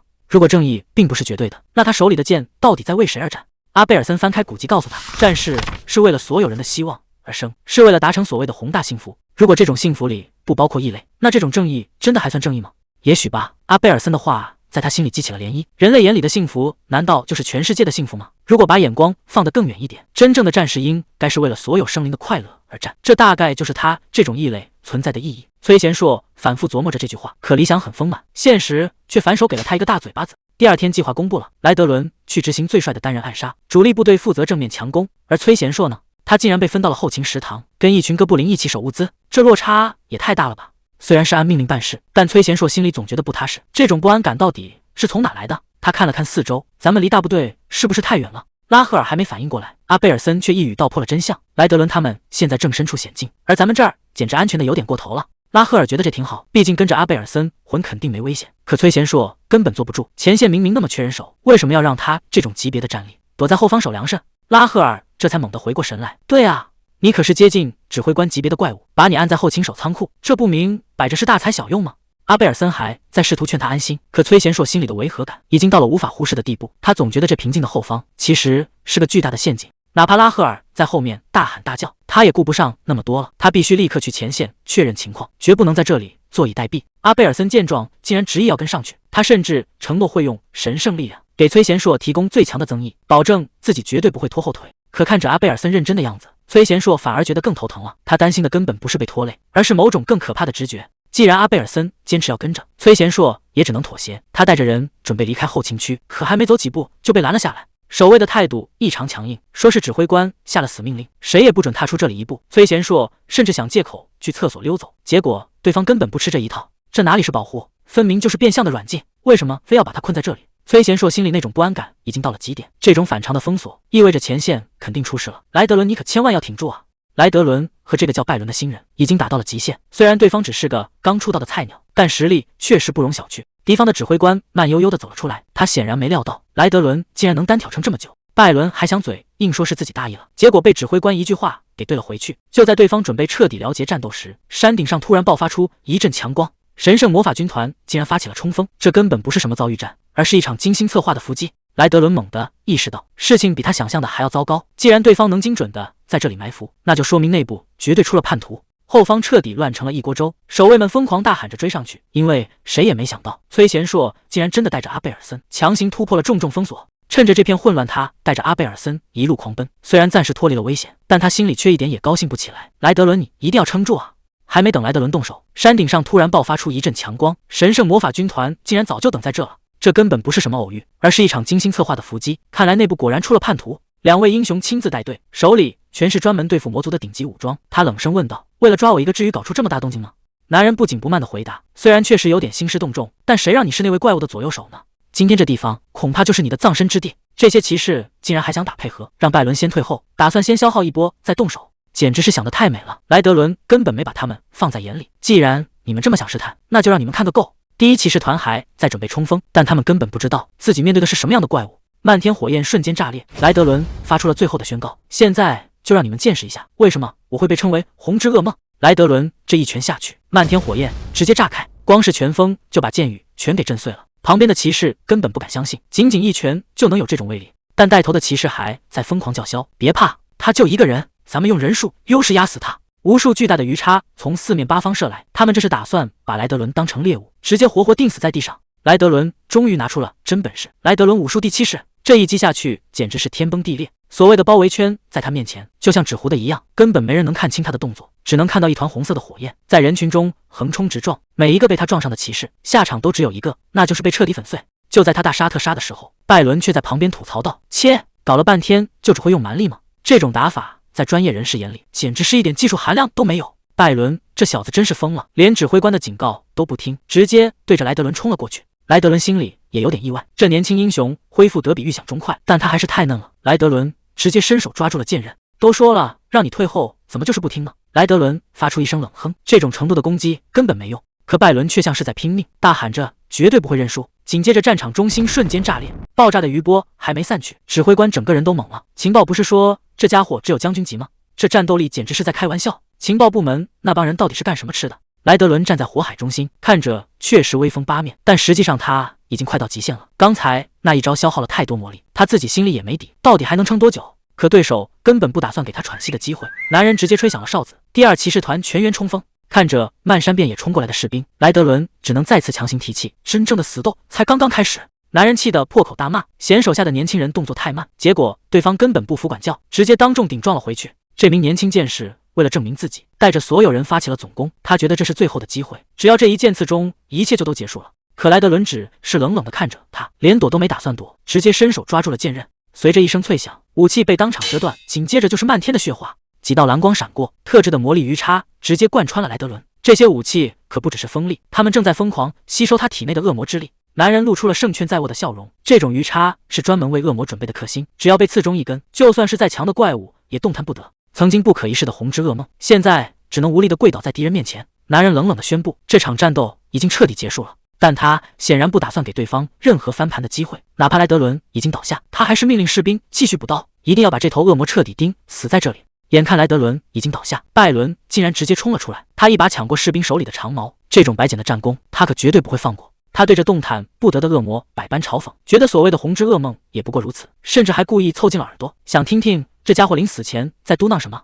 既然你这么想听，那就让你听个清楚。莱德伦发出了最后的怒吼，他可是魔王军的红之噩梦，绝不会死在无名小卒手里。恐怖的能量瞬间炸裂，整片战场都被血红色的光芒吞没。这一炸的威力简直毁天灭地，整支围攻小队几乎全军覆没，到处都是残肢断臂，现场惨得让人不敢看。可男人看着满地的尸体，不但没有半点心疼，反而还在骂拜伦是个蠢货。在他眼里，这些士兵的命根本不值钱，只要能削弱莱德伦，死多少人都无所谓。此时的莱德伦已经到了极限，只能勉强撑着身体不倒下。男人看准机会，立刻指挥剩下的人重新包围，他想要趁火打劫，彻底收割掉这个强弩之末的恶魔。可谁也没想到，就在男人得意忘形的时候，一只拳头狠狠砸在了他脸上。崔贤硕终于忍无可忍了，他体内的力量彻底爆发。这群视人命如草芥的混蛋，一个也别想活。连被困住的莱德伦都看傻了，他根本不敢相信自己的眼睛。这个浑身散发着怪物气息的男人，真的是他认识的那个崔贤硕吗？崔贤硕总算在最后关头赶到了，他一把拉起重伤的莱德伦，要是再晚来几秒钟，后果简直不敢想象。男人死死盯着那个恐怖的身影，这就是传闻中那个恶魔战士吗？这种压倒性的气场让他一时间根本不敢轻举妄动。看着满地的残兵败将，男人知道这次任务彻底搞砸了。既然没办法带走活口，那他绝对不会让这2个人活着离开。男人这是打算拼命了。他竟然开始吟唱古老的咒语，想要借用神的力量来做最后一搏。崔贤硕还没看清对方的招式，恐怖的火光就瞬间炸裂开来，这根本不是普通的防御手段。莱德伦一眼就看出了不对劲，这招可不是那些杂兵能使出来的，只有最顶尖的圣骑士才有资格承载这种神圣的力量。男人根本没把那些杂兵放在眼里，他现在展示的才是真正的神之力。莱德伦一眼就看穿了这招的代价，这股力量虽然强得离谱，但却是拿命换来的，只要神力耗尽，使用者必死无疑。男人显然已经豁出去了，他承认自己活不了多久，但在倒下之前，他要拉着所有人一起下地狱。这一剑的威力太离谱了，崔贤硕明明已经正面挡住，却还是被震得连连后退，这种冲击力根本不是普通人能接下的。男人一边狂笑一边嘲讽说，崔贤硕现在的样子早就已经不算是人类了。就在这要命的关头，莱德伦看准时机，直接杀到，他让崔贤硕死死拖住对手，自己则使出全力砸了下去。伴随着一声巨响，刺眼的强光瞬间炸裂，这下谁也别想全身而退了。刚才那场大爆炸简直要了命，崔贤硕被震得连连后退，好不容易才勉强站稳。他赶紧寻找莱德伦的身影，这家伙现在的状态非常糟糕，受的伤明显比自己还要重。崔贤硕感觉全身像被碾过一样，但他心里很清楚，男人的神力是有极限的，只要拖到对方力量耗尽，这场战斗就赢定了。现在最纠结的是，到底是该继续躲闪消耗时间，还是趁现在直接反击，彻底把那个混蛋给解决掉。崔贤硕心里很清楚，莱德伦已经快要撑不住了，再这样耗下去，大家今天都要交代在这里。男人的情况其实更糟糕，神之力的反噬比预想的还要狠，他现在连站稳都费劲，耳朵里全是杂音，视线也已经彻底模糊了。虽然眼睛已经看不清东西，但男人依然能感觉到那股令人作呕的恶魔气息就在正前方。他强撑着举起长剑，问崔贤硕还有什么遗言。崔贤硕却直接拆穿了他的伪装，你现在连人在哪都看不清了吧？男人根本不在乎，看不见又怎么样？他手中的长剑再次爆发出金光，就算眼睛看不见，他也能死死锁定那股恶魔气息。他发誓一定要在这里拦住崔贤硕。崔贤硕听完却冷笑了一声，既然你只能感觉到恶魔的力量，那事情就好办多了。男人还没反应过来这话什么意思，崔贤硕已经亮出了最后的底牌，你太依赖这种感知了，所以你根本察觉不到除了恶魔之外的其他威胁。就是现在！崔贤硕大喊一声阿贝尔森的名字，一道耀眼的强光刷的一下爆发，直接轰在了男人身上。谁也没想到这场反击早在10分钟前就已经在悬崖边计划好了。刚才那场爆炸威力太惊人了，阿贝尔森还没来得及确认同伴的安全，整个人就被掀翻在地，还没等他站稳，脚踝突然被一只带血的手死死扣住，紧接着整个人被猛地拽了过去。这个满脸是血的混蛋竟然还活着，他一直躲在暗处观察，就等着崔贤硕那个怪物离开，好趁乱把圣女给绑走。阿贝尔森现在大脑一片空白，到底要不要大声呼救？如果崔贤硕听到声音分了心，那他现在的处境会变得更危险。不行，绝对不能在这个时候拖后腿。他死死攥住拳头，哪怕再害怕，也必须靠自己想办法脱身。大家为了保护我已经付出了太多代价，而我却一直躲在后面，什么忙都帮不上。崔贤硕当初那么担心，就是怕我遇到这种危险吧？但我绝对不能再退缩了。阿贝尔森死死握住武器，他在心里暗暗发誓，绝对不能再成为任何人的累赘。为了那个承载着世界希望的男人，这一击他必须拼尽全力。既然已经下定了决心，那就让这帮混蛋看看圣女也不是好惹的。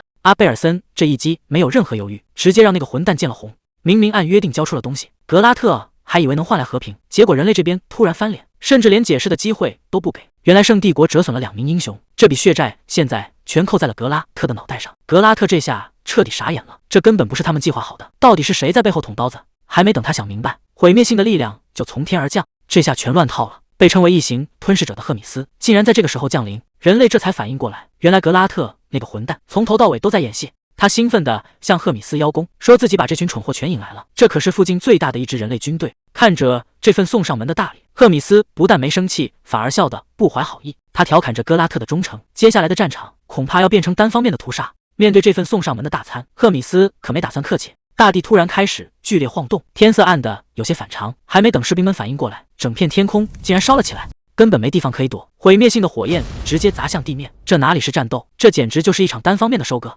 格拉特还在那拼命献殷勤，觉得这回总算抱上大腿了，一个人就团灭了整支军队。他以为自己立了大功，可他根本没意识到，赫米斯早就听烦了，这种聒噪的声音对他来说简直就是噪音。唰的一下，格拉特连惨叫都没发出来。赫米斯原本还想再等等，看他背后还有没有同伙，结果发现除了这个没脑子的蠢货，没人敢玩这种两头下注的把戏。既然已经没用了，那就没必要再留着他了。处理完那堆烂摊子，赫米斯拍拍手准备收工了，这场闹剧到此为止。镜头一转，来到了加德罗克城。既然格拉特已经领了盒饭，那他留下的权力真空必须有人来填补。赫米斯坐在高位上，开始重新调整军方的势力格局。莱德伦直接接管了第8军团，而罗伊格尔则成了他的副手。但这都不是重点，最让人意外的是，对对崔贤硕的安排，赫米斯竟然让他独自统领一支旅团，这可不是一般的升职，简直就是一步登天。崔贤硕这下真的走大运了，原本以为能升个少校就不错了，结果赫米斯直接让他连跳2级，直接成了上校。在赫米斯眼里，这种能死里逃生的人才，只当个少校确实太浪费了。毕竟他带来的这场好戏，确实让这位指挥官很满意。不过这个官衔听着响亮，实际上却是各光杆司令。赫米斯明确表示，现在一个兵都不会分给他，连旁边的莱德伦都看傻了，哪有任命了上校却不给带兵的？赫米斯倒是一脸淡定，说他现在还不需要部下，自己还要再观察观察。就在大家还没反应过来的时候，门外传来了敲门声。赫米斯顺势宣布了另一个重磅消息，这位全身银甲的骑士莫特姆，从今天起就是他的副指挥官了。赫米斯交代完人事变动，让崔贤硕和新来的莫特姆互相照应。虽然崔贤硕心里直打鼓，但这位指挥官显然没打算多留，他还有更重要的事情得亲自去办。画面一转，来到了阿贝尔森的住处。崔贤硕到现在还觉得不可思议，他怎么也没想到阿贝尔森竟然能在关键时刻精准的给敌人致命一击。阿贝尔森倒是看得很开，他说自己不想再当个旁观者了，既然崔贤硕他们都在拼命，那他也没理由继续躲在后面。当被问到以后有什么打算时，阿贝尔森的回答非常干脆，只要崔贤硕开口，他随时准备再次踏上战场。毕竟一位觉醒的圣女，那战斗力可是能硬刚高阶祭司的。这下崔贤硕身边总算有了一个靠得住的强援。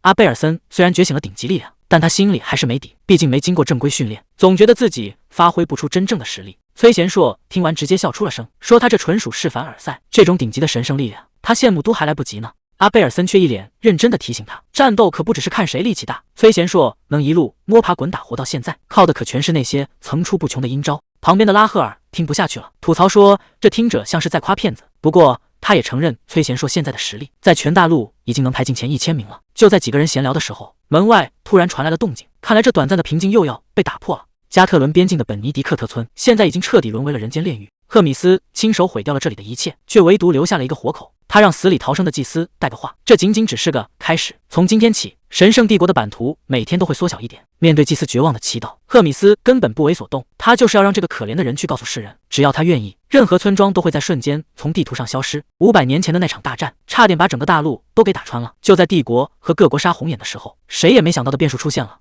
一道强光闪过，海面上竟然凭空冒出一块新大陆，大家都疯传，这就是消失了1000年的瓦灵顿王国。那个传说中拥有最强魔法的地方，竟然真的回来了。这意味着谁能抢到这块地，谁就能成为这片大陆真正的主人。各国都派出了最精锐的远征队，一头扎进这片神秘的新大陆。大家都做着发财梦，觉得只要抢到先机就能大富大贵。可等他们真的踏上那片土地，看到的根本不是什么古国遗迹，更没有什么金银财宝，在那等着他们的是来自另一个世界的噩梦，一群只想把人类彻底抹杀的怪物恶魔。面对这种根本没法讲理的死对头，各国只能先放下恩怨，为了活命，他们第一次联手了。人类虽然达成了同盟，但这场仗打的那叫一个惨。恶魔不仅力气大的离谱，还会用那种根本没见过的古代魔法。第一回合人类差点就被彻底打趴下了。就在大家都绝望的时候，转机出现了，一群神职人员突然冲向战场，他们发现了一种专门克制恶魔的力量，也就是神圣之力。靠着这股力量，人类总算把恶魔给赶了回去。但也正是因为这场救命的胜仗，教会的势力开始在整个大陆疯狂扩张，信仰成了所有人唯一的指望。教会可不只是救人那么简单，他们趁机扎下了根，把周围的小国家全给吞了，最后直接整出了个加特伦神圣帝国。200年时间一晃而过，信仰这玩意儿传遍了每个角落。在帝国的支持下，专门对付恶魔的圣斗士越来越多。就在这时候，一个谁也没想到的怪事发生了，战场上突然冒出一群异世界人，也就是传说中的勇者。这些勇者简直就是降维打击，他们跟本地人联手，打得恶魔根本没有还手之力。人类总算彻底翻了身，把那些怪物全给踩在了脚下。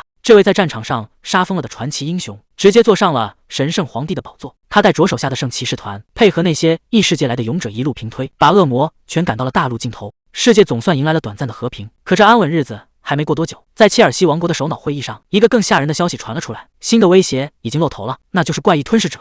为什么噩梦又卷土重来了？奥利文说的非常直接，因为上次根本没斩草除根，当时光顾着重建家园，反而让那些恶魔躲过了一劫。既然现在大家日子过稳了，那就把这笔旧账彻底算清楚。我提议立刻发起圣战，加特伦帝国会再次当这个带头大哥，不管是人还是钱，这次帝国绝对豁出去了。为了人类的新时代，所有势力必须立刻联手，这场仗谁也别想躲在后面。可前线的消息比想象中更糟糕，恶魔的动作太快了，短短几天功夫，整整3座城市被夷为平地，谁也不知道下一个会是谁，可能是正在说话的我，也可能是台下你们的妻儿。这场灾难已经烧到了每个人的家门口。这位是来自本尼迪克的尼维教友，他带回来的消息让全场陷入了死一般的寂静。本尼迪克的人已经全死绝了，他们明明只想安稳过日子，结果却落得这个下场。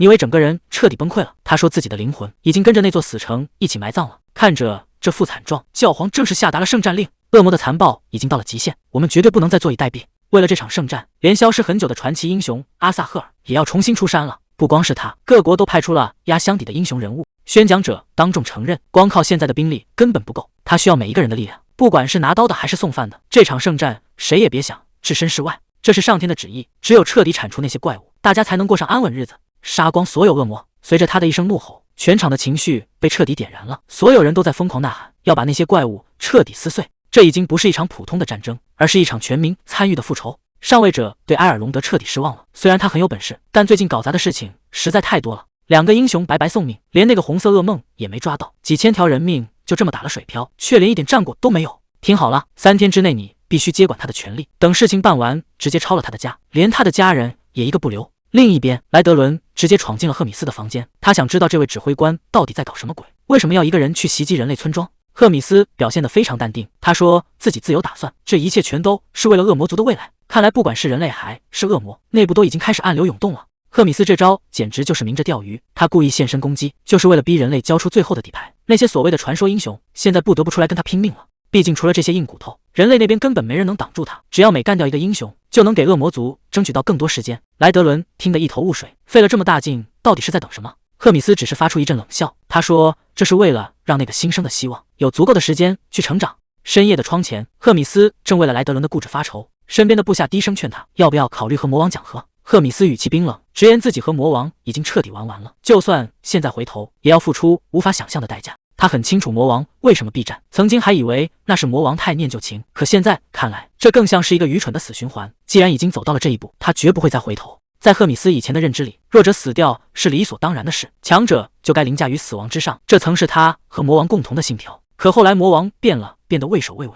赫米斯当时甚至觉得他疯了，还丢下狠话让他清醒一点。直到现在他才发现，自己竟然也要做出同样的决定。那种想要守护某个人的心情，一旦有了软肋，就再也回不到过去了。如果能早点明白这种感觉，也许当初他们会有不一样的结局。赫米斯推门而入，看着眼前的男人，感叹了一句：这些年你确实付出了太多。对方却表现得非常谦卑，说能为军团长效力是他的荣幸。可赫米斯却觉得哪里怪怪的，问他怎么还穿着这身行头。男人这才一拍脑门，像是撕掉一层粘稠的假面，慈祥的主教外壳开始融化脱落，露出了那副灰色的魔族面孔。他就是赫米斯的副手弗里施，潜伏在人类高层这么久，他甚至都快习惯这个伪装了。赫米斯把信递给弗里施，让他带自己去见莱德伦。他说自己不想亲自出面，因为那种场面只会让他觉得心里堵得慌。就在弗里施准备离开时，他又下了一道奇怪的死命令，无论发生什么都必须保住崔贤硕的命，这可一点都不像他平时的作风。赫米斯自嘲地笑了笑，说自己可能是真的老了，竟然开始担心没了自己的日子，这群部下该怎么活下去？这种从未有过的牵挂，让他自己都觉得不可思议。转眼到了第2天，加德洛克城的阳光还没散开，一阵粗鲁的推门声就打破了清晨的宁静。崔贤硕正睡得香，突然被人一把掀了被子，他气得刚想破口大骂，结果抬头一看，闯进来的竟然是莱德伦。刚才的起床气瞬间没了，他立马换上一副笑脸。可莱德伦根本没心思开玩笑，开口第一句话就是让他赶紧滚出这座城。崔贤硕还没反应过来，莱德伦就抛出了一个重磅消息：明天人类的大军就会杀到，而且带头的全是人类那边最顶尖的英雄。他们这次的目标只有一个，那就是杀掉军团长赫米斯。虽然莱德伦相信他的实力，但这种规模的围剿，哪怕出一点点差错，后果都谁也承担不起。莱德伦坦白自己护不住崔贤硕。就在这时，一封神秘的信件塞进了门缝，这是赫米斯留下的最后交代，里面记录着足以颠覆认知的真相。原来魔族之所以能活到现在，并不是因为他们命大，而是因为神圣帝国需要一个对手，只有魔族这个威胁一直存在，帝国的统治才有存在的意义。为了维持这种虚假的和平，魔王甚至和人类领袖达成了密约，大家心照不宣地划分领地，把战争变成了一场心照不宣的表演。如果连生死决战都是一场戏，那些死去的战士又算什么？这场圣战的背后，到底还藏着多少见不得光的交易？这场战争从头到尾就是个骗局，人类高层故意制造魔族威胁，就是为了逼其他王国联手，好让他们能名正言顺地统治一切。魔王曾把这个秘密协议告诉了赫米斯，但他想都没想就拒绝了。在他眼里，与其像奴隶一样配合演戏，不如挺起胸膛战死沙场。就因为他不肯同流合污，那些人随便找了个借口，就把他放逐到了这座黑石要塞，想让他在这里彻底闭嘴。不过这些陈年旧事已经不重要了。赫米斯在信里留下了最关键的警告：根据弗里施带回来的情报，明天一早人类的大军就会发起总攻，真正的生死决战这回是真的要开始了。人类那边的传奇英雄全都要出动了。赫米斯心里清楚，这一仗恐怕凶多吉少。他叮嘱莱德伦守好家，而他自己要独自去面对那些顶尖高手。更让人意外的是，他竟然想让莱德伦接班，直接坐上军团长的位置。虽然莱德伦现在还不够强，但赫米斯早就把路给铺平了。他私下和普贤雅达成了协议，再加上亲戚奥斯盖斯的支持，只要到了投票那天，莱德伦就是唯一的接班人。这已经是赫米斯能做的极限了，剩下的路只能靠莱德伦自己去闯。信的末尾，他难得温柔地说了声谢谢，因为有这个人在，他被放逐的这些年才不算太难熬。赫米斯在信的最后还留了一手，他早就安排好了一切，要让崔贤硕彻底脱离魔王军，只要能躲过这一劫，以后肯定还有再见的机会。莱德伦一刻也不敢耽误，直接把通讯球塞给了崔贤硕。现在的黑石要塞就是个火药桶，他必须立刻带着圣女离开。等莱德伦以后真正掌了权，自然会想办法再联系他们。这一切发生的实在太突然，崔贤硕甚至还没来得及道别，就被推到了撤离的关口。可谁能想到，就在他们准备动身的时候，弗里师竟然在这个节骨眼出现了。原来是虚惊一场，弗里师并不是来抓人的，他是受了赫米斯的嘱托，特意赶来护送他们离开。为了能顺利混进人类社会，弗里师连假身份都准备好了。圣女伪装成巡礼的祭司，而他和崔贤硕则成了贴身随行的护卫。马车已经准备就绪，现在多留1秒就多一分危险。弗里师催促两人赶紧上车，这一走恐怕短时间内是回不来了。崔贤硕最后看了一眼这座要塞，心里默默祈祷大家都能平安。随着车轮缓缓转动，他忍不住开口问了一句：“我们这到底是去哪？”弗里师这才反应过来，自己还没跟崔贤硕交代目的地。他倒是挺淡定，反问崔贤硕：“难道我刚才没说吗？”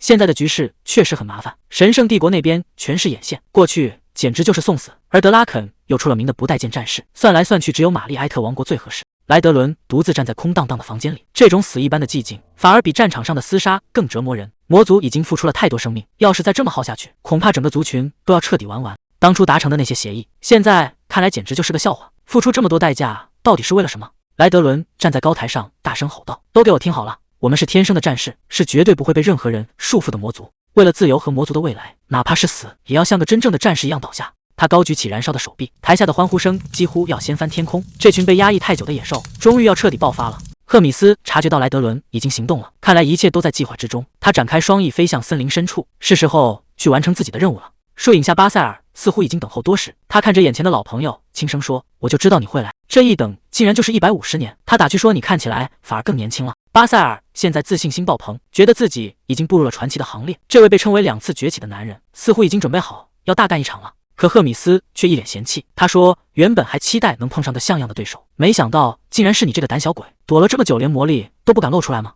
既然话都说到这份上了，巴塞尔直接拔出了那把发光的长剑，他不想再去管什么狗屁战略，今天只想心无旁骛的打一场。赫米斯冷笑着揭开了他的伤疤，他说：“你不过是个临阵脱逃的懦夫，当年丢下战友自己跑路，现在回来难道是想洗刷身上的污点？”两股恐怖的力量在森林中猛然碰撞，赫米斯直接展开了领域，哀悼之境一下子笼罩了整个战场。这种级别的魔力压制，换做普通人恐怕连站都站不稳。可巴塞尔却笑得非常从容，他说上次会被这些招数骗到，纯粹是因为觉得新鲜，同样的把戏玩第2次可就没用了。他顶着漫天的爆炸向前冲刺，赫米斯紧接着降下无数哀悼之星，紫色光芒在空中疯狂炸裂，试图彻底封死他的所有退路。巴塞尔挥动长剑从天而降，这一记重斩几乎要撕裂整个空间。面对这种不要命的强攻，赫米斯还能维持住他的优雅吗？两人正面硬碰硬，巴塞尔的长剑和镰刀撞在一起，他觉得自己现在能跟对方平起平坐，可赫米斯却露出了玩味的笑容。他说：“事情可没你想的那么简单。”巴塞尔在心里飞快盘算，只要能躲开来自头顶的魔法轰炸，这场仗就还有的打。他以为自己已经看穿了对手的套路，谁能想到攻击竟然换了方向。赫米斯直接发动了哀悼之手，无数黑影从地底疯狂窜出。巴塞尔这才意识到自己算错了，真正的杀招竟然藏在脚底下。赫米斯的镰刀快得离谱，每一击都擦着巴塞尔的要害过去，这种死里逃生的感觉让他根本不敢有一丝分心。看到巴塞尔竟然全都躲开了，赫米斯忍不住开口夸赞，说：“你确实比以前强了不少。”可巴塞尔根本不想听他废话，直接回了一句：“闭嘴。”战斗节奏再次飙升，巴塞尔化作一道残影发起猛攻，赫米斯却像是在玩猫捉老鼠的游戏，一边优雅的格挡，一边问他接下来打算往哪躲。半空中不断传来震耳欲聋的撞击声，赫米斯故意在言语上施压，问他攻击会从上面还是下面来。这种心理战最折磨人，只要稍微分神一下，整场战斗就彻底交代了。巴塞尔还没来得及反应，地底的尖刺就瞬间爆发，无数利刃直接贯穿了他的身体。赫米斯看着眼前的战果，说这已经打破了100年前的记录。可还没等他高兴太久，巴塞尔的身体竟然开始闪烁，这居然只是一个幻影。赫米斯这才反应过来，刚才那一击确实打中了本体，只不过巴塞尔发动了保命神技，最后的黎明之盾，这招能让他从死神手里强行逃脱一次。看到对手死而复生，赫米斯竟然还夸他有长进。巴塞尔可没心思叙旧，他等的就是这个反击的机会，直接挥剑砍了过去。可实力的差距就像一道鸿沟，赫米斯单手就接住了他的全力一击。他说：“你想赢我还早了200年。”紧接着反手就是一记穿心重击，巴塞尔这下还能有活路吗？这一击彻底断送了巴塞尔的希望，他重重的摔在地上，连握剑的力气都没了，力量已经彻底枯竭。难道复仇还没开始就要死在这里吗？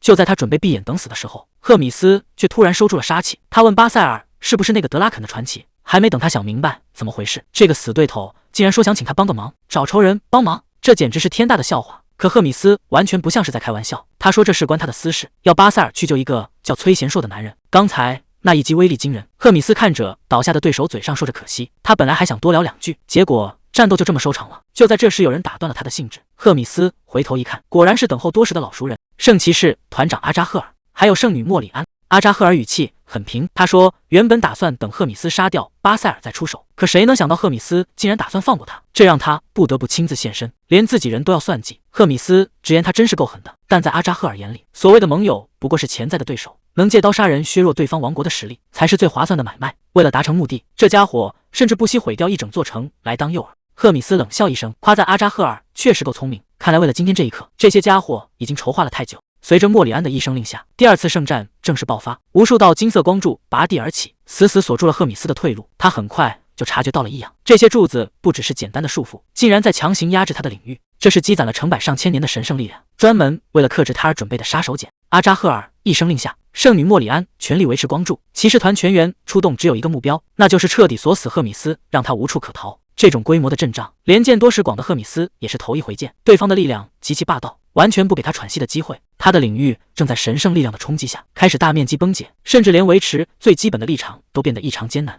赫米斯心里很清楚，要不是他故意以身试险，这些家伙根本不会现身。既然对方已经入局，那他也没必要再留手了。他直接爆发全部力量，跟阿扎赫尔正面撞在一起。真正的较量才刚刚开始。阿扎赫尔看准时机，直接使出了杀招，这一剑下去，赫米斯根本躲不开。可就在剑刃落下的瞬间，赫米斯竟然凭空消失了。阿扎赫尔还没反应过来是怎么回事，远处的莫里安已经发出了尖叫，小心头顶！赫米斯已经绕到了他的上方。阿扎赫尔直接掀了桌子，地狱火星星瞬间引爆，这种规模的能量冲击，换做别人早就化成灰了。可他还没来得及庆祝，就发现情况完全不对劲。赫米斯竟然在爆炸中心笑出了声，甚至还优雅的调侃了一句。这种程度的攻击，对他来说就像是放了个烟花。眼看局势失控，阿扎赫尔被迫开启最强防御，叹息之强，他真的能挡住接下来的反击吗？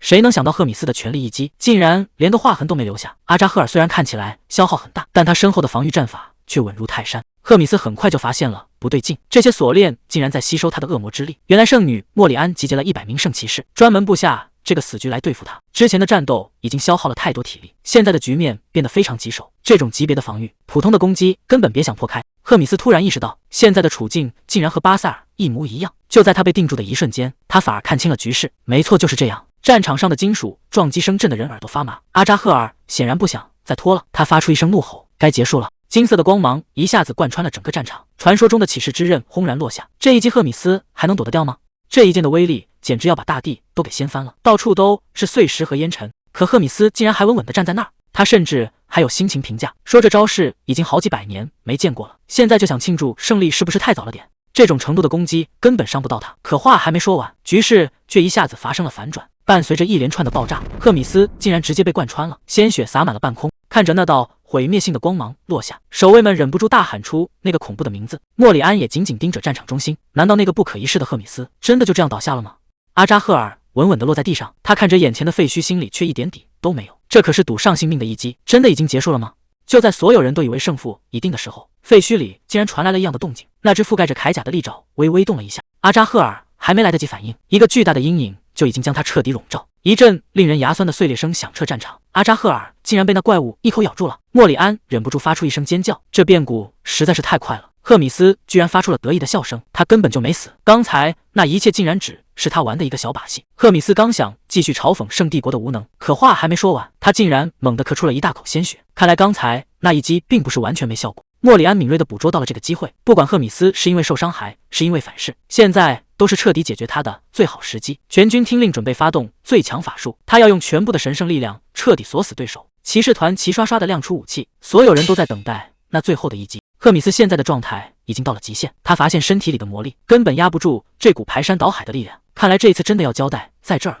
看着漫天的金光，赫米斯却显得异常平静。死亡终于要降临了吗？不过这样也好，反正他的任务已经完成了。他缓缓地倒在地上，任由鲜血染红了嘴角。在意识彻底消失之前，他心里还在牵挂着那些被他守护的人。赫米斯已经做好了最后的觉悟，他知道靠自己一个人根本做不到，但如果是那个人的话，或许真的能给魔族带来真正的希望。莫里安终于发动了最后的审判，神圣的法阵在天空中彻底展开，这一招叫做神圣正义，要把一切罪恶和黑暗彻底净化。毁天灭地的光芒一下子吞噬了战场，赫米斯消失在了这片耀眼的白光里。刚才那场爆炸把一切都抹平了，阿扎赫尔终究还是太轻敌，以为打赢了怪物，结果却把自己给搭了进去。圣女看着眼前的废墟，大战才刚刚开始，最强战力就这么白白送了命。这要是传回去，皇室那边根本没法交代。既然人已经没了，那就要让他的死发挥最大价值。他转过身，语气冷得让人发指。听好了，阿扎赫尔是为了守护国家才英勇牺牲的传奇英雄，这就是唯一的真相，谁也不准说出第二个版本。满地的残骸说明了一切。莱德伦穿过这片死人堆，心里只有说不出的压抑。莫特姆看着眼前的年轻人，语气里全是赞赏。照你这个进步速度，恐怕用不了多久就能超过我了。可就在这一瞬间，莫特姆整个人僵在了原地，那种刻在灵魂里的联系竟然彻底消失了。莱德伦察觉到了不对劲，试探着问了一句：“难道是赫米斯统帅出事了？”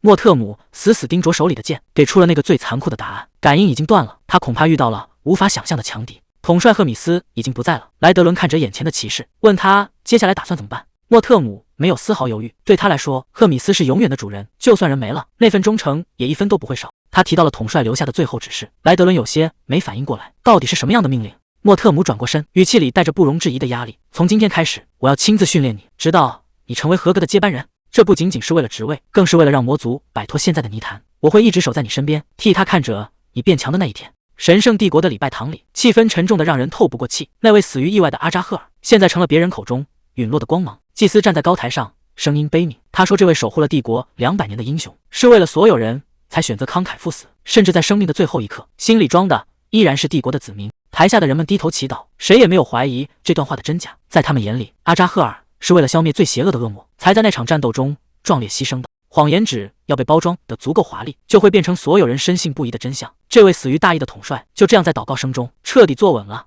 传奇英雄的位置。可真正的真相早就随着那场爆炸彻底灰飞烟灭了。别看外面把这场牺牲捧得有多高，教皇心里其实比谁都清楚。他早就警告过那个蠢货，别在快赢的时候掉以轻心，结果到头来全都白费了。就在这时，下属急匆匆跑来报告，德拉肯那边已经派出了调查团，指名道姓要查清楚战场上的真相，甚至还要求开放通行权。教皇听完冷笑了一声，想查清楚那个人的死因，该处理的痕迹早就处理干净了，但他还是下了一道秘密指令，直接拒绝德拉肯的所有请求。就在下属准备转身离开的时候，教皇又突然叫住了他，显然还有更重要的事情正等着去办。教皇现在最头疼的就是崔贤硕和圣女的下落，这2个人自从大战之后就彻底没了踪影。原本以为只要圣女不在了，崔贤硕就会被魔族清理掉，可现在事情显然脱离了掌控，这让教皇感到非常不爽。他直接下了死命令，就算翻遍整个大陆，也必须把这2个人揪出来。谁要是敢收留他们，就是在跟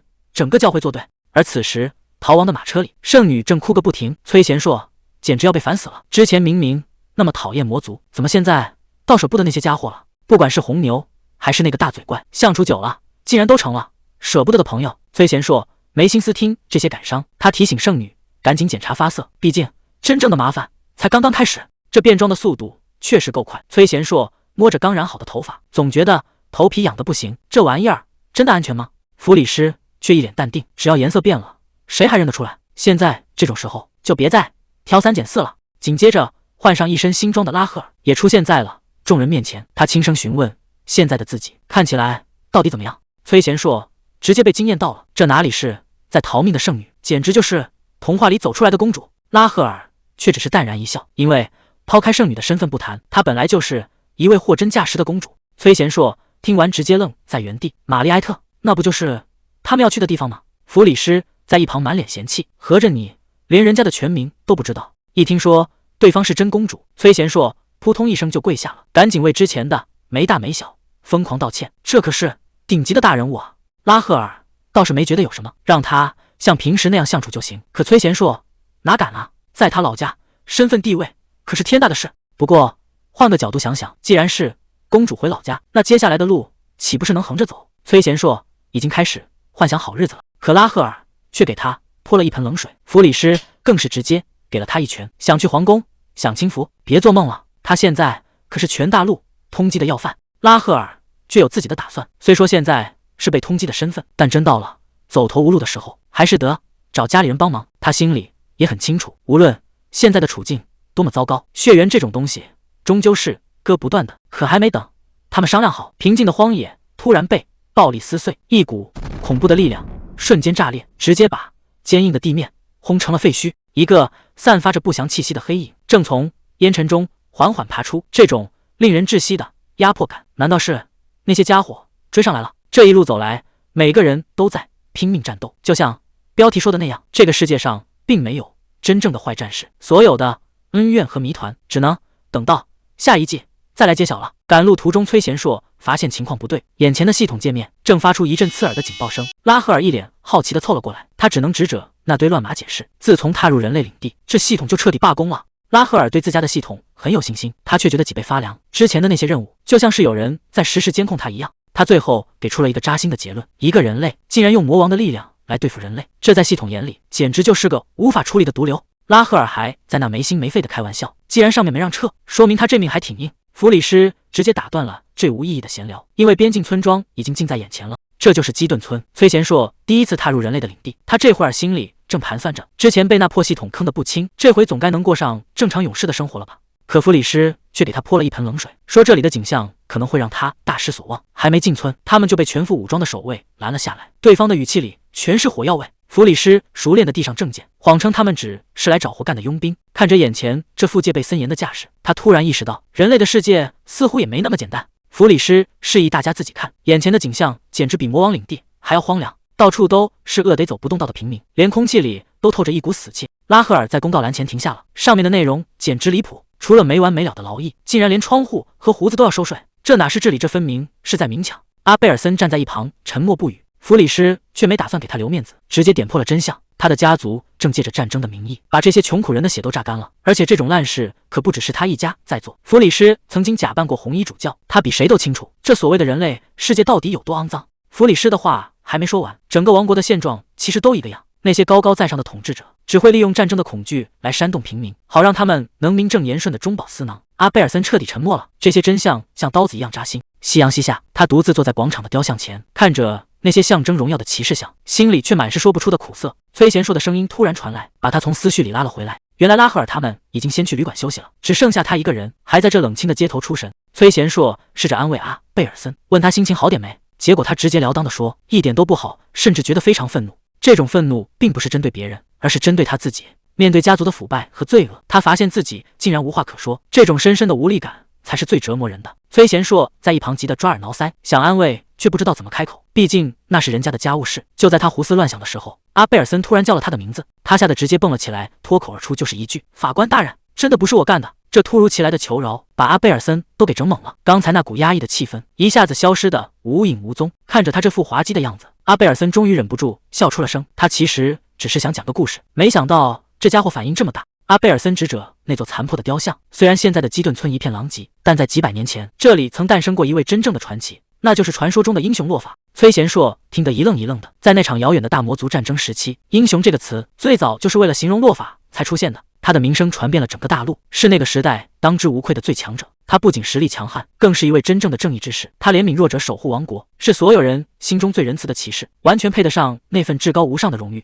可谁能想到，这样一位伟大的英雄，竟然在37岁那年就陨落了，而且他就死在基顿村。就在战争结束的前一年，魔族的攻势变得前所未有的疯狂。当年在这里到底发生了什么，能让这样一位传奇人物也无法逃脱死亡的命运？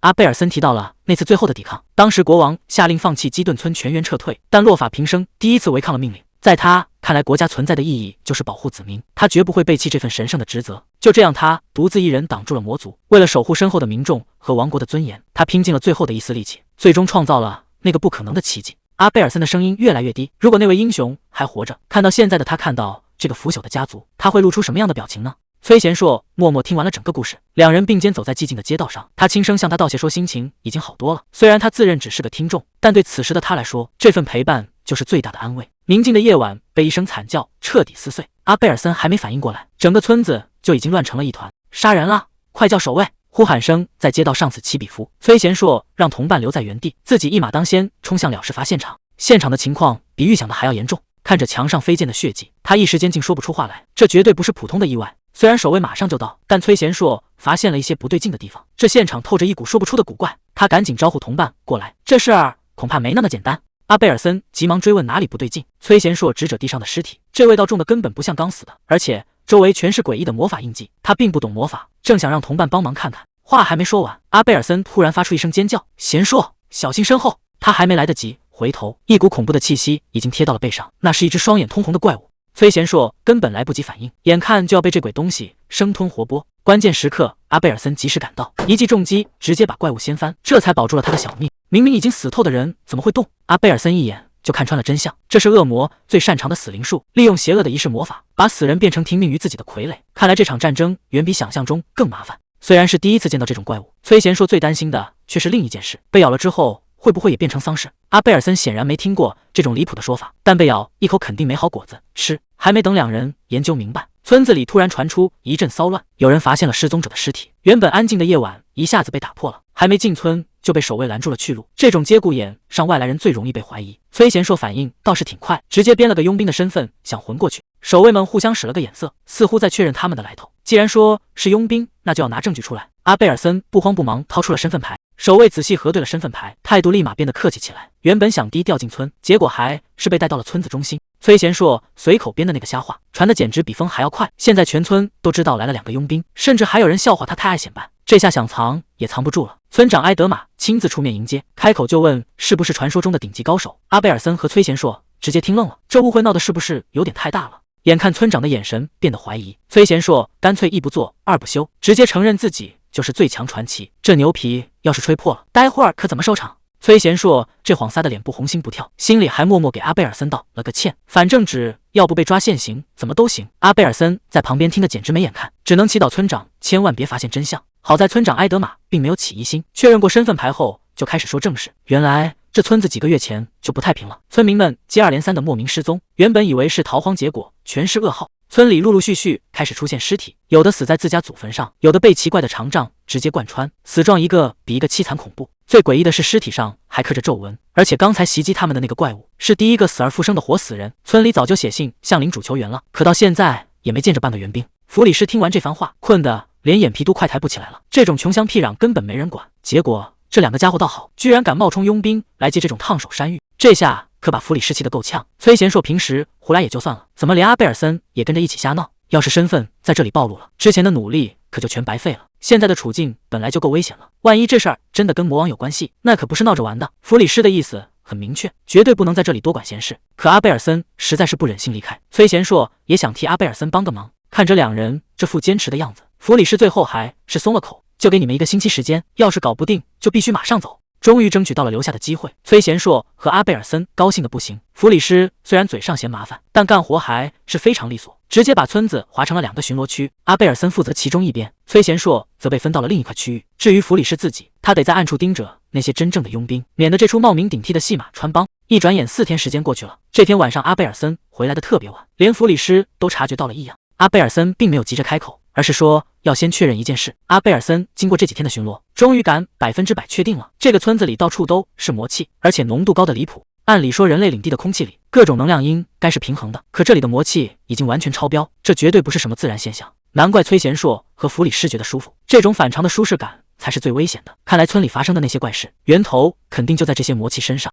既然已经找到了病根，那就要查清楚魔气是从哪来的，至少得给村长一个交代。阿贝尔森心里其实挺过意不去的，觉得自己已经耽误了大家太多时间，他现在不敢再奢求更多，只想在离开前把真相查清楚，哪怕没法彻底解决这些麻烦，也算对得起这份信任了。既然已经有了眉目，弗里斯决定利用最后2天时间，带大家一起进行全面搜查，毕竟人多力量大，总比一个人瞎撞要强。崔贤硕突然想起个事儿，好奇地打听起死灵术的消息，可弗里斯的反应却很冷淡。他说第3师团从来不碰这种东西，因为那玩意儿实在是太掉价了。在弗里斯眼里，死灵术不仅名声臭不可闻，而且用起来极度不可靠，甚至连他们的首领赫米斯都对这种魔法感到恶心。本以为阿贝尔森会知道点内情，结果连这位圣女也直摇头。弗里斯耐心地解释起来，这种死灵术在人类历史上几乎没留下记录，因为它从诞生起就是一个失败品。虽然听起来能操纵死尸增加战力，但实际操作起来简直就是自寻死路。那些被强行唤醒的骷髅根本没脑子，施法者必须分出精力去控制每一个个体。结果在混乱的战场上，死灵法师往往还没指挥完，就先被敌人从背后给偷袭了。后来有人尝试制造更强大的死灵，结果情况变得更加失控。只要死灵的力量超过了主人，他们就会立刻反水，变成不分敌我的杀戮机器。崔贤硕听得直冒冷汗，这玩意儿简直就是个定时炸弹。弗里师也点头表示同意。这种魔法最坑的地方就是容易误伤。可就在他说话的时候，周围的气氛突然变得有些不对劲。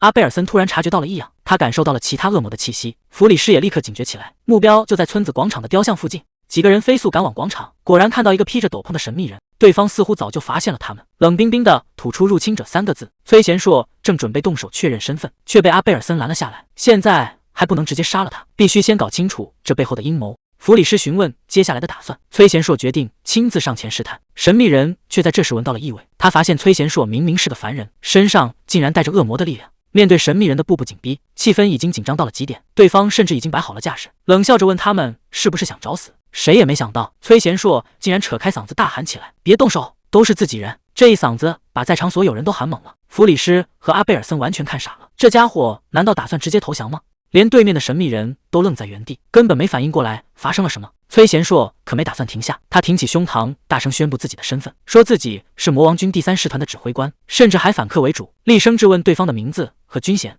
黑袍人听完直接愣在原地，他记得崔贤硕离开的时候明明只是个小队长，怎么一转眼就成了上校？弗里师见状也跟着凑热闹，一本正经地报出了自己的名号，这下场面变得更混乱了。黑袍人一眼就看穿了这拙劣的演技，他死死盯着眼前的弗里师，语气里满是不解，身为高贵的恶魔，为什么要自降身段和人类混在一起？弗里师开始一本正经的胡说八道，声称自己正在执行赫米斯大人的秘密任务，还摆出一副无可奉告的高冷姿态。结果对方根本不吃这一套，直接亮出了第4师团的身份。崔贤硕下意识提到了现在的指挥官，谁知道这一下直接捅了马蜂窝，黑袍人当场暴走，疯狂咆哮着那个新来的人类根本不配，在他心里只有奥尼克斯才是真正的老大。崔贤硕和弗里师赶紧躲在一旁说悄悄话，原来魔王军内部的派系斗争这么严重，老上司被降职，底下的人当然不服新来的空降兵，看来这魔王军的饭也不好领啊。眼看黑袍人起了疑心，两人赶紧收起八卦的嘴脸，装出一副人畜无害的样子糊弄了过去。崔贤硕突然开启了温柔模式，他像个知心大哥哥一样，感叹在敌阵中潜伏是多么不容易，这波共情简直是满分操作。弗里师也赶紧跟上节奏，一句辛苦了，直接击碎了对方最后的心理防线。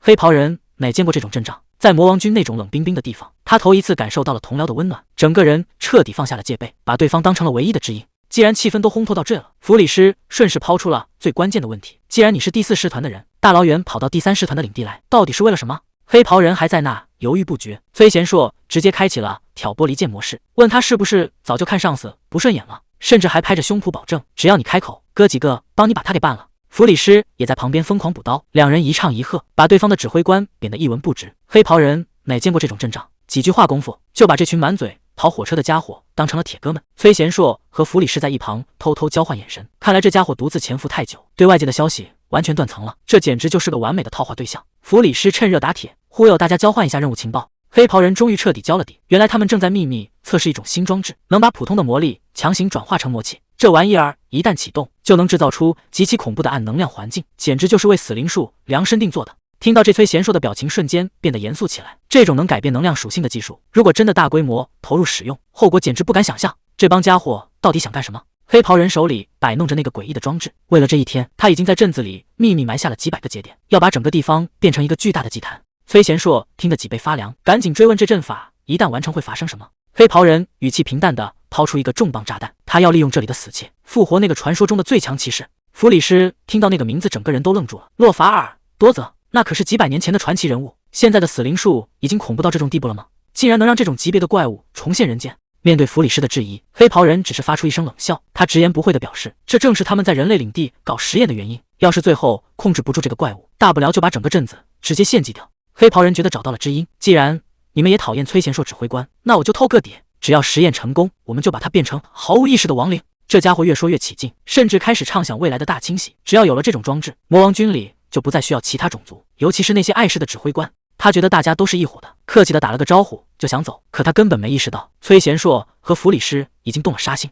没有任何多余的废话，两人瞬间暴起出手，直接终结了这个间谍的性命。他到死都没明白，大家不都是魔族吗？为什么下手会这么狠？明明计划已经快要成功了，明明只要再往前一步，就能改变整个魔王军的格局。可他所有的野心都随着这一刀彻底烟消云散。那个沾满血迹的装置掉在地上，崔贤硕和弗里师配合的天衣无缝。弗里师还忍不住调侃：“真没想到你会这么果断的出手。”对他来说，赫米斯大人的利益高于一切。既然这帮人想动崔贤硕指挥官，那就只能请他们去死了。毕竟保住指挥官的位置才是现在的头等大事。崔贤硕伸了个懒腰，觉得这事儿总算告一段落了。只要把尸体和装置交给村长，再把剩下的节点全部挖出来，村子里的魔气就能恢复正常。他甚至还打算等忙完了，去跟那位指挥官打个招呼。可就在两人准备离开的时候，一道耀眼的强光冲天起，那道绿光简直要把天空撕裂了。崔贤硕和弗里师还没反应过来，整个镇子就被这股力量彻底笼罩。原本安静的街道一下子乱了套。阿贝尔森正觉得这夜里静得反常，还在纠结要不要回去看看。结果下一秒，巨大的轰鸣声就在耳边炸开，那个方向正是同伴们所在的位置。他下意识的想要冲过去救人，可刚跑出2步就猛地停了下来。现在绝不能离开岗位，要是让什么东西趁乱进了村子，后果根本无法想象。阿贝尔森意识到情况不对，立刻要求联系最近的教会。可那道绿光已经彻底爆发，根本不给他们求援的时间。明明死灵法师已经没命了，为什么这个法阵还没停下？难道杀掉他才是真正的极限？局势已经完全失控了。弗里师死盯着光幕，他显然认出了这股力量。而那个神秘的声音再次响起，他跨越了漫长的岁月，只想知道一个答案：我们的国家现在还存在吗？传说中的天雷之主终于现身了。洛法尔多泽莱德伦赶紧解释，这里是马里埃特的基顿村。可这位曾经的英雄显然对领地里的恶魔没什么好感。就在气氛僵持不下时，阿贝尔森赶到了现场，看到眼前这个男人，他整个人都定在了原地。他亮出了王室继承人的身份，想要和这位传说中的英雄谈谈。马里埃特的命运或许就要在这一刻变天了。为了彻底打消对方的怀疑，阿贝尔森亮出了王室印章，这是只有直系后裔才能拥有的信物，也是他身份最后的底牌。确认了血脉的真实性后，这位曾经的天空与雷电之主竟然直接单膝跪地，向眼前的少女献上了最高的敬意。莱德伦在一旁看得直发愣，本以为复活的死者会失控，没想到这位英雄的灵魂如此清醒，事情的发展比预想的要顺利得多。但洛法尔接下来的质问却让气氛再次降到了冰点，他想知道自己死后到底发生了什么。堂堂王室公主为什么会和恶魔混在一起？这一切顺利的有些反常。阿贝尔森支开了同伴，准备单独和这位老领主谈谈。毕竟消失了这么多年，外面的世界早就不是他记忆中的样子了。走在陌生的街道上，洛法尔看着周围的一切，感慨万千。莱德伦心里却始终不踏实，他忍不住开口追问：这位传说中的英雄真的打算加入吗？洛法尔的态度非常明确，他效忠的是马里埃特这个姓氏，只要公主还在为了国家奔波，他就绝不会袖手旁观，哪怕这个时代已经没有他熟悉的面孔。虽然莱德伦还在担心一个不属于这个时代的人是否真的能理解现在的处境，但洛法尔那坚定的眼神已经说明了一切。洛法尔提到了一个藏在心底的名字，他在活着的时候曾有个女儿名叫罗莎，那孩子不像他是个拿剑的骑士，反而梦想着成为马里埃特最棒的裁缝。虽然女儿已经不在人世了，但她曾是洛法尔生命中的全部。如今回归战场，他只想用这副残躯去守护女儿曾经深爱过的这个世界。阿贝尔森听得有些入神，直到洛法尔提到女儿可能改姓了克罗塞尔，他才发现事情没那么简单。因为这个姓氏在当今的王室中有着特殊的意义。他告诉洛法尔一个惊人的消息，现任王家骑士团的团长竟然也姓克罗塞尔。难道这位传奇领主的血脉一直传承到了今天？洛法尔觉得这可能只是个巧合，毕竟时间已经过去了太久。但听到现任团长的母亲曾是皇家裁缝，还特别擅长针织活，他的心思又开始动摇了。如果那位团长真的是他的后代，那肯定继承了他优秀的基因。洛法尔爽朗地笑了起来，甚至开始期待能和这位传说中的后辈见上一面。看到洛法尔展现出如此人性化的一面，莱德伦总算松了一口气。只要这位传奇领主还保留着理智，马里埃特就还有希望，不至于走向毁灭的终局。走在熟悉的街道上，洛法尔眼里全是妻女当年的影子，这里的一草一木都承载着他最珍贵的回忆。这片土地对他来说早已不仅仅是战场那么简单了。一想到自己的血脉还在延续，想到女儿深爱的人们还活在这片土地，洛法尔的心里就翻江倒海。他怎么能亲手终结这一切？沉重的使命感让他几乎站不稳。就在众人的注视下，这位老领主竟然直接栽倒在地。莱德伦吓得大喊出声，弗里师立刻察觉到了不对劲，这种平静果然只是假象。他一边拔出武器，一边发出警告，让所有人赶紧远离洛法尔。凄厉的惨叫声瞬间撕裂了黑夜，洛法尔的身体开始发生诡异的变化，那股被强行压制的恐怖力量终究还是要失控了吗？弗里师的话让气氛降到了冰点，失控的洛法尔会杀掉眼前的一切，如果不在这里阻止他，整个王都都会变成人间炼狱。莱德伦还在犹豫要不要拼命，弗里师却看得很清，传奇领主即便成了丧尸，也不是他们这几个人能对付的，现在唯一的活路就是逃跑。阿贝尔森却没打算退缩，他让同伴赶紧离开，自己却独自迎向了那个恐怖的怪物。这一战他已经做好了回不去的准备。弗里师急得大喊，让他把烂摊子交给圣教军去处理。可他心里清楚，如果现在没人站出来挡住洛法尔，一切就都太迟了。阿贝尔森觉得不死生物天生就被神圣力量克制，现在的洛法尔肯定没生前那么强，虽然嘴上说着能行，但他整个人其实都在硬撑。莱德伦一眼就看穿了他的逞强，明明知道实力悬殊，为什么还要留下来送死？可接下来的话却让他彻底没话说了，因为她不仅是圣女，更是马里埃特的公主，这份沉甸甸的责任让他根本没有后退的余地。既然圣女都不打算走，莱德伦也没理由当逃兵了。他笑着走上前，说不能让这位传奇领主亲手毁掉自己一辈子的名声。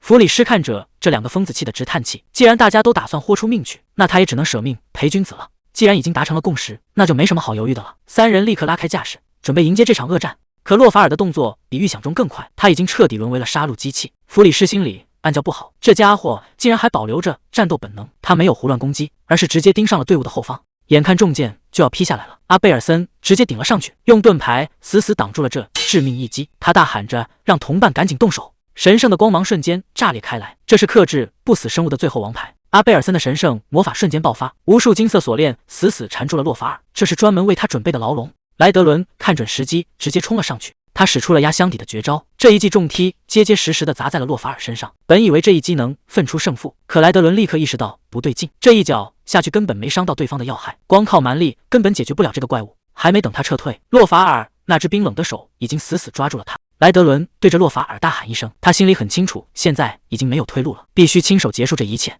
他使出了最强的一招，这一击重的砸了下去。可烟尘散去后，结果却让人绝望。刚才那招已经是极限了，洛法尔竟然连皮都没破。弗里是冷静地提醒大家，对付这种不死的怪物，普通的砍杀根本没用，要么砍下脑袋，要么就要靠圣力净化。阿贝尔森终于站了出来，他确实能举行净化仪式，但施法期间他根本没法自保。天空突然被巨大的漩涡撕裂，拉赫尔还没搞清楚状况，雨水就劈头盖脸地砸了下来。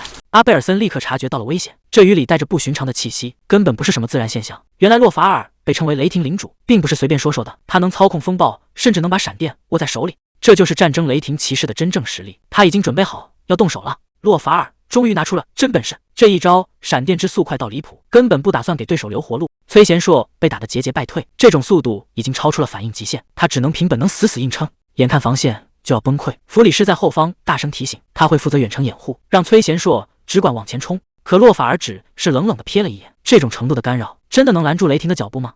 崔贤硕带头往前冲，洛法尔的反击却比雷霆还快。阿贝尔森拼命举起盾牌，想为队友争取一线生机，可这一击的威力实在太离谱，整片区域瞬间被雷光炸裂。这种级别的战斗，稍微分神就是死路一条。弗里斯被狠狠地甩了出去，拉赫尔急忙确认他的安全，刚才真的只差那么一秒，要是再慢一点，弗里斯这条命就彻底交代了。洛法尔居高临下的俯视着战场，他终于使出了压箱底的绝招，这一剑就像从天而降的审判，要把下面的一切都彻底粉碎。阿贝尔森举起盾牌，死命硬扛，沉重的撞击声响彻四周。这种级别的力量压制，光是防御就已经拼尽全力了。就在防线快要崩溃的时候，崔贤硕突然暴起，他这一记飞踢精准地撞上剑锋，强行扭转了必死的局面。这股力量的碰撞引发了剧烈爆炸，谁也没想到他竟然敢正面硬刚雷霆领主。崔贤硕大喊还没结束，他招呼弗里斯准备配合，可弗里斯还没从刚才的惊吓中缓过来，哪还有心思搞什么默契？崔贤硕根本不打算商量，他一把抓住队友，直接把弗里斯当成了进攻的跳板。洛法尔还没来得及喘口气，致命的杀招已经到了眼前。这一记飞踢带着排山倒海的气势，胜负就在这一瞬间。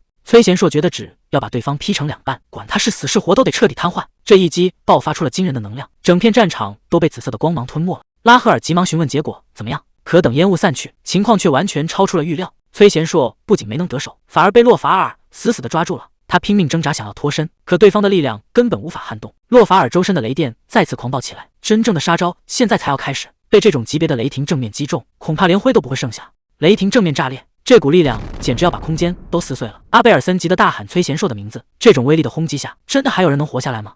崔贤硕在雷光中疯狂咆哮，他顶着压力强行发动了反击，这一记斩击破开了漫天烟尘，战斗的惨烈程度已经完全失控了。多亏了之前的实验，崔贤硕现在还留着一口气，但如果再不赶紧救治，他恐怕真的撑不过去了。弗里斯想要冲过去帮忙，却被一股强大的力量直接震飞。现在的战场已经不是他能插手的了。拉赫尔焦急地呼喊着队友，就在这绝望的时刻，天空中突然降下了神圣的光芒，神圣魔法宣言圣谕。这招虽然能扭转乾坤，但消耗的力量也多得惊人。这会是最后的底牌吗？这是他目前能使出的最强防御。虽然施法期间自己根本无法移动，但为了挡住这波毁灭性的攻击，他只能选择孤注一掷。可洛法尔的力量强得简直不讲道理，连这种级别的屏障都在剧烈颤抖。如果连这最后一道防线都守不住，崔贤硕就真的没救了。眼看结界就要彻底崩碎，他对着洛法尔发出了声嘶力竭的大喊，求他赶紧清醒过来。明明曾经为了村子连命都可以不要，甚至死而复生后还立下了重誓，难道现在他要亲手毁掉自己守护过的一切吗？你不是亲口说过吗？绝对不会让女儿为你感到羞耻。阿贝尔森用尽全身力气吼出这一句，想要强行唤醒他最后的良知。狂暴的能量在这一刻彻底炸开，洛法尔终于在冲击中停下了动作，他死死抓着洛法尔的肩膀，哀求他赶紧睁开眼睛看看，只要现在肯回头，一切就还来得及。难道真的已经太迟了吗？阿贝尔森的画像是一记重锤，直接砸开了洛法尔尘封已久的记忆。曾经的他是所有人心中无可替代的英雄。滴答滴答，是下雨了吗？不，这不是雨水，而是他早已干涸的泪水。他疯狂地想要否定这一切，大喊着让那些声音彻底闭嘴。可内心的动摇已经无法挽回，积压已久的力量在这一刻彻底失控了。明明被捧成拯救世界的英雄，阿贝尔森却落得这样的下场，这根本不是什么荣耀，而是最残忍的诅咒。弗里斯已经快到极限了，但他知道现在绝不能倒下，危险正在暗处疯狂滋生，某种可怕的东西要失控了。杀戮的命令瞬间爆发，场面彻底乱了套。这一击下去，所有的希望都被砸成了碎片。面对死灵术的全面禁令，弗里斯显然有些不理解，他追问这背后的真相，到底是什么让所有人谈之色变？赫米斯沉默了很久才开口，谁不希望能和死去的战友重逢？为了弥补当年的弱小和遗憾，他们曾秘密开启了禁忌的研究，本以为那是奇迹的降临，复活后的同伴确实站在了面前，可还没等叙旧的话说完，温情就变成了最深沉的恶意。那些被拉回阳间的灵魂早已被无穷无尽的饥饿感吞噬，在那种本能面前，什么感情和尊严都成了笑话，没人能抵挡那种饥饿。曾经守护的人变成了索命的怪物，这就是死灵术的真相，也是绝对不能触碰的底线。利用不死族确实能扩充战力，但谁能保证这些刀刃不会反噬？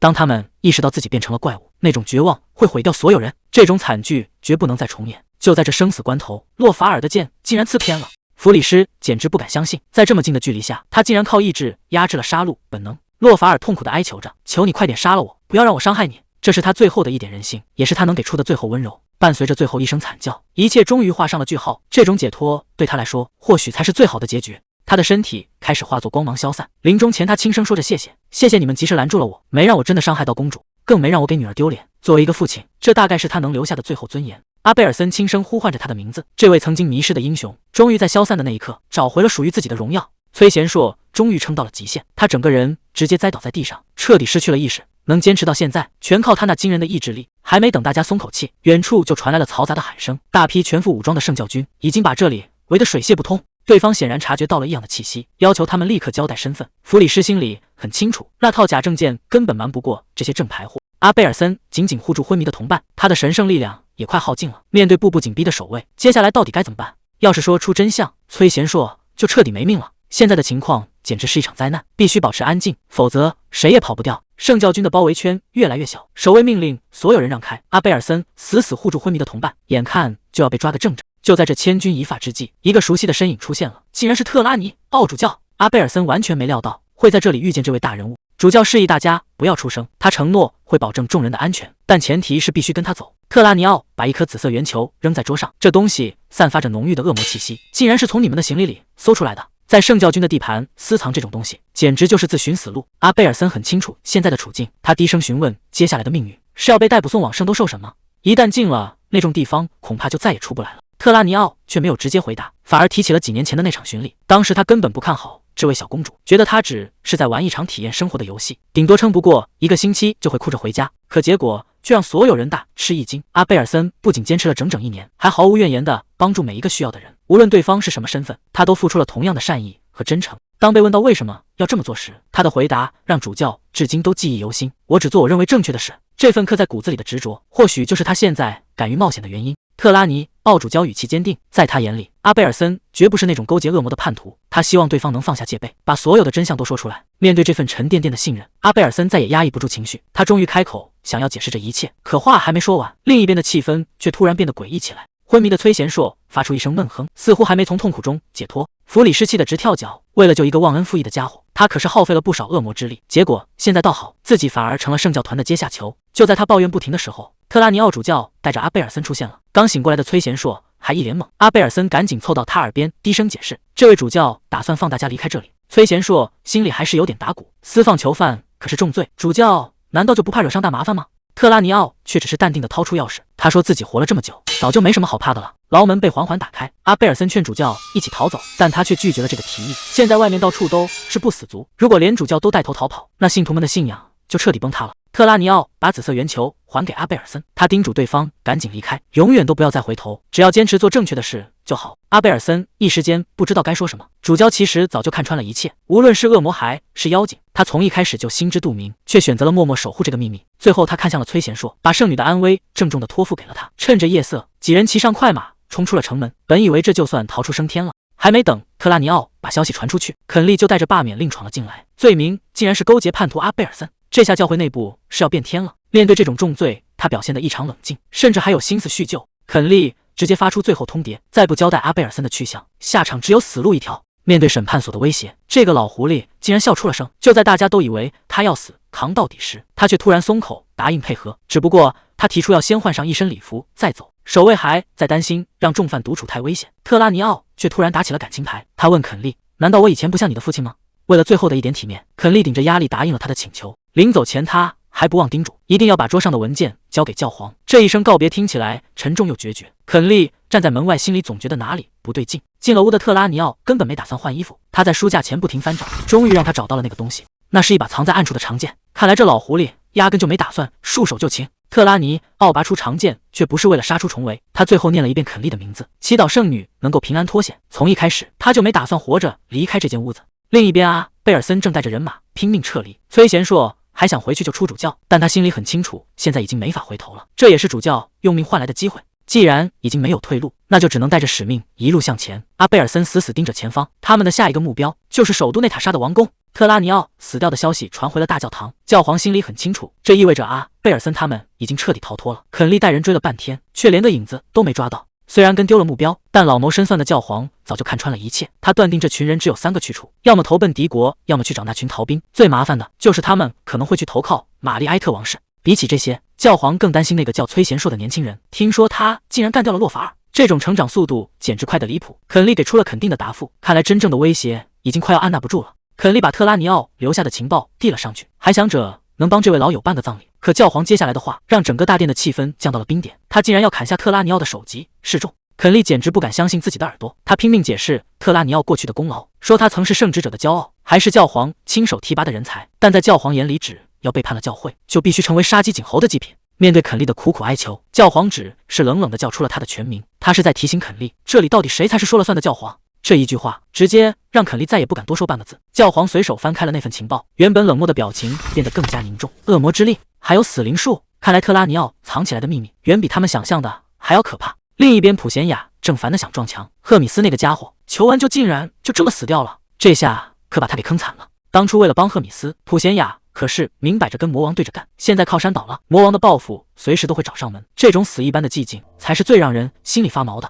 小跟班提议回家特伦，或者干脆投靠德拉肯，可普贤雅心里很清楚，回去太丢人，投靠别人家根本不收。兜兜转转一圈，他发现自己竟然已经走投无路了。早知道这地方跟神圣帝国有勾结，普贤雅现在的肠子都悔青了。当初要是跟着苏利文走，哪至于落到今天这种地步。本以为当上军团长就能高枕无忧，结果现在成了随时会被灭口的棋子。他甚至已经开始盘算，到底该怎么神不知鬼不觉的跑路。就在这时，副官奥尼克斯敲开了房门，说是第3军团长有急事要找他商量。紫色的水晶球闪烁着诡异的光，对面的语气听着非常严肃。那个人开口第一句话就是确认周围有没有别人。普贤雅本来还想留着副官在身边，可对方坚持要绝对的隐私，没办法，他只能下令让所有人全部清场。到底是什么惊天大秘密，连最亲信的副官都不能听？水晶球里传来的消息竟然跟崔贤硕有关，对方只留下了一句没头没脑的警告，除了你自己谁都不要相信。普贤雅还没反应过来是怎么回事，水晶球竟然当场碎了一地，关键信息还没说完就断了。还没等他想明白，大门就被猛地撞开了，一群士兵杀气腾腾地冲了进来。他们说已经等不及魔王的命令了。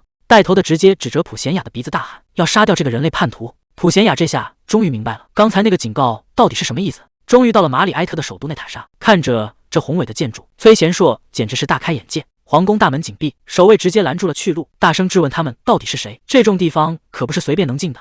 阿贝尔森倒是很淡定，他直接亮出了底牌，原来他就是马里埃特王位的第2顺位继承人。消息很快传到了大殿，国王终于弄清楚了事情的真相。面对女儿想要留下的请求，父亲给出了最坚定的承诺，神圣帝国那边他会去处理，这里永远是他的家。奔波了这么久，听到那句一切有爸爸在，阿贝尔森再也撑不住了。两位王子客客气气的请大家去休息，说明天再接着聊。可这王宫里的觉哪有那么好睡？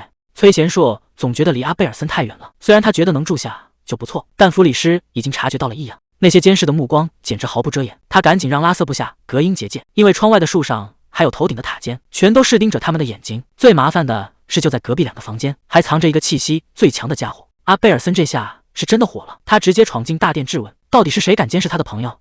原来是4王子拉瑟下的令，说是怕这些身份不明的人会给皇室带来麻烦。阿贝尔森根本不听这些借口，他直接拿出继承人的身份施压，要求立刻撤掉所有监视，谁敢不听第2顺位继承人的命令。等他回去见到崔贤硕，对方不但没生气，反而还在担心他的处境。看着崔贤硕这么体谅自己，阿贝尔森心里全是愧疚。这种时候，偏偏是这个被冒犯的人在安慰他。本以为回了家就能安心，可阿贝尔森发现这里似乎也并不太平。第2天早饭桌上，大家聊起了北边矿村的异动，那里的亡灵闹得非常凶，甚至调走了一半的皇家骑士。崔贤硕敏锐地察觉到了不对劲，主力都被调走了，那现在的王宫岂不是空了？国王却一点都不担心，因为玛丽埃特的传奇人物禁卫队指挥官瓦尔德就在这里，而且这位传说中的强者似乎还欠了崔贤硕一个天大的人情。瓦尔德为了表示感谢，决定留下来一起吃早饭，可大家看着他的脸都在犯嘀咕，这长相也太年轻了吧。瓦尔德倒是很直接，当众约崔贤硕饭后去演武场练练。这种顶级高手的邀约，崔贤硕当然是求之不得。可这顿饭还没吃完，急促的敲门声就打断了气氛。加特伦的使团竟然在这个时候找上门，对方的无理要求让国王当场发火。明明已经给过答复了，加特伦凭什么插手玛丽埃特的家务事？更过分的是，他们竟然想让阿贝尔森亲自去加特伦对峙。如果真的问心无愧，为什么不敢去走一趟？国王在大殿里直接翻脸了，他绝不允许任何人诋毁阿贝尔森，在他看来，家人就是底线，谁都不能碰。可这种压抑的气氛让崔贤硕心里直打鼓，他看着一言不发的阿贝尔森，总觉得事情没那么简单。为了搞清楚真相，崔贤硕一吃完饭就跑去见瓦尔德，毕竟这位传说中的指挥官肯定知道不少内幕。瓦尔德倒是一点架子都没有，看在崔贤硕救过他祖父的份上，让他有话直说。崔贤硕也没客气，他现在最担心的还是阿贝尔森到底隐瞒了什么。瓦尔德倒也爽快，直接把阿贝尔森面临的麻烦全说了。原来玛丽埃特和加特伦的关系远比表面上要复杂的多，尤其是阿贝尔森成了圣女之后，两国的利益早就捆死在了一起。他现在的每一个决定都可能让整个国家陷入被动。好在国王和皇太子都是性情中人，因为阿贝尔森长得太像去世的王后，他们宁愿顶着压力也要护着他。可王室内部也不是所有人都一条心，那2位性格懦弱的皇子现在就像墙头草一样摇摆不定。听完这堆乱麻一样的王室恩怨，崔贤硕直接问到了关键，作为手握重兵的指挥官，瓦尔德到底站在哪一边？瓦尔德的回答非常冷酷，他说自己只是王室的一把剑，谁当国王他就听谁的，而且这个誓言他已经守了几10年了。崔贤硕听得一愣一愣的，看这张脸顶多也就20出头吧。结果瓦尔德随口报了个数字，97岁，这年纪当崔贤硕的曾祖父都够了。瓦尔德解释说，这就是传说的力量。他顺便考了考崔贤硕，知不知道英雄和传说到底有什么区别？崔贤硕的回答简直让人绝望，长得年轻，会放闪电，打人很疼。瓦尔德听完直接无语了，这都哪个哪啊？瓦尔德耐心地科普了一下，英雄指是实力远超常人，但还没摸到传说的门槛。那这两者之间最直观的区别是什么？崔贤硕还是坚持那个答案，难道是看谁长得更年轻？没想到瓦尔德竟然点头了。一旦踏入传说的境界，身体就会永远停留在巅峰状态。瓦尔德接着科普，除了能永葆青春，传说级别的强者还有个更离谱的特权，那就是拥有专属的超能力。这可不是普通的招式，有的人能像他祖父那样随手招来雷电，有的人能瞬间筑起绝对防御的屏障，甚至还有狠人能把万物直接抹除。崔贤硕越听越觉得耳熟，这不就是魔法师干的活吗？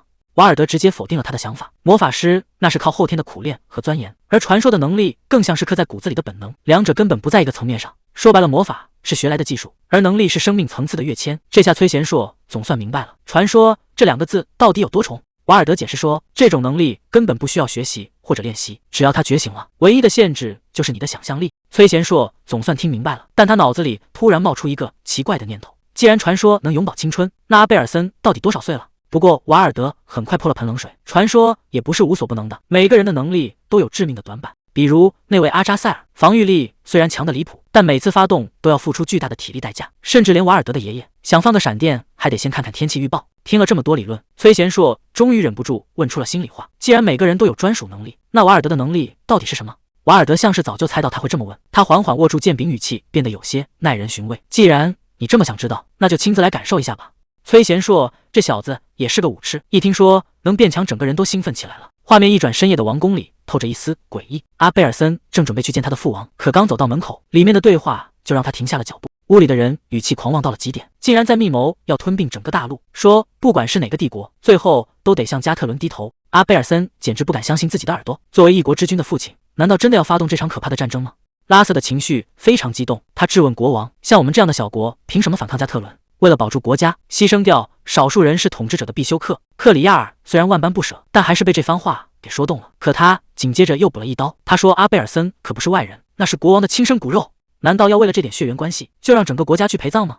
国王并没有彻底死心，他想在夹缝中求生存，打算去联络另一个大国德拉肯，试图在强权之间玩一场平衡游戏。拉瑟觉得这简直是疯了，这根本就是一场拿国运当赌注的豪赌。而躲在门外的阿贝尔森把这一切都听进了耳朵里，他怎么也没想到，在父亲和重臣的眼里，自己竟然只是一个可以被随时牺牲的筹码。阿贝尔森随口问了一句：跟瓦尔德练得怎么样？崔贤硕觉得进步神速，甚至还提到了那个压箱底的绝活超集中，这招简直就是开了挂。瓦尔德能看穿对手的呼吸和肌肉，不管你打算怎么出招，在他眼里全都是慢动作，在他面前根本没有秘密可言。既然躲不掉，那就只能正面硬刚了，先拉近距离，再用假动作骗过他的眼睛，这一击到底能不能成？势在必得的一拳竟然挥空了。在瓦尔德眼里，任何假动作都有迹可循，这根本就是降维打击。崔贤硕忍不住吐槽，这简直就是在作弊啊！可瓦尔德接下来的话更离谱，他竟然要主动交代弱点。崔贤硕简直不敢相信，这种保命的秘密，难道真的能随便告诉外人？瓦尔德给出的理由非常扎心，第一是，就算你知道了，也赢不了，你在他面前弱得像个婴儿。至于这第二个理由，竟然跟那位公主有关，原来他早就看穿了一切，知道公主能走到今天，全靠崔贤硕在背后拼命。瓦尔德这双眼睛实在太毒了，他一眼就看出公主对崔贤硕不一般，但他接下来的表态却给所有人泼了一盆冷水。他是国王的冠军，关键时刻绝不会站在公主这边，如果真到了2选1的时候，他会毫不犹豫地效忠国王，所以保护公主的任务只能由崔贤硕一个人来扛。交代完立场，他又绕回了能力的弱点。这招虽然能看穿一切，但精力毕竟有限，一旦陷入人海战术，他可就真的顾不过来了。瓦尔德这招虽然厉害，但也不是完全没有死穴，要是被100个人围攻，或者对方力气大到离谱，他这双眼睛也救不了命，更别说那些阴险的陷阱了。只要环境够乱，他的预判就会彻底失灵。为了能随心所欲控制这股力量，他可是吃了不少苦头，什么严寒酷暑、剧毒疼痛，全都被他硬生生扛了过来。崔贤硕听得直翻白眼，这些变态的训练方法，他现在连想都不敢想。可瓦尔德根本不在乎这些，他今天说这么多，可不是为了让崔贤硕现在就赢他，他看中的是以后，是那个还没到来的未来。既然崔贤硕是公主的冠军，那迟早会有那么一天，他们不再是对手，而是可以把后背交给对方的战友。想要并肩作战，就要把弱点交给对方。崔贤硕心里很清楚，刚才那场较量，自己简直是被单方面吊打，100拳里才能勉强还上一招，这种实力的差距，光是想想都让人脊背发凉。难得有这么一段平静的日子，大家总算能喘口气了。看着弗里师睡得这么死，崔贤硕也觉得这种安稳挺不容易，毕竟已经很久没有像这样能安下心来只顾着训练了。可阿贝尔森接下来的话却让气氛一下子变了。他说现在的平静就像是暴风雨前的宁静，这话听着可不像是在开玩笑。难道他预感到了什么？看到崔贤硕愣住，他赶紧打哈哈掩饰过去。有瓦尔德和崔贤硕在，能出什么大事呢？虽然他嘴上说着没事，但那副心虚的样子反而让人更担心了。阿贝尔森嘴上说着没事，一切都会好起来的，可他主动牵住崔贤硕的手，分明是在给自己打气。这种时候越是强调平安无事，心里就越是没底。转眼10天过去了，崔贤硕又被瓦尔德虐惨了，比分悬殊到根本没法看。但他刚才那一招自创的爆炸，竟然真的碰到了瓦尔德，这可是破天荒头一回。瓦尔德盯着那股紫色的能量，眼神里全是好奇。这种把魔力撞击产生爆炸的狠招，连他这个冠军都想学。看来崔贤硕这小子真的要觉醒什么了不得的东西了。瓦尔德正点评着招式，王宫方向突然传来一声巨响，这动静大得离谱，连地面都跟着晃了几下。瓦尔德定睛一看，爆炸的位置竟然是国王寝宫，这下事情彻底闹大了，他必须立刻赶过去救驾，1秒钟都不能耽误。崔贤硕刚想跟上去帮忙，却被瓦尔德严厉的拦住了。现在王宫里乱成一团，保护公主才是最要紧的任务，他只能带着阿贝尔森和弗里士拼命往安全的地方跑。可还没跑出多远，走廊尽头的一幕就让他们定住了，地上竟然躺着一具尸体，躺在地上的竟然是魔族，而且往前看去到处都是这种怪物的尸体，这可不是什么好兆头。王宫里怎么会突然冒出这么多魔族？连见多识广的弗里士也懵了，魔族军队为什么要发动这种袭击？这里根本不是什么战略要地。没时间犹豫了，弗里士决定单独行动去寻找线索。崔贤硕则带着阿贝尔森直奔国王寝宫，瓦尔德应该就在那边。现在每1秒钟都关乎生死，迎面撞上的拉瑟整个人都乱了。看到大家没事，他才稍微松了口气。他证实了最糟糕的情况，王宫确实遭到了魔族的全面进攻。拉瑟表现得非常积极，说他已经打退了一波敌人，还坚持要带大家去安全的地方，毕竟没人比他更熟悉这座王宫。听起来确实是个稳妥的建议。阿贝尔森刚准备跟着他走，却被崔贤硕一把拽住了。这个动作让气氛瞬间变得死寂。崔贤硕盯着眼前的拉瑟，问出了一个让所有人后背发凉的问题：阿贝尔森可是天生敏感的精灵，哪怕空气里有一丁点魔力，他都不可能察觉不到。可刚才那些所谓的魔族入侵，他竟然完全没有感应。崔贤硕直接把话挑明了，拉瑟口中那些恐怖的魔族，到底是真的怪物，还是有人在自导自演？拉瑟这下彻底装不下去了，他反过来指责崔贤硕是个外人，根本没资格在这里指手画脚。阿贝尔森还在帮拉瑟说话，觉得大家都是自家人，没必要把气氛搞得这么僵。他猜测可能是敌人用了什么手段，才避开了他的感应。话还没说完，他的动作猛地停住了，一股微弱但极其诡异的魔力正从不远处悄悄逼近。拉瑟也跟着紧张起来，大声质问敌人在啊。阿贝尔森指着一个方向，语气越来越不对劲，这股力量根本没打算隐藏，而且感觉非常奇怪，完全不像普通的魔族。随着沉重的脚步声，一个恐怖的身影缓缓现身。阿贝尔森终于反应过来，这股气息竟然和崔贤硕一模一样，来的人竟然也是个半人半魔的怪物。出现在眼前的怪物竟然散发着和崔贤硕一样的半魔气息，阿贝尔森整个人都定住了，这怪物居然是瓦尔德。崔贤硕根本无法接受这个事实，到底是谁把他害成这样的？瓦尔德拼死挤出最后几个字，让阿贝尔森快跑。时间倒回半小时前，国王寝宫门外杀气腾腾。拉瑟听着手下的汇报，知道留给他的时间不多了，援军和瓦尔德都在赶来的路上。他立刻下令全军突击，必须在守卫包围这里之前，把一切都彻底解决。伴随着一阵破空声，瓦尔德终于杀到了现场。他一边收剑一边询问拉瑟的情况。拉瑟看着眼前的惨状，语气冰冷到了极点。他说自己没事，但国王和克里尔已经彻底完了。拉瑟看着满地的狼藉，还在那假惺惺的演戏，说这一切都是他的错。瓦尔德根本没起疑心，他正忙着清理现场，打算留个活口审出幕后黑手。拉瑟一边靠近一边夸奖，说瓦尔德是国家的英雄，语气听起来无比真诚。瓦尔德让他先退后，说自己需要集中精力。可就在他转身的一瞬间，拉瑟脸上的笑容彻底消失了。他冷冰冰地吐出一句话，说瓦尔德一直是他的眼中钉。还没等对方反应过来，一支药剂已经狠狠扎进了后颈。瓦尔德猛地回过头，还没明白发生了什么，剧烈的冲击已经将他彻底淹没。他死死盯着拉瑟，质问这到底是什么鬼东西？可回应他的却是一个陌生的声音。几个黑袍人从阴影里走出来，语气里全是傲慢。他们夸奖拉瑟干得漂亮，接下来的事交给他们就行。瓦尔德这下全明白了，拉瑟竟然早就勾结了外敌，难怪使节团会突然出现，难怪王宫里的气息这么诡异。他拼命回想着之前的疑点，想找出那些消失的刺客，可身体已经到了极限，意识正在被无尽的黑暗吞噬。瓦尔德狼狈地倒在地上，他怎么也想不明白，自己明明对各种毒素免疫，为什么身体还会像要裂开一样？这到底是什么鬼东西？拉瑟居高临下地看着他，语气里透着一股疯狂。他说为了除掉这个百毒不侵的传奇，自己可是费了不少心思。既然普通的毒药没用，那就换一种更狠的方式。这种紫色的液体蕴含着魔力，一旦进入人体，就会和原本的力量产生剧烈冲突。这种排斥反应极其恐怖，简直要把人的身体从内部炸开。瓦尔德只能痛苦地蜷缩在地上，任由那股力量在体内横冲直撞。拉瑟笑得越来越扭曲，他说自己果然没猜错，瓦尔德确实厉害，可惜只防得住人类的毒药。黑袍人躲在暗处低声商量，他们觉得瓦尔德必须死在拉瑟手里，只有这样以后才不会留下任何口实。这场戏必须演得天衣无缝。就在这时，手下急匆匆跑来报告，说已经发现了崔贤硕那帮人的踪迹。拉瑟听完冷笑一声，他打算先彻底解决掉瓦尔德，再去收拾剩下的烂摊子。药剂的力量已经完全失控，瓦尔德的身体正在被强行撕裂，这种痛苦根本无法想象。拉瑟看着这一幕，心里只有计划得逞的快感。他还不忘警告那些黑袍人，在自己处理完一切之前，谁也不准靠近他的姐姐，免得引起不必要的怀疑。可计划还是出了岔子，崔贤硕他们竟然趁乱逃走了。拉瑟看着空荡荡的走廊，决定先不管姐姐那边，必须立刻去追杀瓦尔德。黑袍人语气冰冷，他说根本不需要再动手，瓦尔德体内的魔力马上就会爆炸，就算是传奇也撑不了多久。现在的当务之急是赶在守卫过来之前除掉公主。阿贝尔森整个人都僵住了，他一遍又一遍地问拉瑟，这一定不是真的对不对？这中间肯定有什么误会，他绝不相信拉瑟会做出这种事。拉瑟沉默了片刻，眼神里没有一丝温度。他开口的第一句话竟然说这一切全都是阿贝尔森的错。阿贝尔森简直不敢相信自己的耳朵，明明是拉瑟背叛了大家，为什么反而成了他的错？拉瑟却越说越激动，他质问阿贝尔森到底在想什么，为什么要自不量力去对抗加特伦？明明知道对方是一个多么强大的国家，这种反抗根本就是自寻死路。拉瑟看着倒在血泊里的瓦尔德，语气里全是嘲讽。他说那些保护阿贝尔森的人全是傻子，既然得罪了神，那就注定没有好下场。接着他转头看向阿贝尔森，安慰他不用担心，因为他已经想好了完美的剧本，来保住家族最后的颜面。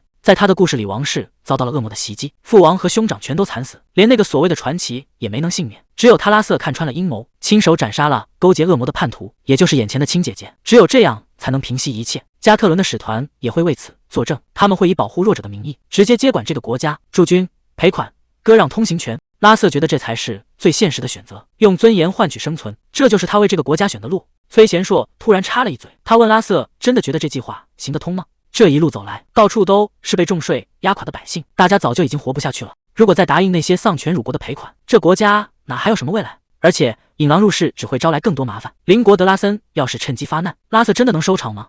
可拉瑟已经彻底疯了，他大声咆哮着说：“崔贤硕根本不懂加特伦有多恐怖，在那种绝对的力量面前，任何反抗都跟自杀没区别。他觉得弱者就该有弱者的觉悟，与其毫无意义的死掉，不如趁早跪下求饶，这就是他所谓的生存之道。”首都卫兵来得比预想中快得多，现场乱成了一锅粥，到处都是寻找王子和公主的喊声。拉瑟先是吃了一惊，但他马上就反应了过来，扯开嗓子对着卫兵大喊大叫，说国王已经被恶魔杀害了，而那个勾结恶魔的凶手就是阿贝尔森。崔贤硕看着这荒唐的一幕，低声询问阿贝尔森打算怎么办。他其实更想带着阿贝尔森直接逃走，但毕竟这是阿贝尔森的家务事，他决定尊重对方的选择。阿贝尔森此时却想起了基顿的百姓，主教曾告诉过他那些往事。当初他们被圣卫队抓走的时候，是那些穷苦的村民和村长不顾安危的跪在地上替他们求情，这份沉甸甸的恩情他从来都没有忘记过。村长其实早就看穿了他们的身份，虽然不知道他们怎么得罪了圣教，但他只记得一件事，在国家都放弃这个村子的时候，是这群人拼命救了大家，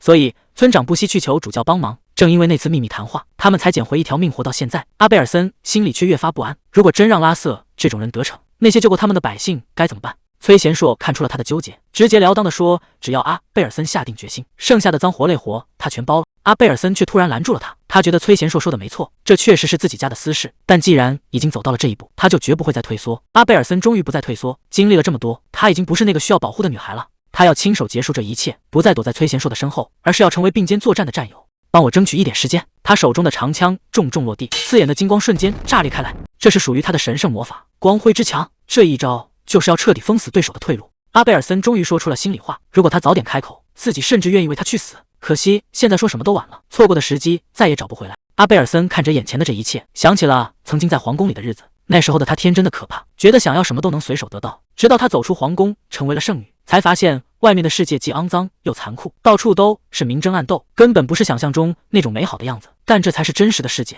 虽然混乱，却有着皇宫里永远见不到的生机，这也是他必须要守护的地方。阿贝尔森终于看清了现实，在那些他看不见的角落，人们为了活下去已经拼尽全力，他才发现自己以前有多天真，竟然把安稳当成了理所当然，所以他决定要做点什么，哪怕力量微薄，也想给那些苦难中的人一点光，让他们觉得日子还有盼头。可战争的出现，把这一切美好的愿望全毁了，他不仅夺走生命，更是在践踏所有人对未来的希望，让世界只剩下无尽的废墟。阿贝尔森握紧手中的武器质问，躲在高墙背后的你们，哪怕只有那么一次，有没有想过外面那些人的死活？阿贝尔森已经彻底看清了真相，曾经的那些幻想全都碎了，只有亲身经历过绝望，才能明白眼前的男人有多虚伪。拿起你的剑吧，他最后一次这样称呼对方，从现在开始你再也不是我的王了。崔贤说这边的情况也不乐观，虽然他答应要帮忙挡住追兵，但敌人的数量实在太多，这买卖显然是亏大了。他低头看了看地上的同伴，瓦尔德竟然还活着，多亏了平时那些不要命的训练，这小子命硬得很。瓦尔德总算保住了命。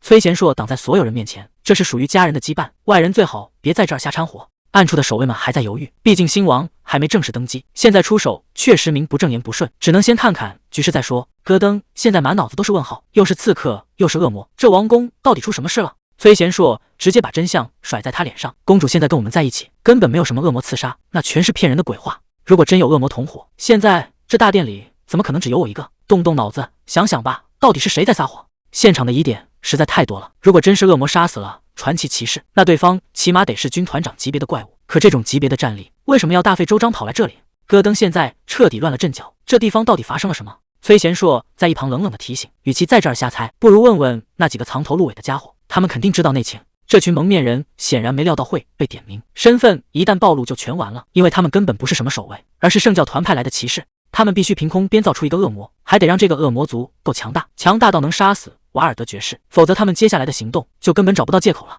就在双方僵持不下的时候，大殿内突然传来了兵刃撞击声，紧接着就是一阵求饶声。拉瑟现在彻底崩溃了，为了活命他什么都能抛弃，王位、权力、尊严在他眼里通通都不值钱了。他卑微的哀求着，甚至愿意公开支持阿贝尔森，只要能让他活下去，让他做什么都行。阿贝尔森看着眼前的亲弟弟，心里最后一点希望也熄灭了。原来这场背叛根本没有什么大意，仅仅是因为他怕死。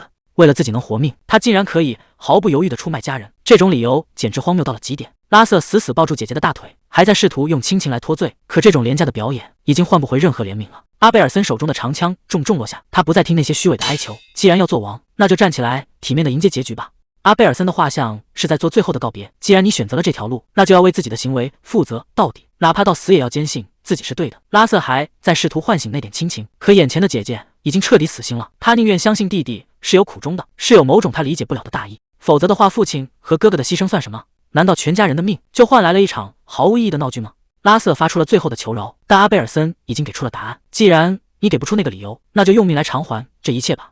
长枪划破空气的声音异常刺耳，这一击终结了背叛，也彻底斩断了皇室最后的血脉。崔贤硕看着眼前的残局，虽然暂时拦住了这群人，但接下来的路该怎么走？暗处的蒙面人已经坐不住了，他们咒骂着那个死掉的蠢货。原本以为对付一个女人轻而易举，结果却把事情完全搞砸了。既然计划已经全盘落空，那就只能杀光所有目击者，再去找剩下的皇室成员谈判。还没等众人反应过来，天空突然被火光照亮，无数巨大的陨石从天而降，场面彻底失控了，到处都是大火和逃命的人群。崔贤硕还没从冲击中缓过神，阿贝尔森就急匆匆地赶了过来。虽然人没受伤，但这烂摊子确实没法收场了。就在这时，废墟上出现了一个熟悉的身影，竟然是普贤雅。普贤雅解释说是顺着能量找过来的，可崔贤硕现在根本听不进去。他看着眼前的指挥官，心里总觉得哪里不对劲，局势变得越来越诡异了。还没等他们把话说清楚，一群穿着斗篷的圣骑士突然杀了出来。这些人看起来杀气腾腾，直接下达了战斗命令。看来今天谁也别想轻易离开了。普贤雅现在的心情糟糕透了，正好有人在旁边诉苦，说这群家伙实在是太烦人。这下可算给他找到了出气的借口。既然心情不好，那就拿这群倒霉蛋来练练手吧。他可没打算手下留情，这一拳下去，积压的火气全都要爆发出来，火焰在拳头上疯狂汇聚。这一招烈焰重拳，威力简直要掀翻整个地面。整片区域瞬间被火海吞没，这下看谁还敢在这儿碍事。普贤雅拍拍手表示搞定了，接着一把揪住崔贤硕问路。既然现在没地方去，他决定以后就跟着这帮人混了。崔贤硕虽然被这阵仗定住了，但心里气时乐开了花，毕竟队伍里多了一个这么猛的战力，简直是捡到宝了。既然大家都没主意，那就先跟着普贤雅去个安全的地方。临走前，阿贝尔森还有件放不下的心事。他走到受伤的戈登身边，老人家还在担心公主的安危，却不知道离别就在眼前。阿贝尔森紧紧握住戈登的手，虽然现在必须暂时分开，但这绝不是抛弃，而是为了以后能真正的重逢。接下来的路只能靠他们自己闯下去了。阿贝尔森做出了最后的承诺，无论如何他都会回来拿回王位。在那之前，请一定要撑住。他发誓要亲手终结这场战争，这不仅是约定，更是他的责任。普贤雅正忙着记录些什么，看来他已经很久没动过笔了。虽然嘴上说着不习惯，但接下来的计划已经成型了。崔贤硕忍不住开口问了：“咱们这到底是要去哪儿啊？”普贤雅露出一副神秘兮兮的样子，给出了一个陌生的地名——乌尔蒂蒙山口。在古语里，这个名字代表着最后的希望。看着眼前这片空荡荡的草地，同伴开始怀疑是不是找错地方了。普贤雅却表现得非常自信，说这里被强大的魔法保护着，一般人根本别想进去。他拿出项链，大声呼唤沙利文的名字，本以为下一秒奇迹就会发生，结果空气突然安静了，除了几只路过的乌鸦，什么反应都没有。刚才还信誓旦旦的他彻底破防了。崔贤硕忍不住在一旁阴阳怪气，他急得直跳脚，说这东西40年前明明还好使的，难道魔法也会过期吗？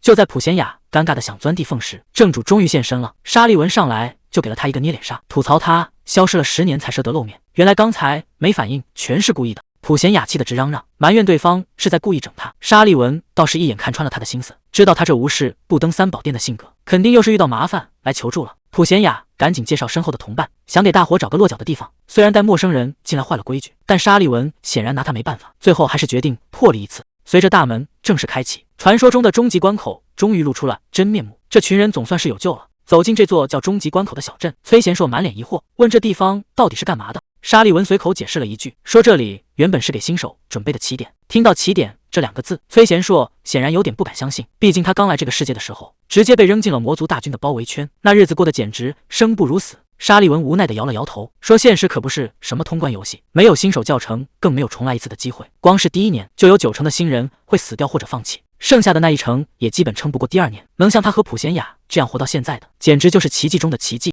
沙利文把话挑明了，那些变强的人最后都会被大势力招揽，听起来像是走上了人生巅峰，可一旦点头答应，就只会沦为战场上没有灵魂的工具人。除非你能像普贤雅这样当上指挥官，但这种日子其实更不好过，每天都要担心自己会被谁盯上，连个安稳觉都睡不了。所以沙利文才想把这里变成新手村，让老兵带着新人一起成长，大家互相扶持，不再让悲剧重演。普贤雅却觉得这想法太天真了，外面的大国根本容不下他们，甚至还有人在暗中盯着这片土地，想在这里站稳脚跟，谈何容易？面对同伴的质疑，沙利文并没有退缩，他说自己特意请来了一个关键人物，看来这地方真的要变天了。沙利文口中的大人物终于露面了，竟然是德拉肯的奥利文公爵。他端着茶杯，语气里透着一股早就料到一切的淡定。普贤雅这下全明白了，原来沙利文放他们进来根本不是发善心，而是早就挖好了坑等着他们跳。沙利文倒也坦诚，直言这世界本来就是利益交换。奥利文公爵显然是有备而来，还没等大伙开口自我介绍，他就已经叫出了崔贤硕和阿贝尔森的名字。看来这帮人的底细早就被摸透了。寒暄的话一句没多说，他直接抛出了最核心的问题：接下来的路你们打算怎么走？奥利文觉得这事儿没那么简单，既然已经彻底得罪了加特伦，手里肯定的攥着点保命的底牌。阿贝尔森接下来的话却让人意外，他说要彻底终结这场人魔战争，这话听起来简直像是天方夜谭。因为现在的加特伦之所以能只手遮天，全靠利用人们对魔族的恐惧，他们把自己包装成人类唯一的救世主，借此名正言顺地插手各国事务。只要魔族的威胁还在一天，加特伦的地位就稳如泰山，大家会因为感激而产生盲目地信仰，最后心甘情愿地沦为他们的棋子。阿贝尔森看得很透彻，想要真正打败这群伪善的家伙，就要把他们赖以生存的根基彻底拔掉。如果战争真的结束了，他们还拿什么来统治世界？如果魔族的威胁彻底消失，他们就再也没有理由插手各国事务，更没法名正言顺地搜刮民脂民膏了。和平年代需要的是合作与发展，而不是一个整天挥舞长剑的守护者。一旦战争真的结束，加特伦的统治神话就会彻底崩塌。奥利文听完觉得这番话很有趣，他承认这套逻辑确实很有道理，但在他看来这简直太离谱了。仅凭一个边境小国的公主就想改变整个世界的格局，面对这种赤裸裸的轻视，阿贝尔森只用一句话就回击了过去：既然你觉得这事儿根本不可能，那今天为什么还要亲自跑这一趟？阿贝尔森的话字字珠玑，他直言一个国家光有军队是不够的，名声有时候比刀剑更有杀伤力，而德拉肯作为大国，应该最清楚名誉扫地的后果。他直接把利害关系摆在了台面上，如果他没能顺利夺回王位，让加特伦的傀儡控制了玛丽埃特，那德拉肯就要直接面对强敌的威胁，这已经不是在帮别人，而是在救他们自己。回到住处后，普贤雅心里还是七上八下的，问这事儿到底谈得怎么样。阿贝尔森也有些拿不准，他觉得刚才那场对话更像是一场测试。就在大家焦急等待的时候，奥利文公爵终于给出了答复：帮忙可以，但他提出了几个非常苛刻的条件。奥利文觉得终结战争这种话谁都能随口说出来，但如果另一方根本不想谈，那所有的计划都是白费力气。他要求阿贝尔森拿出证据，证明魔族那边也同样渴望和平，只要能证明这一点，德拉肯才会真正考虑出手相助。镜头转回到了住处，崔贤硕对普贤雅的过去非常好奇，他问普贤雅以前是不是加特伦的指挥官，普贤雅承认那是很久以前的事情了。崔贤硕追问他为什么要放弃一切，甚至不惜背负骂名投靠魔族，毕竟在普通人眼里，这简直就是背叛了全人类。聊起在战场上遇到的那些傀儡士兵，崔贤硕觉得他们就像没有灵魂的机器，完全看不出一点人的样子。普贤雅却给出了完全不同的答案，他说那些人确实是被操控了，但每一个躯壳之下都曾是一个活生生的人，有着属于他们自己的故事，这才是这场战争最残酷的地方。普贤雅轻声叮嘱崔贤硕，说他会记住刚才听到的那些话，这对他来说或许就是最好的安慰。崔贤硕推门走出房间，发现阿贝尔森并不在屋里，他顺着声音找了过去，看到他正独自坐在码头边发呆。阿贝尔森头也不回地问了一句，觉得这一切都很不容易吧？崔贤硕一时间没反应过来，反问他到底指的是什么。阿贝尔森叹了口气说，是所有的事情，包括现在的处境和未来的打算。其实刚才他跟公爵说的那些话，崔贤硕全都听到了。那个人曾经告诉过他，要永远挺直腰杆活下去，既然做了决定，就要有承担后果的觉悟，哪怕走到最后也要相信自己是对的。阿贝尔森一直活在痛苦里，但崔贤硕提醒他，对错其实没那么重要，最了解你的人永远只有你自己。如果连你都开始讨厌自己，那这世上就真的没人站在你这边了。你只是做了当时认为正确的事，没人能真正理解你背负了多少东西，所以你必须坚定地相信自己，因为你现在的动摇是对那些牺牲者最大的否定。如果连活下来的人都放弃了，那死去的同伴就真的毫无意义了。只有活着的人才能赋予死亡真正的价值。阿贝尔森终于明白了，他必须带着这些沉重的记忆走下去，因为只有他活着，那些离开的人才算没有白死。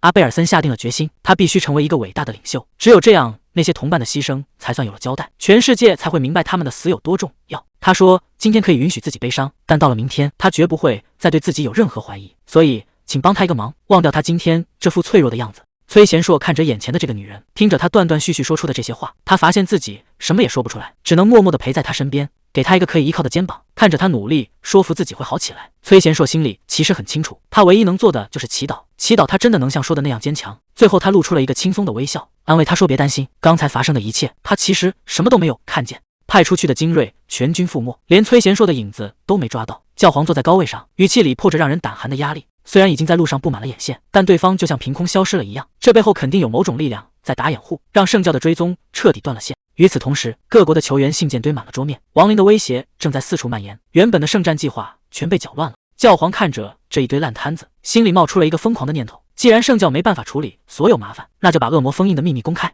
恶魔封印的消息必须彻底封锁。教皇根本不在乎那些被亡灵袭击的国家，他正等着那些国王走投无路，最后跪在圣教面前交出所有的宝物。在他眼里，这些灾难不过是圣教扩张的筹码，只要手里握着秘密，整个世界都得看他的脸色行事。至于失踪的那几个人，他已经派出了专门的调查团，只要有一丁点蛛丝马迹，就绝对逃不出他的手掌心。2周后的乌尔蒂蒙山口，崔贤硕看着手中的地图，这幅地图到底指引着什么地方？天下没有免费的午餐，普贤雅把话挑明了，想在这里待下去，就要像雇佣兵一样去接活赚钱。现在的局势比想象中更糟，亡灵的阴影已经扩散到了各处，普通人除了祈祷圣骑士降临，根本没有别的活路。雇佣兵虽然只是治标不治本，但至少能清理掉眼前的威胁。他随手一指，直接定下了这次行动的人选。你还有你再加上我，咱们3个现在就出发去干活。至于还在养伤的弗里师，就让他先留在村里休息，毕竟潜入魔王城这种技术活还得靠专业的人来带路。既然决定了要赚伙食费，那就别磨蹭了。普贤雅带着大家立刻动身，前往传闻中的贸易天堂。这里就是3国同盟的首都德洛斯，因为远离魔族边界，这里成了全世界最繁华的贸易中心，号称只要是世上存在的宝贝，就绝对能在这里找到。崔贤硕看着眼前热闹的街道，还没来得及感叹这里的富庶，普贤雅接下来的话却让气氛一下子降到了冰点。哪怕是这种被商人统治的安全区，最近也开始出现亡灵了。虽然起初还能勉强应付，但局势显然已经快要失控了。德洛斯议会的这帮老家伙显然没把这几个年轻人放在眼里，他们左顾右盼，非要见工会会长才肯谈正事。普贤雅可没耐心听这些废话，他瘫坐在沙发上，让对方赶紧把条件开出来，别在这里浪费时间。副议长还在那摆谱，说这次的任务赏金有1万金币，要是这帮小鬼搞砸了，后果谁也担待不起。话还没说完，普贤雅直接一巴掌拍碎了桌子，他指着对方的鼻子怒吼，说自己比会长强1000倍。作为当代最伟大的魔法师，他最听不得别人怀疑他的实力。崔贤硕在旁边赶紧打圆场，让这帮老头赶紧点头保命。被吓破胆的议长再也不敢废话，只能乖乖交出了情报。那支恐怖的亡灵大军现在就躲在伊西利乌斯沙漠。议长指着地图上的东南贸易线，说那里的亡灵大概有1-2000人，虽然听起来规模不算大，但之前的几次围剿全都失败了。普贤雅听完直接冷笑出声，堂堂3国同盟的正规军，居然连这点杂兵都搞不定。议长无奈的解释说，这可不是普通的乌合之众，因为在那群怪物中间藏着一个极其恐怖的巫妖，他能像指挥正规军一样操控亡灵，只要这个指挥官不死，这支大军就会源源不断的冒出来，直到把整个德洛斯彻底淹没。现在的唯一生路，就是在那东西杀过来之前，直接完成斩首行动。众人马不停蹄地赶到了伊西利乌斯沙漠，看着眼前这片死寂的废墟，普贤雅终于明白了为什么沙利文妃要派他过来。普贤雅站在高处俯视战场，他自豪地宣布自己是伟大的魔法师。在这种开阔地带，魔法就是毁灭一切的暴雨，战士顶多算是一把剑，而他才是真正的战略武器。可当他跳下来询问大家的等级时，崔贤硕却说出了一个惊人的秘密，他的战士系统竟然彻底失灵了。别说查看等级，现在连任务面板都打不开，这在系统持有者眼中简直不可思议。普贤雅根本不信这种鬼话，他直接伸手去扫描崔贤硕的面板，想要看看究竟出了什么差错。可就在接触的一瞬间，系统竟然发出了刺耳的警报声。普贤雅这下彻底傻眼了，他发现崔贤硕的系统竟然真的坏了，没了系统的指引，崔贤硕觉得自己就像个丢了魂的废人。看着他现在这么消沉，普贤雅直接一拳砸了过去，他骂他是在想些没用的废话，为什么要被那个莫名其妙的系统牵着鼻子走？想做什么就去做，只要问心无愧就行。如果刚好撞上了任务，那就当是白捡的奖励，没必要为了这种破事纠结。就在2人争论不休的时候，远在神殿深处的一位大人物也终于露出了真面目，他就是奠定了魔法理论基础的大魔女萨拉·邓菲。1000年前，瓦灵顿女皇亲手统一了整片大陆，那是人类文明最巅峰的时代。可惜，在强大的帝国也有落幕的一天。女皇死后，没有留下任何子嗣，她的弟子们为了皇位自相残杀，曾经庞大的版图被撕得粉碎，演变成了如今这些大大小小的国家。漫长的岁月抹去了一切痕迹，那个统治时代的古老帝国早就消失在了人们的记忆里。直到1200年后的今天，在这片荒凉的废墟深处，我竟然成了唯一苏醒的人。这个世界已经彻底忘记了我的帝国，难道连我也一起忘了吗？曾经那些惊天动地的伟业，难道真的被时间彻底抹去了吗？看着眼前这片荒凉的废墟，萨拉只觉得一切都毫无意义。既然帝国已经全没了，那我为什么还要再次苏醒？他推开尘封千年的大门，每一步都踏在破碎的历史之上。可当他走出神殿的那一刻，眼前的景象却足以让世界颤抖。无数白骨组成的军队正严阵以待。他们抬着沉重的教辇，在烈日下等待着唯一的主人。这是一个骷髅兵，低声禀报说，在前方感觉到了人类的气息，沉寂了千年的大漠，终于要迎来第一批倒霉蛋了。萨拉也察觉到了那些人的气息，还没等他下令，天空中突然降下了大片的金色光雨。这种力量让萨拉感到非常陌生，这不是他熟悉的魔法，而是某种从未见过的全新能量。看来沉睡的这1000年里，这个世界确实变样了。他正打算好好研究一下这个新时代，可紧接着一股毁天灭地的魔力瞬间炸裂，这才是他认知的魔法。只是这威力已经完全超出了他的想象。面对这种不知好歹的挑衅，萨拉只是轻蔑地笑了笑。这种程度的攻击对他来说不过是小孩子的把戏。结果显而易见，即便动用了毁天灭地的陨石魔法，普贤雅还是被逼得狼狈逃窜。那根本不是1万金币就能解决的怪物。崔贤硕看着灰头土脸的同伴，简直不敢相信自己的耳朵，连陨石都砸不死的对手，到底是个什么级别的存在？普贤雅现在满肚子火，那可是他压箱底的大招，现在看来这趟差事恐怕是要赔本了。谁能想到那个怪物竟然直接正面打穿了陨石魔法？普贤雅这下彻底破防了。他试图解释刚才那离谱的一幕，如果2个拳头硬碰硬，结果顶多是骨头断裂，但魔法的碰撞完全是另一回事，他会像利刃一样直接贯穿目标。作为一名自诩天才的魔法师，他心里很清楚，刚才那根本不是简单的对撞，而是一场关于魔法精密度的测试。对方是在用更高级的操控力当众羞辱他的魔法水平，输得这么彻底，简直是把他的自尊心按在地上摩擦。崔贤硕提议赶紧叫援军，但这个节骨眼上根本没人能来。更重要的是，普贤雅绝不想向沙利文承认自己在最擅长的领域竟然输给了一个来路不明的怪物。普贤雅开始翻找自己的家底，他觉得法师的强弱全看装备够不够硬，刚才那场战斗顶多算个热身，现在他要拿出压箱底的宝贝了。在荒无人烟的大沙漠里，一支骷髅大军正抬着轿子缓缓前进。谁能想到，路中间竟然立着一块显眼的告示牌，这分明就是一封指名道姓的挑战书。时间回到1小时前，普贤雅正一脸得意地展示他的杰作，崔贤硕却觉得这招实在有点离谱。这种小儿科的挑衅真的能钓到大鱼吗？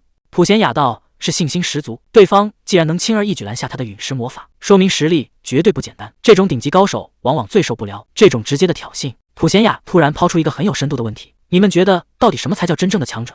崔贤硕和阿贝尔森想都没想就回答，那不就是力气大或者破坏力强吗？但在普贤雅眼里，真正的强者从不拒绝任何挑战，哪怕明知道对方有埋伏，哪怕战场对自己不利，他们也会大摇大摆地走出来，用绝对的实力告诉对手，你们这些小花招根本没用。这就是顶级高手的自尊心，只要那个巫妖觉得自己够强，就绝对不会对这封挑战书坐视不管。看吧，对方果然已经按耐不住了，计划进行得比想象中还要顺利，浩浩荡荡的骷髅大军竟然真的停下了。普贤雅在通讯里冷静地交代同伴，你的任务就是盯死这支军队，在分出胜负之前，绝不能放任何一个骨头架子过去。就在这时，萨拉独自走了出来，他冷冷地盯着眼前的惩罚女孩，问是不是他这个不知死活的魔法师发出的挑战。普贤雅倒是挺坦然，直接承认了自己就是那个挑事的人。动手之前，萨拉突然问了一个奇怪的问题，他想知道普贤雅到底是为了什么而活。可普贤雅根本没打算跟他谈心，指尖瞬间燃起了炽热的火焰。对一个死人来说，这种问题还有意义吗？他大喊一声，直接发动了猛攻，漫天的火焰呼啸着砸向对手，这架势摆明了是要速战速决。可萨拉只是随手一挥就挡下了所有攻击，语气里甚至还透着一丝失望。难道这种程度的挑衅仅仅只是为了试探他的底线吗？就在萨拉觉得对方不过如此的时候，真正的杀招才刚刚开始。伴随着一声震天动地的巨响，整片沙漠都要被这股力量掀翻了。这一击直接命中了萨拉的要害，谁也没看清到底发生了什么。时间回到1小时前的作战会议，崔贤硕正好奇地打听普贤雅的底细。既然大家都是传说级，那你的杀手锏到底是什么？普贤雅只是神秘地笑了笑，让他凑近点自己感受一下。崔贤硕还没反应过来怎么回事，就被他轻轻弹了一下脑门，结果下一秒整个人直接被炸飞到了天上。这就是普贤雅最恐怖的地方，只要是在他控制的范围之内，任何攻击都能被他瞬间引爆，哪怕只是一个微小的动作，也能变成威力惊人的炸弹。这就是传说中的自由职业者普贤雅。刚才那一招直接把萨拉打退了好几步，对方现在满脑子都是问号。明明空气里根本没有魔力的波动，这股恐怖的爆炸到底是怎么触发的？普贤雅可没打算给他答疑解惑，他身后瞬间凝聚起巨大的火焰巨人，语气里全是挑衅。一个死人哪来这么多废话？既然已经入土了，那就老老实实闭嘴吧。可这位萨拉显然还没到极限，既然你不肯说，那就只能打到你开口为止。整片沙漠都开始剧烈颤抖，一只遮天蔽日的巨手正从地底猛地伸出，火焰巨拳和岩石巨手正面硬刚。普贤雅大喊着让他滚回棺材里去，伴随着一阵刺眼的白光，沙漠中心直接被轰出一个巨坑。可等烟尘散去，两人竟然都还稳稳地站着。萨拉难得开口夸奖了一句，说普贤雅确实有点本事，他也没客气，直接把这句夸奖给回敬了过去。可还没等气氛缓和下来，萨拉脸上的笑意就变得阴冷起来。他说：“这种程度确实不错，可惜你跟我之间的差距足足有5倍之多。”5倍的差距？普贤雅彻底被这句话给激怒了。他一边大骂对方是行尸走肉，一边带着满身的怒火向下俯冲。这一击几乎赌上了他全部的力量。可萨拉连眼皮都没抬一下，随手一挥就引发了连环爆炸。在他看来，说5倍的差距甚至都算保守了。这种程度的攻击根本伤不到他分毫。萨拉早就看穿了普贤雅的战术，想利用沙尘控制制空权。可惜他更喜欢在地面上解决战斗。看着半空中的普贤雅，萨拉只觉得对方还是太年轻了，浑身上下全都是破绽。普贤雅本以为这一击稳了，看着爆炸中心激起的漫天尘土，他甚至已经开始提前庆祝胜利。可还没等他高兴太久，一股极寒的气息瞬间席卷了整个战场。原本滚烫的岩浆和碎石，竟然在眨眼之间全部变成了冰雕。这根本不符合常理，不用吟唱咒语，甚至连一点魔力波动的预兆都没有，整片沙漠就这样被强行冻成了冰原。看着眼前这夸张的一幕，普贤雅彻底愣在了半空中。他终于明白，刚才那句5倍的差距根本不是在开玩笑，对方的实力早就超出了他的理解范围。萨拉曼悠悠地抽着烟斗，嘲讽普贤雅单打独斗根本没戏，还叫嚣着让他那些同伴赶紧滚出来，别在这浪费时间。普贤雅捂着脑袋站了起来，虽然看起来已经到了极限，但他嘴角却露出一丝冷笑。既然对方这么想见他的同伴，那就如他所愿。随着普贤雅的一声怒吼，真正的杀招终于现身了。原来刚才那些漫天的沙尘，全都是为了掩护崔贤硕的行踪。他一直潜伏在高空，等待致命一击。崔贤硕带着破空之势从天而降，重重地砸在了萨拉的防御屏障上。巨大的冲击力让冰面瞬间崩裂，整片大地都在跟着颤抖。可烟尘散去之后，萨拉竟然连脚步都没有挪动半分。他语气里充满了不屑：“难道这就是你们最后的底牌吗？”萨拉突然意识到情况不对，现场竟然有2股完全不同的魔力。原来空中的拉赫尔只是个幌子，他一直在等待信号，好掩护真正的杀招从地底发动。谁能想到，在所有人都盯着天上的时候，地底下竟然钻出了一个不速之客。这一记突袭直冲萨拉的面门，差点就让他当场交代在那。萨拉虽然惊险地躲了过去，还不忘嘲讽对方错失了唯一的胜机。可眼前的崔贤硕却露出了诡异的微笑，既然是拼命，怎么可能没有备选方案？他顺势踩在萨拉的膝盖上，借力跃起，真正的杀招现在才要开始。萨拉还在那大言不惭，觉得无论对方怎么挣扎，结果都只有死路一条。可话还没说完，一股诡异的紫色能量瞬间爆发，这股力量的速度快到离谱，连萨拉都没能看清他的动作。就在他愣神的这一秒，崔贤硕的重踢已经到了眼前，这一记后空翻踢得结结实实，直接把萨拉的防御彻底粉碎。时间倒回1小时前，荒漠里传出阵阵巨响，崔贤硕正蹲在深坑里卖力干活，普贤雅却在一旁悠闲的监工，气得他忍不住开口求助。普贤雅道是理直气壮，觉得召唤出石头人就算帮了大忙，毕竟他还得忙着制作关键的卷轴，这可是接下来翻盘的唯一希望。崔贤硕实在想不通，明明普贤雅的实力比自己强得多，为什么非要躲在地下搞偷袭？他理直气壮地回了一句：“因为我是个法师啊，难道你以前见过的都是假法师？”在普贤雅看来，法师虽然满级之后能毁天灭地，但前期的生存能力简直低得离谱。他还特意打了个比方，战士打架只需要挥起拳头，简单直接就能解决战斗，但法师想放个技能，得先构思法阵，再进行复杂计算。等法师好不容易准备读条结束，战士早就一拳把对手干趴下了。这就是为什么他们必须玩战术，毕竟活着才有输出。普贤雅耐心地解释着，越是毁天灭地的魔法，计算起来就越是复杂，但只要给他足够的施法时间，威力甚至能比肩自然灾害。崔贤硕听完忍不住吐槽，既然法师这么怕被近身，那你不是应该躲在后排吗？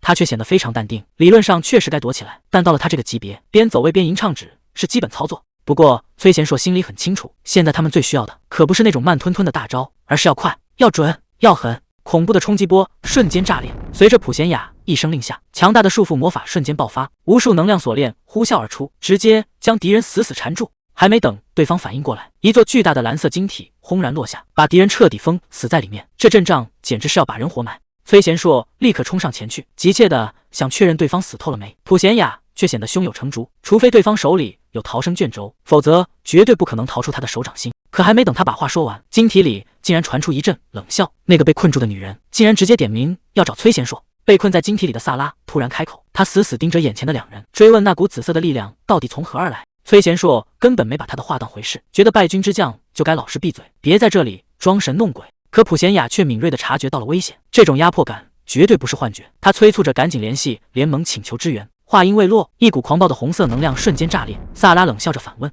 你们难道真以为自己赢了吗？”还没等普贤雅反应过来，对方已经发起了致命的反击。崔贤硕大喊一声小心，整个人拼命冲了上去，紧接着整片区域都被恐怖的爆炸吞没。硝烟还没完全散尽，普贤雅瘫坐在地上，赶紧询问崔贤硕的情况。刚才要是没他拼死挡下那一击，后果简直不敢想象。他头也不回地盯着前方，语气非常坚决：“这事儿还没完呢。”对面的萨拉岛是挺意外，没想到他硬扛了一招还能站着，看来那股神秘力量确实不简单。既然对方想玩命，崔贤硕也不打算再藏着掖着，他让普贤雅按平时的节奏战斗，剩下的交给他去处理。萨拉显然彻底失去了耐心，既然问不出力量的来源，那就干脆把他们全部撕碎。普贤雅再次开启了复杂的魔法阵，真正的反击现在才要开始。普贤雅正全神贯注地引导魔力，脚下的蓝色阵法已经亮到了极致，可萨拉却发出一声冷笑，嘲讽他的动作实在太慢了。话音刚落，漫天的红色尖刺就呼啸而至，普贤雅顶着压力发出一声怒吼，让无数巨石彻底砸向地面。一时间，整片战场火光冲天，剧烈的爆炸声此起彼伏。在这种毁天灭地的攻击下，谁要是慢了一步，恐怕连渣都不会剩下。就在这混乱的中心，一个身影正顶着爆炸全速突进，战场上的火药味越来越浓。崔贤硕一边抵挡攻击，一边大喊：“他现在急需一个助推力来打破僵局。”普贤雅正咬着牙全速冲刺，耳边传来了精准的指令：向前直冲6秒，然后什么都别管，直接起跳。崔贤硕在一旁看得清清楚楚，虽然普贤雅能勉强扛住魔法，但对方的速度实在太快了，这种实力的差距根本没法硬碰硬。他知道普贤雅也意识到了这一点，所以现在最好的办法就是由他来接手接下来的战斗。他猛地发力，整个人瞬间消失在了原地。崔贤硕现在只有一个念头，那就是死死拖住眼前的敌人。他必须给普贤雅争取时间，哪怕只有几秒钟也行。他拼尽全力发起猛攻，可萨拉根本没把两人的围攻放在眼里，反而觉得这种挣扎非常可笑。就在这时，普贤雅突然发现了不对劲，大声提醒崔贤硕快看地面，绝对不能让对方完成地上的阵法。崔贤硕还没来得及低头查看，萨拉已经冷笑了一声，表示他们发现的实在太慢了。萨拉冷冷地宣告聊结局，随着他脚下的阵法被激活，恐怖的爆炸瞬间吞没了所有人。这种大范围的毁灭性攻击根本就没有任何躲避的空间，崔贤硕直接被冲击力掀飞，关键时刻还是普贤雅出手，硬生生帮他挡下了致命一击。普贤雅死死观察着眼前的强敌，他终于发现了对方的秘密。正常的魔法需要复杂的计算，可这个女人竟然完全跳过了过程，这才是她施法速度极快的真相。萨拉依然在不停的嘲讽，觉得他们的反应实在太慢。普贤雅终于看穿了真相，普通的魔法师必须经过麻烦的计算，所以动作才会那么慢，但眼前的女人完全不同，她只需要在地上画个圆，魔法就能一下子发动，这就像是传说中的天赋力量。可如果她真的是传说级人物，怎么可能同时掌握这么多能力？萨拉听到了他的嘀咕，冷笑着说：“那些计算早就过时了，在他那个时代，这种所谓的传统根本就是浪费时间。”他对这种无知感到非常不耐烦，1000年的魔法研究竟然毫无长进。萨拉已经彻底失去了耐心，他冷冷地宣告：“一切到此为止。”巨大的红色魔法阵瞬间笼罩了战场，对面的人还没反应过来，这到底是什么怪物级别的法术，只能愣愣地看着头顶。快看天上，那根本不是什么光柱，而是足以毁灭一切的审判。这股力量已经完全超出了他们的认知。萨拉语气平静得让人发毛，他说：“1000年前自己只带100个人，就能把1万大军杀得片甲不留。面对这毁天灭地的一击，普贤雅只能让同伴先走。虽然他拼尽全力挡住了剑刃，但情况却变得更加糟糕。只要能打中萨拉一下，这个恐怖的法术就会立刻消失。现在唯一的办法就是近身强攻。”普贤雅大喊一声，让同伴赶紧去偷袭，这个大家伙交给他来对付就行。崔贤硕死死盯着那个破绽，只要一下就够了。他整个人像炮弹一样砸了过去。你现在的弱点简直太明显了。瓦尔德坐在巨石上悠闲地说：“魔力超载确实很强，但你总是把它当成最后的底牌，因为你害怕身体吃不消，所以每次出手都会慢半拍。”崔贤硕为了克服这个弱点，一直在拼了命地压榨自己。他知道在这个残酷的世界，敌人可不会有耐心等你准备好，可萨拉却根本没把他放在眼里。他冷笑着说：“你的极限我已经看透了，同样的招式对我根本没用。”崔贤硕根本不信这个邪，他再次爆发出惊人的速度。面对这道号称无法逾越的屏障，崔贤硕根本没打算退缩，既然挡得住，那就用更强的力量把他彻底轰碎。瓦尔德曾经不止一次提醒过他，把所有赌注都压在一招上实在太冒险，因为他的身体还没强悍到那种地步，稍有不慎就会彻底崩溃。但在身体完全准备好之前，他唯一能做的就是磨练耐力，然后静静等待那个足以改变战局的瞬间，就是现在。崔贤硕把所有的力量全部灌注在这一击，这一招下去，要么赢，要么彻底玩完。哪怕这招会让身体彻底崩坏，他也顾不上那么多了。这是赌上性命的最后一击。崔贤硕发疯一样踢向那道屏障，巨大的冲击力让整个空间都在震动，只要再加把劲，就差那么一点点。伴随着一声清脆的响声，那道号称无敌的防御终于彻底崩塌。萨拉做梦也没想到，这个疯子竟然真的做到了。萨拉这下彻底破防了，他怎么也无法接受自己的防御竟然会被这群人强行撕碎。普贤雅也已经到了强弩之末，体内的魔力几乎被完全榨干，束缚敌人的最后一道防线随时会断，现在只能把命都豁出去了。所有的希望都压在了这一击上，成败就在这一秒。伴随着震天动地的巨响，最后的决战彻底爆发了，屏障彻底炸裂。萨拉根本来不及躲闪，就被这股恐怖的冲击力正面击中。普贤雅原本以为自己这一招打歪了，正打算懊恼，可下一秒他就发现不对劲。虽然攻击没有直接命中，但萨拉的力量已经彻底乱了，他的召唤状态正在飞速消失。谁说这就结束了？崔贤硕根本不打算给对方喘息的机会，他瞄准目标，直接发起了冲锋，大喊着要取下对方的首级。这一招赌上了他全部的尊严，哪怕手臂已经因为负荷过重开始崩裂，他也完全没有收手的打算。这已经彻底超越了身体的极限，难道真的要到此为止了吗？不，他硬是顶着剧痛砸下了最后一拳。伴随着震天动地的巨响，所有的恩怨都要在这一击下彻底了解。可他的身体也终于支撑不住了，这种玩命的招式，崔贤硕已经没法再用第二次了。早知道就该快点解决战斗，可现在哪还有时间后悔？如果不抓住这最后的机会，两个人都得死在这。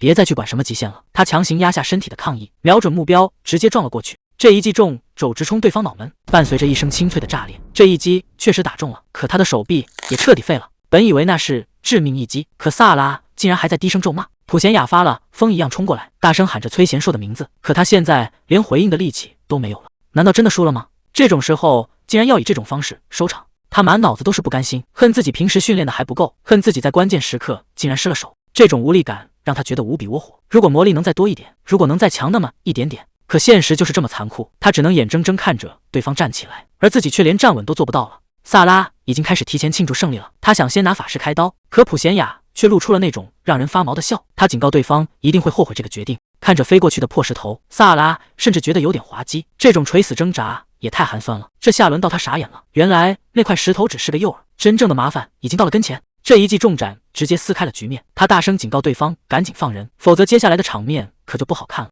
崔贤硕这下是动了真格的，浑身散发着危险的紫色光芒，他可不是在随口威胁，这一拳下去绝对能把脑袋砸碎。活下来的感觉真好。萨拉正喝得痛快，完全沉浸在死里逃生的喜悦中，可还没等他多喝几杯，沙利文就急匆匆地赶了过来。崔贤硕他们几个也是一脸尴尬，支支吾吾半天说不出话。崔贤硕带着满身杀气出现了，他死死盯着对方，放话要是再不放人，就要直接把脑袋拧下来。面对崔贤硕的威胁，萨拉一点都不虚，反而反问为什么要听他的。可崔贤硕这次是动了真格，直接把话挑明了，要是人质没命，萨拉也别想活成离开。气氛一下子降到了冰点，谁也没想到萨拉竟然在这个时候笑了。他答应放人，但条件是必须让他加入队伍。这下轮到沙利文崩溃了，他怎么也想不通，大家竟然真的带了个不死族回来，万一这家伙半夜发疯怎么办？可萨拉岛好正悠闲地喝着小酒，完全没把这当回事。弗里师一边倒酒一边感叹，说过死族之所以疯狂杀戮，是因为嫉妒活人的生命，这简直就是一种无聊的诅咒。萨拉听完却放下了酒杯，思绪回到了那片荒凉的沙漠。在那个阴森的地下墓穴里，杀戮的冲动曾像潮水一样涌来，换做别人早就沦为怪物了，可他偏不信这个邪，哪怕被诅咒包围，他也直接捏碎了那股邪恶的力量。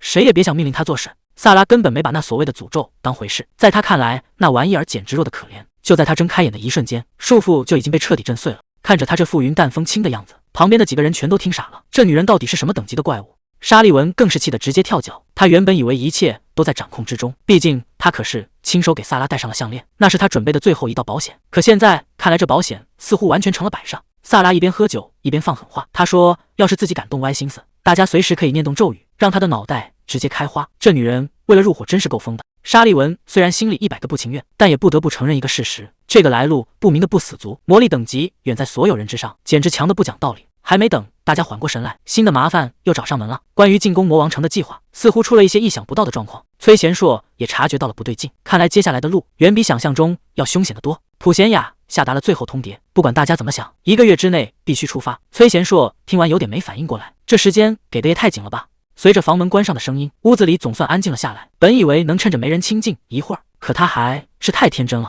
萨拉突然像阵风一样冲了进来，嘴里还嚷嚷着终于只剩他们2个了，这架势简直是不打算放过他。他一脸坏笑的凑到跟前，问他现在是不是很有空。还没等崔贤硕想好怎么回答，他就直接发出了邀请，说有件重要的事情要单独聊聊。看他这副志在必得的样子，到底是什么秘密非要关起门来悄悄说。崔贤硕紧跟着萨拉穿过闹市，本以为他要交代什么重要情报，结果这女人头也不回的往前冲，压根没打算停下来。好不容易追上去想问个明白，萨拉却被路边的烤肉串勾走了魂。他倒是真不客气，直接问老板多少钱。还没等崔贤硕开口，萨拉手一直理直气壮地说让他付钱。萨拉一边啃着肉串一边念叨：“既然大家打败他发了大财，那请个客也是理所应当。可怜崔贤硕那点辛苦攒下的零花钱，还没捂热乎就要见底了。”接下来的场面彻底失控了，这个也要，那个也买。崔贤硕瞬间变成了拎包小弟，手里塞满了大大小小的购物袋。萨拉还在不停地往上加码，崔贤硕整个人都被购物袋淹没了。等他好不容易腾出手翻开钱包，发现里面已经彻底空了。看他站在原地不动弹，萨拉随手扔过来一个红苹果，还让他吃点东西打起精神。崔贤硕心里那叫一个憋屈，这苹果明明也是他掏的钱，合着自己忙活了一整天就是来当个移动货架的。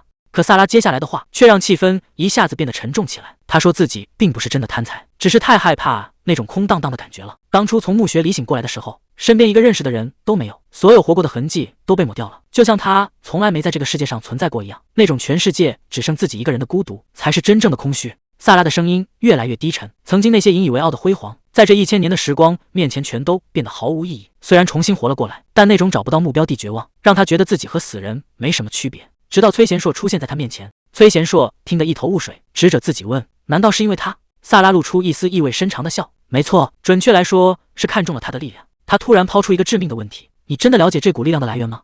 崔贤硕给出了那个标准答案：魔力与魔气的融合。可他却直言他根本一无所知，接着让他伸出手来。随着一阵能量波动，萨拉确认了自己的猜想，原来他从头到尾都是个被运气眷顾的家伙。这让崔贤硕彻底懵了，自己这也能算运气好？人类的魔力加上魔族的魔气，甚至连神力都挤在同一个身体里，能活下来简直是奇迹中的奇迹。萨拉直言不讳，这根本不是什么新力量的诞生，而是他误打误撞摸到了这颗星球所有力量的源头。崔贤硕这下彻底愣住了，这种连他自己都搞不清楚的秘密，萨拉到底是怎么看出来的？面对质疑，他只是随手展示了一股能量，因为它本身就代表着答案。萨拉终于揭开了那个尘封的秘密，他这辈子直到咽气的那一刻，都在钻研这股力量的本质。甚至连那些让人眼红的回路，也不过是他研究过程中的副产品。可惜他还没来得及看到最终结论，生命就戛然而止。这段惨烈的往事被突然翻开，就像一个响亮的耳光，直接让眼前的敌人彻底破防了。最信任的人，竟然成了亲手送他上路的人。那个被他视如己出的孩子，给出的理由却荒唐至极。他说这种力量根本不该存在，所以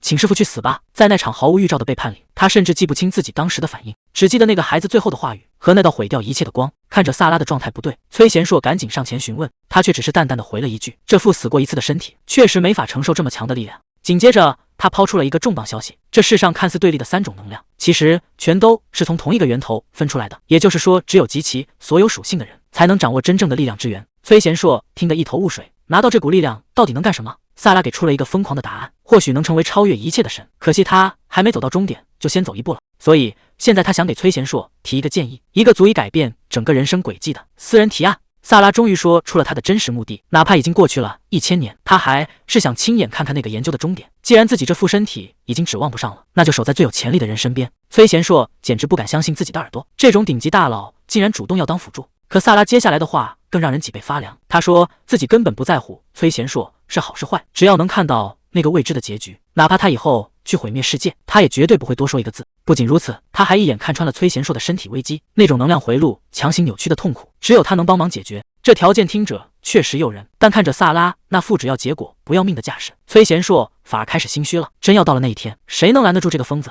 萨拉直接把手伸到了面前，这可不是普通的邀请，而是一个通往新世界的入场券。只要握住这只手，他就能带崔贤硕踏入全新的境界。就在这边还在达成契约的时候，魔王城那头的气氛已经降到了冰点。一场紧急会议刚刚散场，空气里还弥漫着没散去的火药味。走在最前面的是第1军团长多里图格斯，紧随其后的是代理第4军团长奥尼克斯，第5军团长奥兹格斯也现身了。随着会议室大门重重关上，内部的火药味终于藏不住了。多里图格斯直接把不满摆在了明面上，他直言根本看不透魔王到底在想什么。奥兹格斯赶紧让他说话放尊重一点，觉得魔王这么做肯定有深意。可多里图格斯根本不买账，为了给后方争取时间，他们辛苦攒下的亡灵大军正被成片收割，结果魔王却以职位空缺当借口，连正经的仗都不打算打了。用这么多命换来的时间，那位大人到底在忙什么见不得人的事？多里图格斯看得很明白，加特伦和魔王的关系已经彻底崩了。自从赫米斯发动袭击后，双方就再也没有回头路可走，这场仗是非打不可了。就连一直沉默的奥尼克斯也承认，那次袭击的影响实在太大，直接把双方推向了战争的边缘。可多里图格斯最想不通的是，既然开战已成定局，魔王为什么还要一直拖延时间？难道牺牲掉那么多亡灵，仅仅就是为了拖日子吗？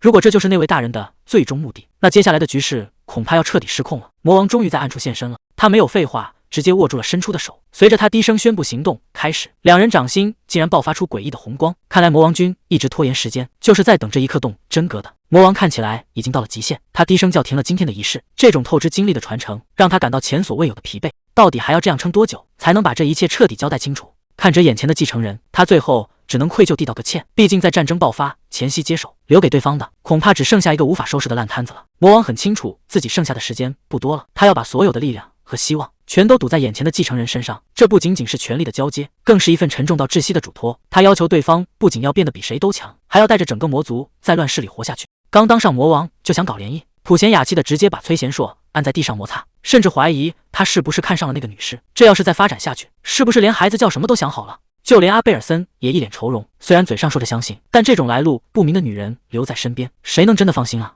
萨拉坐在旁边一脸无奈，辩解说自己根本没兴趣算计弱者，可普贤雅根本不买账。既然没有恶意，刚才为什么要打得你死我活？面对这致命的逻辑闭环，萨拉竟然一下子语塞了。萨拉摆出一副受害者的姿态，抱怨这两个小鬼太没礼貌，竟然连续2次无视他的提问。这魔王的威严在这一刻简直碎了一地。普贤雅可不吃这一套，直接回怼一个死人，哪来这么多废话？既然都凉透了，还找什么活着的意义？结果崔贤硕刚想点头赞同，又被他一拳给揍趴下了。虽然心里100个不乐意，但普贤雅还是觉得刚才下手太重了。可萨拉却淡定的补了一刀，明明是你们先动的手吧？这下场面一度变得非常尴尬。为了打破僵局，萨拉直接抛出了杀手锏，他答应教大家关于魔力回路的知识，毕竟这才是带他回来的真正目的。面对这种无法拒绝的诱惑，普贤雅还能继续硬气下去吗？既然谈好了条件，萨拉1秒钟都不想多等，直接宣布明天就开始特训。虽然普贤雅心里还有点小疙瘩，但为了大局，也只能接受这个3人行的监督方案。崔贤硕这小子倒是一点不紧张，甚至还有心思调侃普贤雅，问他是不是根本不担心自己的死活，结果差点被当场灭口。直到萨拉发话，这2个活宝才终于安静下来。特训的第一步就是让崔贤硕做到法阵中心。萨拉一眼就看穿了他的身体状况，魔力和魔气在体内疯狂打架。面对这个致命的问题，崔贤硕只能老老实实点头承认。既然找到了病根，萨拉直接给出了解决方案。以前他是临场强行融合能量，现在必须学会提前把力量存起来，只有这样才能彻底摆脱那种自残式的战斗方式。崔贤硕听得一头雾水，毕竟魔力和魔气天生就不对付，想要把融合后的能量留在体内，简直比登天还难。可萨拉却一脸淡定，表示这正是他要教的内容。他指出，崔贤硕现在的身体就像是装满了油和水的瓶子，2种能量每天都在疯狂掐架，已经把身体折磨得千疮百孔了。所以特训的第一步，竟然是要他散尽全身的修为。听到这话，普贤雅第一个跳出来反对，这哪里是在帮忙，这简直是要了崔贤硕的命啊！面对这种近乎疯狂的要求，他真的敢把命交给这个女人吗？萨拉开始疯狂给自己贴金，什么原始魔女、魔法之母，甚至连铁血女皇这种头衔都搬出来了。看来他对自己的实力那是相当的有自信。他的计划听起来非常简单粗暴，先彻底掏空崔贤硕的身体，然后再亲手灌入那种神秘的紫色能量。为了防止意外发生，他还会帮忙吸收掉多余的杂质。普贤雅听完当场就炸了，这哪里是特训，这分明就是在拿命开玩笑。他坚决反对这种乱来的方案。普贤雅赶紧给他科普了一下，当初吸收魔气的时候都疼得要死，现在要灌入更强的紫色能量，那滋味绝对比地狱还难受。崔贤硕这才反应过来，这不怕是要被活活疼死啊！普贤雅这下是彻底气疯了，直接一脚把崔贤硕踹飞。在他看来，这根本不是疼不疼的问题，这简直就是在自寻死路。他抓起崔贤硕疯狂摇晃，骂他是个无可救药的大笨蛋。这种乱来的方案只要出一点点差错，就再也没有后悔的机会了。萨拉却在一旁冷眼旁观，语气平淡的让人发毛。想要获得逆天的力量，不拿命去拼怎么可能？这世上可没有白掉的馅饼。普贤雅死死抱住崔贤硕，怎么也不肯松手。他实在想不通，为什么要为了变强做到这种地步？这代价真的太沉重了。萨拉表现得非常大度，既然大家都觉得太危险，那他也就不再强求了。但他最后留下了一个问题：以后真的不会后悔吗？那种眼睁睁看着悲剧发生，却因为自己太弱而无能为力的感觉，才是这世上最可怕的折磨。如果当初再强一点，如果当初抓住了变强的机会，结局会不会完全不一样？崔贤硕被戳中了痛点，对他来说，后悔这2个字比任何肉体上的疼痛都要沉重。他最终还是决定要彻底豁出去了。普贤雅急得大喊他的名字，可已经拦不住了。萨拉对他这副样子很满意，既然已经做好了觉悟，那就没什么好犹豫的了。崔贤硕心里只有一个念头，那就是变强，变得比任何人都要强。真正的地狱特训正式拉开序幕。1天2天，时间在无尽的痛苦中飞速流逝。崔贤硕整个人都被折磨得不成样子，普贤雅在一旁看着，却什么忙也帮不上，只能眼睁睁看着他在生死的边缘反复横跳，日复一日的折磨。月亮升起又落下，这场地狱般的特训仿佛永远没有尽头。直到萨拉收回了手，告诉他一切都结束了，让他试着活动一下身体。普贤雅已经彻底虚脱了，他这辈子都不想再看到魔力。为了陪崔贤硕熬过来，他也已经到了极限。崔贤硕整个人都愣住了，他呆呆地抬起头，简直不敢相信自己的耳朵。真的结束了吗？这种非人的日子终于熬出头了吗？崔贤硕觉得这罪白受了，受了这么多非人的折磨，结果身体好像没什么变化，这让他心里落差特别大。萨拉听完冷笑一声，让他别废话，试着运转一下体内的能量，看看会有什么反应。随着能量在体内炸开，他的身体开始发生异变，黑色的利爪瞬间破茧而出，这股力量狂暴的让人心惊。崔贤硕整个人彻底变了样，这哪里还是什么人类，简直就是一尊降临世间的魔神。这种压迫感连他自己都觉得陌生。拉赫尔在一旁直接被吓傻了，这特训的结果已经完全超出了所有人的想象，这股禁忌的力量真的能被他掌控吗？弗里斯在这个节骨眼上回来了，可拉赫尔现在根本没心思叙旧，他整个人都要气炸了。眼看着自己选中的勇者竟然一步步变成了魔王，这换谁受得了？弗里斯倒是淡定得很，他觉得自己回来的正是时候。既然大家心里都有不少疑问，那就坐下来好好谈谈吧。回到屋里，崔贤硕才听到了一个惊人的消息，就在他闭关特训的这段时间，弗里斯竟然一个人潜入了魔王城。拉赫尔森在一旁疯狂吐槽，说自己也被当成了高级通讯器。崔贤硕可没心思听这些，他只想知道弗里斯独自行动的原因。原来普贤雅通往魔王城的传送阵竟然到现在还没被封锁，这事儿确实有点反常。按理说他丢了军团长的位置，权限早就该被收回了。为了确认这不是个陷阱，弗里斯才专门去打探了一下。崔贤硕赶紧追问调查结果，弗里斯的表情变得非常严肃。在魔族军方的记录里，普贤雅并没有被踢出局，只是被列为了失踪状态。魔王城的走廊里静得可怕，弗里斯觉得非常纳闷，平时守卫森严的城堡，今天怎么连个鬼影都看不见？就在他疑神疑鬼的时候，一个声音突然从阴影里传出来，他一眼就认出了弗里斯。弗里斯被吓得语无伦次，他怎么也想不到会在这里看到这张面孔。弗里斯给出了最后的结论：普贤雅的传送阵绝对安全，既然情报已经坐实，那就没什么好犹豫的了。崔贤硕当场拍板，是时候动身了，他们的目标只有一个，那就是魔王城。